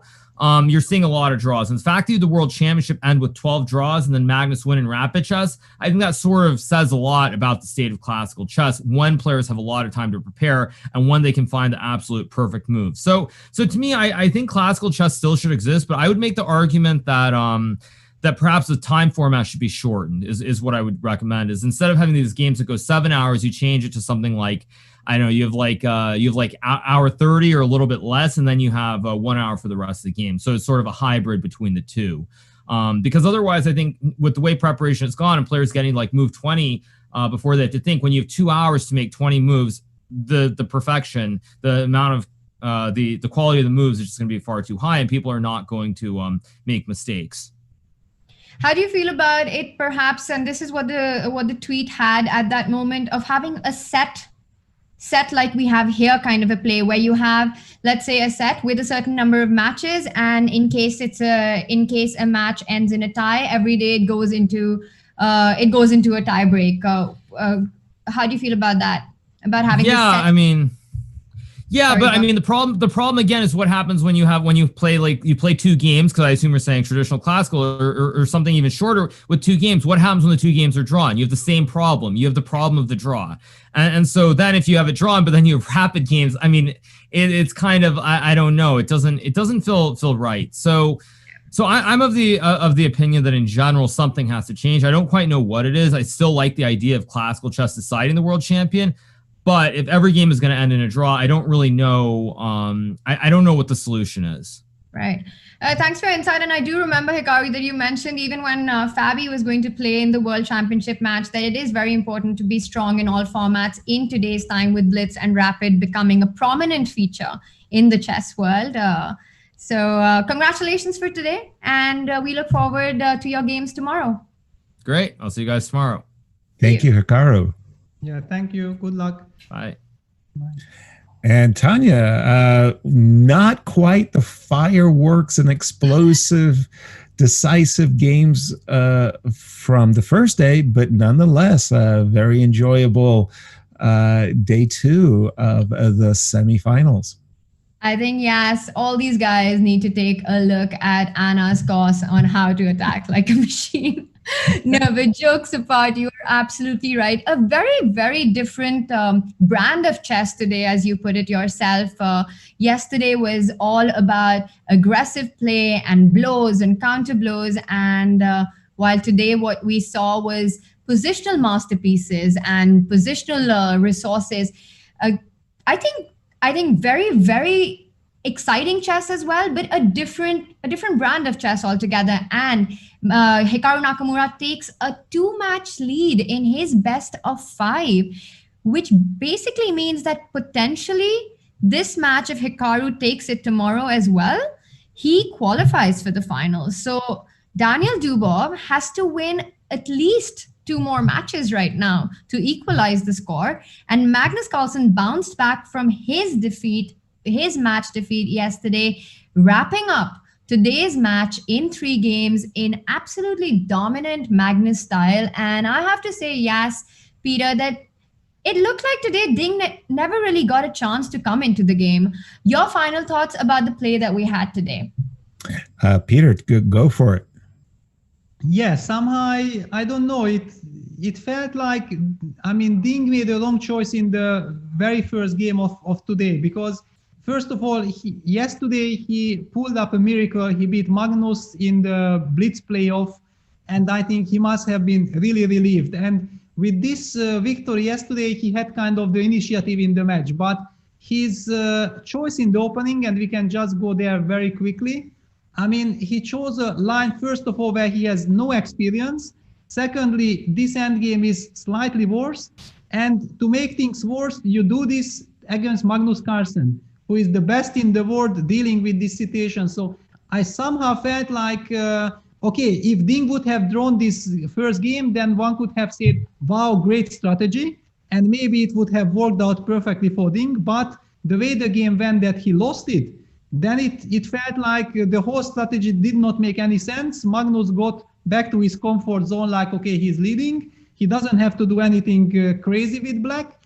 He went back to his usual e4, e5, where he feels very, very comfortable, and played a truly masterpiece in the second game, where maybe knowing the situation that Ding lost the first game, he was also encouraging Magnus to take risks, but Magnus was saying, okay, please, if I'm given a chance to sacrifice the pawn for initiative, I will do it. And after that incredible win by Magnus, the match was practically over. So Ding never really got a chance to get into the game. Magnus just crashed today. But I would say that it doesn't really mean anything for the match. It just means that now both players are kind of satisfied, because, okay, Ding is anyway happy that he is fully in the match. Magnus is back. And I'm expecting a brutal third day between them. Thank you, Peter. Best out of 3, anyone? Very nice match indeed. And I just wanted to say once again to everybody in the audience, thank you so much for joining us and sharing your day. Tell everybody where you're hanging out. And thank you, everyone, for all your support for Kiva and what we're trying to do in these finals. You saw the bar there, and I every time I look, I'm very happy to say that it keeps going up. So thank you to everybody who's donating, and you can also support by becoming a member of Chess24 and or doing yourself a real service by buying Anna Rudolph's chess course. And Tanya, we're going to do it all again tomorrow. I cannot wait, yes, because it means it's a must-win situation for Daniel Dubov going into the third set. And of course, the Ding Magnus match is wide open. But I have to say that if Magnus takes a lead in that match, it is going to be difficult for Ding to bounce back. At least I'm glad that Ding is not facing the internet issues that he has in the past, and he can at least just put out his best chess. I'm hoping for more day 1 Ding than day 2 Ding in that matchup. And absolutely right that we have an incredible deal on Anna Rudolph's course, International Master Anna, who with her experience is going to teach us how to attack like a machine. It's a 33% off, and 50% of the proceeds from this course also go to Kiva's cause. We're going to be talking a little more about that. But before we go on to that, let's take a look at what we heard on Twitter from our audience. Yes, we had Grandmaster David writing in with, must admit, I've got a small man crush on both Yasser and Peter, 2 super strong players and equally great commentators. Yas, would you like to respond to David? David, well, first of all, I got a really good chance when David visited St. Louis. He's a sweetheart. I can't believe he's such a great attacking grandmaster, because when you really get a chance to talk to him, he's just a fun-loving guy. So a big shout out to David. Hello. I hope the pandemic is treating you and your family well, David. Thank you so much for joining, and all compliments gratefully received. Thank you. Shout out to David. He himself has been commentating and been a fantastic commentator at Gibraltar last year. So happy that you're following the event and enjoying it. All right, let's take a look at the next one. Yeah, just a second. Let me add something as well to it. I mean, sure. It's such a pleasure to be commentating with Yasser, because I have seen all his broadcasts during all these Grand Chess Tours and US Championship and so on. And, it felt like it will be so nice to team up, and now in these finals, we got the chance. I'm very happy, and it makes incredible pleasure just to be here and commentating with Yasser. I'm very happy about it. Me too, Peter. I back you up 100% on that. You're my druge. You're my roof. You protect me. Yes, Peter, you guys make an incredible team, and that's what we've been hearing about on our social media as well on the chat. Everybody is really enjoying your insights, Peter, as well as your expertise on chess and just how much you know. Every time there's anything that comes up in a game that was played 5 years ago, you remember it and you bring that up, and it's incredible to see that. And yes, you are no words can justify just what an amazing commentator you are. Let's go on to your next tweet before this becomes a Yas Peter appreciation broadcast. Exactly. Just a second. I'm tearing up. Okay. I think I'm ready for the next one, Tanya. All right. We had Anish writing in with, might do a late evening chill stream to catch up on all the MC Tour finals action of yesterday and today. Hashtag Impact Chess, hashtag grow the game. Anish has, of course, taken the YouTube world by storm with his stream, so definitely check them out, and some great content there. And of course, this is, as he says, grow the game, and this is what you were talking to Hikaru about as well, and that has been exactly what Chess24 has also done by putting this entire Magnus Carlsen chess tour together in a very, very difficult time. And it's all come down to where we are right now. The Magnus Carlsen chess tour benefiting Kiva finals. And again, do consider going premium, because this is really an amazing opportunity for the chess community, for all of us who have enjoyed the tour, who watched all of it, been a part of it, to not only improve our game through the educational resources that are available on Chess24, to not only interact with the best in the world on Banter Blitz and with Q&As, to not only challenge them there and all of that, all the benefits that come with being a premium member, but also doing your bit to give back in a very difficult time to businesses that have been impacted by the pandemic, as Hikaru was himself saying that, you know, it's something that's impacted and that's had an effect on all of us. And if there's anything that we can do, it's to help the community. And what better way to do that than through learning about chess? So no better time. And once again, a big shout out to Anna Rudolph's course on attacking like a machine. It's a brilliant course, and definitely get your hands on it if you want to learn how to improve your tactics and how to let the attack flow in your position, because I know a lot of us struggle with that. You know, we see these top guys do it with ease, but it's never easy in our own games. So a very instructive course by International Master Anna Rudolph. Check that out. And yes, with that, it's a wrap for today. And of course, yes, just another information that we have this amazing bar which talks about all the contribution that has come in for Kiva by the chess community. And we've seen this bar go up, and we also received, let's have that screen back up again. We also received a contribution by David Martinez. Thank you, David, so much. You've seen him on our Spanish broadcast, and he's contributed 1,500 and almost 60 euros in premium membership, supporting Kiva. 50% goes to Kiva, and by donating these memberships. So that's the other way that you can do it. If you're already a member, a premium member, consider buying or donating these memberships to perhaps your students, or perhaps a school, or your friends, just whoever is interested in chess. Because like Yas was speaking to Hikaru, that chess has just boomed during this pandemic. And it's this feeling of nostalgia of being able to play the game, and there's a desire to improve on it. And no better time than to do that right now. And that bar that you see often on the broadcast tells us how far we've come in our endeavor to support chess, to support everything that Chess24 does, and to support our communities. And on that note, I'm going to call it a night. And we will see you tomorrow. Thank you. Thank you, Tanya. Thank you, everybody. Good night. Yeah, thank you, Tanya. Thank you, Yasser. Yeah, bye-bye, everyone.